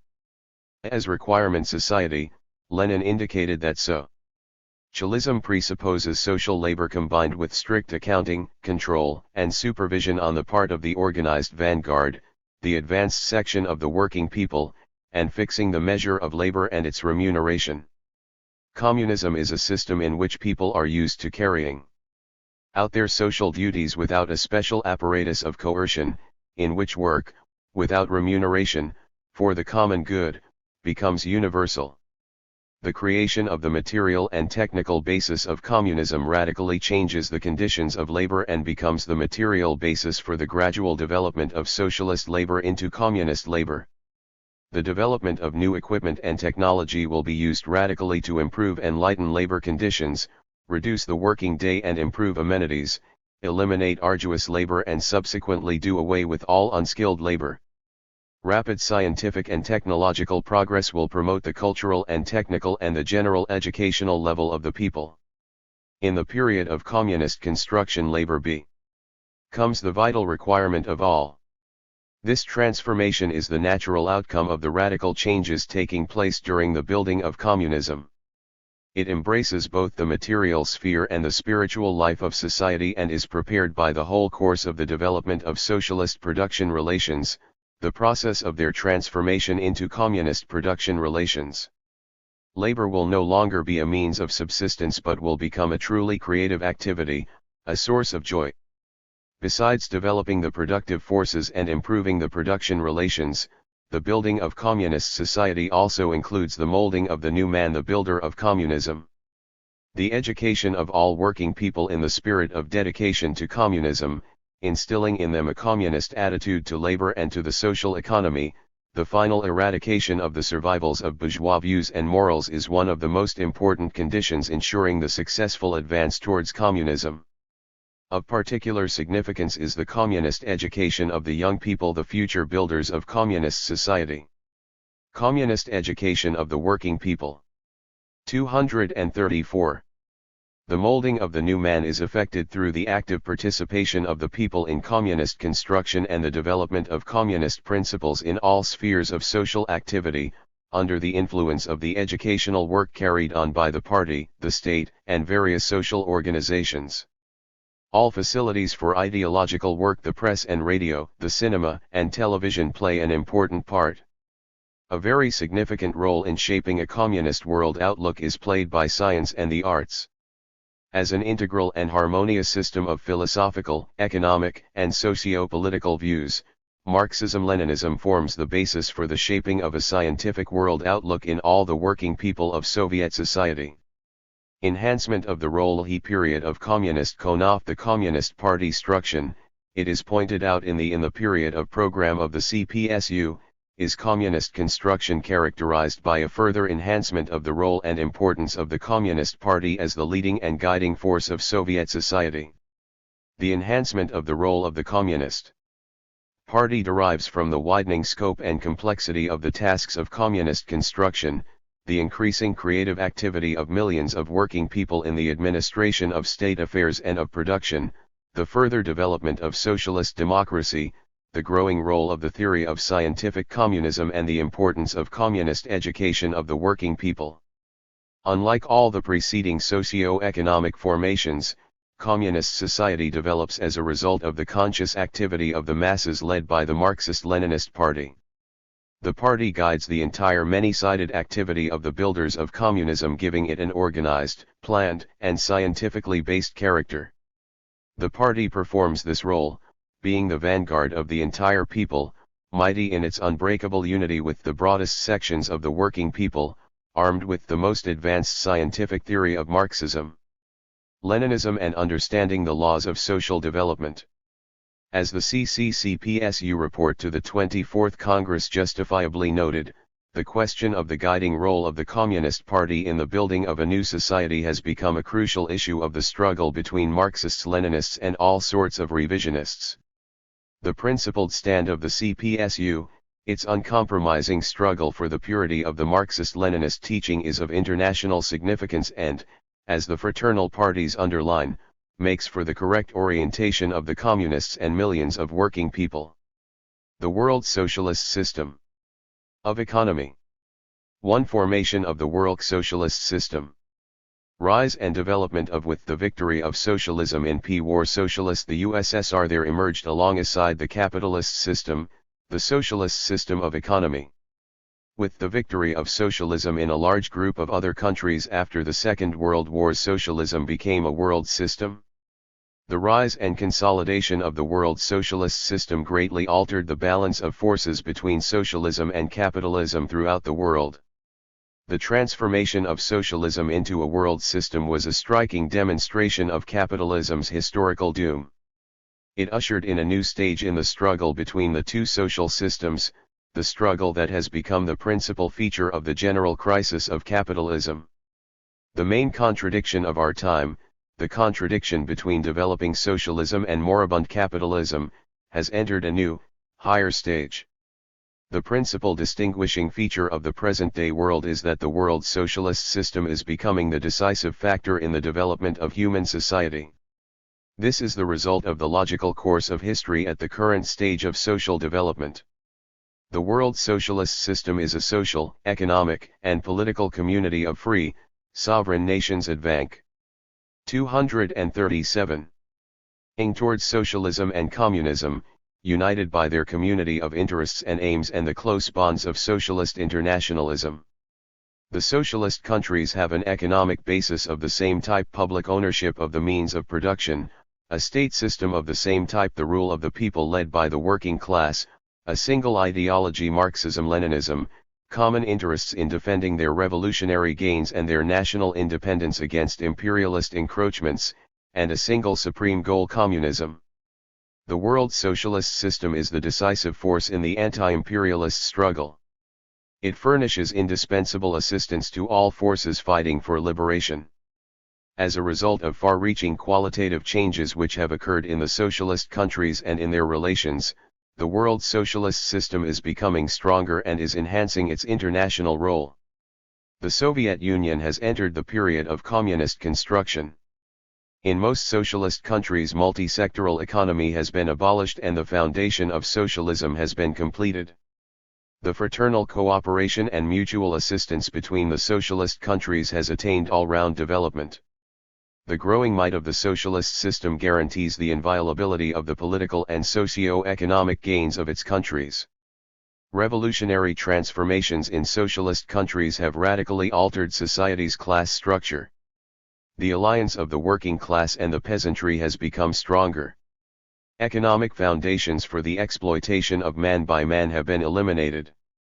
Convincing proof of socialism's decisive superiority over capitalism is offered by the consistent rise in the standard of living in socialist countries. The world socialist system has amassed vast experience that is of the utmost significance for determining the ways of further development for mankind. Now it is the experience of a big group of countries and not only that of just one country that has proved the inevitability of the revolutionary replacement of the capitalist system by the socialist system, and has shown the decisive advantages of socialism. Socialism has shown mankind the prospect of deliverance from imperialism, stated the International Meeting of Communist and Workers' Parties held in 1969. The new social system based on public ownership of the means of production and on the power of the working people is capable of ensuring the planned, crisis-free development of the economy in the interest of the people, guaranteeing the social and political rights of the working people, creating conditions for genuine democracy, for real participation by the broad masses of people in the administration of society, for all-round development of the individual and for the equality and friendship of nations. It has been proved in fact that only socialism is capable of solving the fundamental problems facing mankind. The world socialist system. Fundamental distinctions emerged and develops in a totally between the world different way from the world socialist and the world RSARS capitalist systems. Capitalist system. Capitalism became a world system by drawing an increasing number of countries in the whirlpool of the world capitalist market and spreading the relations of capitalist exploitation throughout the world. The growth of the economic ties of the world capitalist system was promoted by the financial subjugation of some countries by others and the colonial enslavement of hundreds of millions of people by a handful of imperialist powers.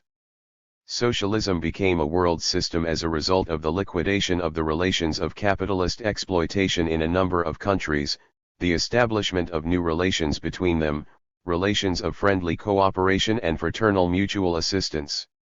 Socialism appeared on the world scene in the form of a consolidated community of countries whose mutual relations 239 are based on the principles of proletarian Marxism-Leninism, internationalism. Unlike capitalism, which divides people, socialism unites people by establishing close relations based on full equality, comradely cooperation and mutual assistance.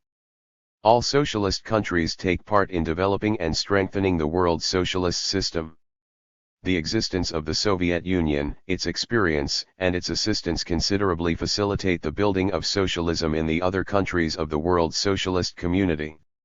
Embodied in the world socialist system are new, formerly unknown international political, economic, and cultural relations.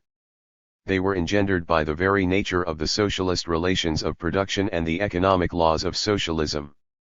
The world socialist system is not the unity and cohesion, the simple sum total of countries of the socialist countries comprising it. It is a basically an earnest of the victories of socialism cent Euro phenomenon in the life of mankind that has tremendously enhanced the might of socialism. As far back as 1920, Lenin brilliantly predicted the need to take into account the tendency towards the creation of a single world economy, regulated by the proletariat of all nations as an integral whole and according to a common plan. This tendency has already revealed itself quite clearly under capitalism and is bound to be further developed and consummated under socialism. This tendency has been embodied in the world socialist system, which is the forerunner of universal socialist economy. One of the most important factors of the strength and inviolability of the world socialist system is the process of the rapprochement of the fraternal socialist countries, which, however, is taking place not without certain difficulties. Blazing the trail to communism, the Soviet Union facilitates and accelerates the movement towards communism for the entire socialist community. Communist construction in the USSR enhances the economic 240 might and defense potential of the world community of socialist states. It creates increasingly favorable conditions for deepening the economic and cultural cooperation between the USSR and other socialist countries, for furnishing assistance and support to these countries. Thus, communist construction in the USSR is fully in keeping with the vital interests of all socialist countries. The Communist Party of the Soviet Union and the fraternal Marxist-Leninist parties of other socialist countries proceed from the need to cement the unity of the world socialist system. This unity is achieved in the struggle against the schemes of imperialism, against its efforts to breed discord between the socialist countries, against revisionist and reformist elements undermining the unity of the socialist states by counterposing them against each other, and reviving nationalism which is being exploited by imperialist saboteurs. To the economic cooperation and mutual assistance of the socialist countries. Socialist International. The development of the world division of labor socialist system evolves a new type of international division of labor. Socialist International division of labor develops in the course of the extensive economic, scientific, and technological cooperation of the socialist countries. It takes into account the specific features of every country of the world socialist system, her natural wealth and the availability of qualified personnel. This division of labor is largely instrumental in speeding up the economic and cultural upsurge in each socialist country and in the world socialist system as a whole. The International Socialist Division of Labor raises the effectiveness of social production and gives added momentum to scientific and technological progress. 241. Thus promoting high rates of growth of the economies and of the standard of life in all socialist countries. As the International Socialist Division of Labor develops, it extends the limits of the conscious, rational economic management that socialism substitutes for the anarchy of capitalist production. This multiplies the strength of each socialist country and of the entire world socialist community. The increasing utilization of the advantages of the International Socialist Division of Labor on the basis of the Leninist principles of proletarian internationalism and fraternal mutual assistance strengthens the world socialist system. p.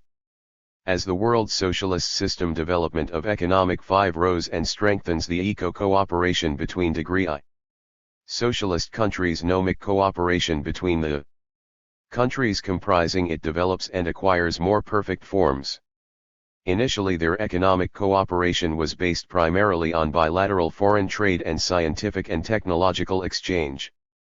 Assistance in the form of credits granted by some countries to others was also practiced in increasing measure. As the world socialist system continued to grow, other forms of economic cooperation appeared.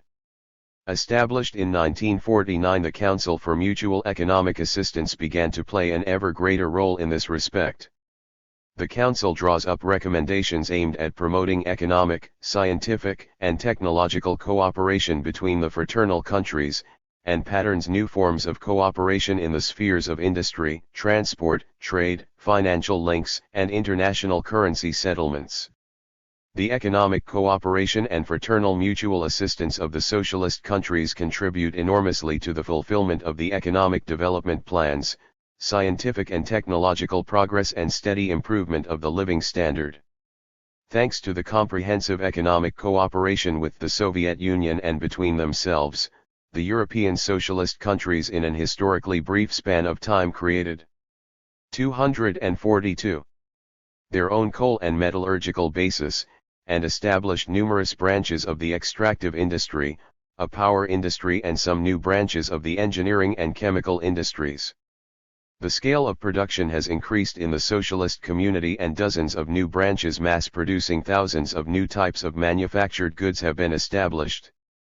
The economic cooperation of the socialist countries is a powerful factor augmenting the strength of socialism in the economic competition with capitalism. The further upswing of the world socialist economy is being achieved by combining the measures to develop the economy of every socialist country with their joint efforts to strengthen and expand their economic cooperation and mutual assistance. In view of the growth of the world socialist system, it is necessary to achieve a still closer economic and political rapprochement of the fraternal countries. This task is being solved on the basis of their coordinated national economic plans and the long-term program of the further development of socialist integration adopted by the Council for Mutual Economic Assistance in 1970. Mutual trade, specialization and the main forms of the cooperation of production, scientific cooperation and technological exchange between socialist OIS8, countries and joint organization of various types of production are among the most important forms of economic cooperation between socialist countries. Measures aimed at widening specialization and cooperation of production occupy an important place in the economic cooperation between socialist countries. Socialist specialization and cooperation of production are developing on the basis of the full observance of the interests of every participant. Specialization and cooperation of production make for better utilization of the natural wealth, they stimulate the economy of every country to a greater degree and make it POS. 243. Able to expand at a faster rate those industries which have the most favorable conditions in every given country. This opens prospects for the most rational utilization of the productive capacities and skilled personnel, heightens the technical level and the scale of production and organizes assembly line and large series production. Of vital importance for accelerating technological progress in the socialist countries is their scientific and technological cooperation. The coordination of their efforts in the field of theoretical and applied research and designing is becoming a serious factor ensuring the rational utilization of the resources of the world socialist system. The existence of the world socialist system enables the socialist countries to find joint solutions to complex tasks. A striking example of the economic cooperation between socialist countries is the construction of the giant Druzhba oil pipeline linking the Soviet Union, Poland, the German Democratic Republic, Czechoslovakia, and Hungary. The piping of Volga oil to the banks of the Oder, Vistula, and Danube costs only a fraction of railway costs. Each country using the pipeline has contributed her share to the construction of this giant project. The existence of the world so approximation of the Chalist system, the development of economic cooperation between development of the island countries, the fraternal countries, and the international division of labor have created a real possibility of closing the gap in the economic and cultural levels between individual countries they had inherited from capitalism. Socialist interstate relations rest on full equality of large and small countries. The mutual assistance and exchange of experience, notably the mutual exchange of scientific and technological achievements, and cooperation in the development of natural resources ensure the approximation of the economic development. 244. Ment levels of the countries of the world socialist system. Within the framework of the world socialist system, the formerly backward countries have in a short span of time drawn considerably closer to the level of the advanced socialist countries thanks to the assistance of the latter. But the degree of the development of the productive forces in the socialist countries is still not the same.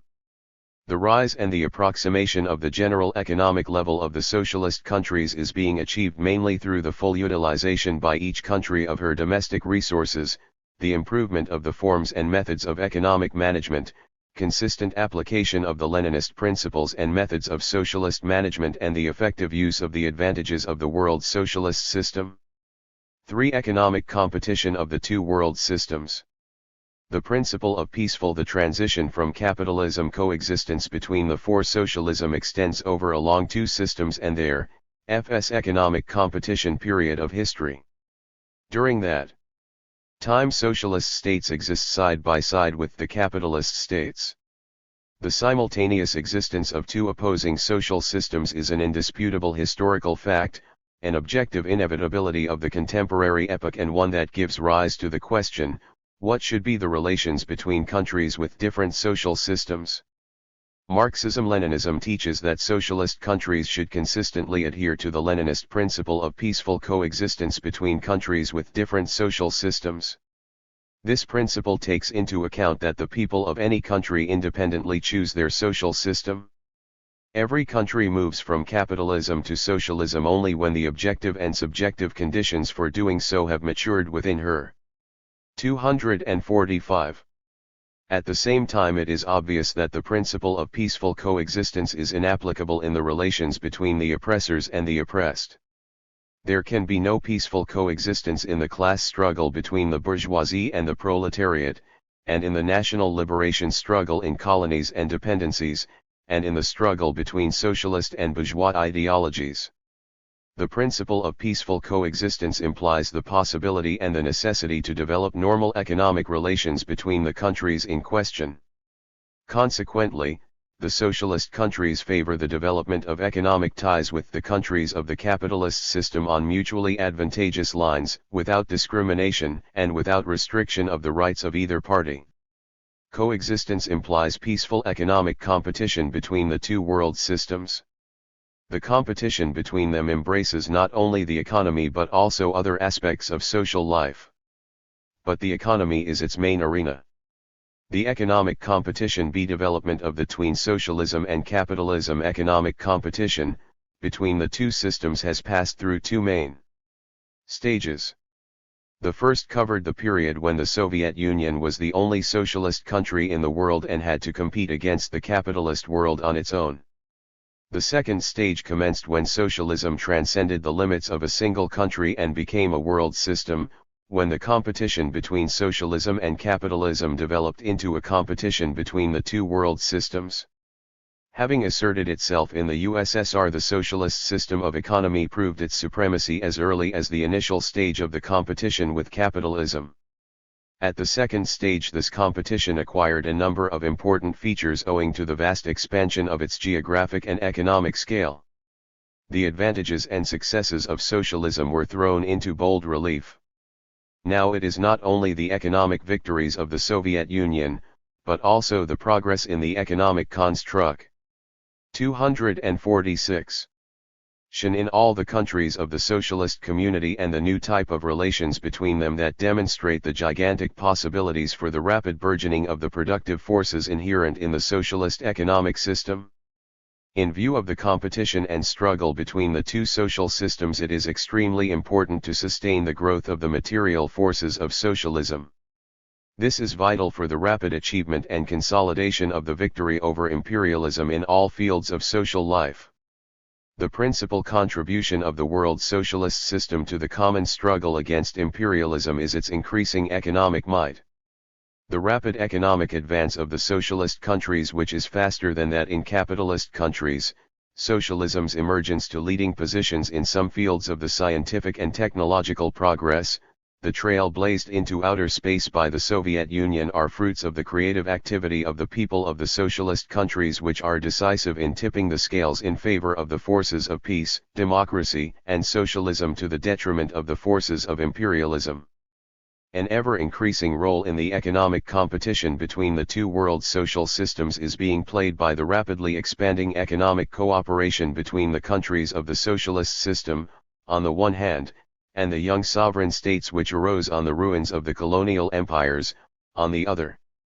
The existence of the world socialist system and the weakening of imperialism makes it easier for the peoples of these countries to overcome their age-old backwardness and poverty and win economic independence. Of great importance to the young sovereign countries is the fact that socialism has taken the lead in economic development rates and has outstripped capitalism in a number of key sectors of scientific and technological progress. Thanks to this, the former monopoly of the highly advanced capitalist countries in supplying the means of production and also in the spheres of technical assistance, loans, credits and so forth has become a thing of the past. The young sovereign states, which have won political independence through a long and bitter struggle, are receiving increasing economic assistance and all-sided support from the socialist states. This assistance is vital in solving the urgent problems arising before these countries as they go about overcoming the grim heritage of the colonial system. The countries of the world socialist system supply the young sovereign countries with the necessary equipment and other items, grant them credits with which to purchase equipment and pay for the technical assistance on easy terms. Assistance to these countries coming from the Soviet Union and other socialist states has neither political nor military strings attached to it. For the young sovereign countries, the friendly relations with the Soviet Union and other socialist states are a decisive factor in strengthening their freedom and independence and in the development along the road of social progress.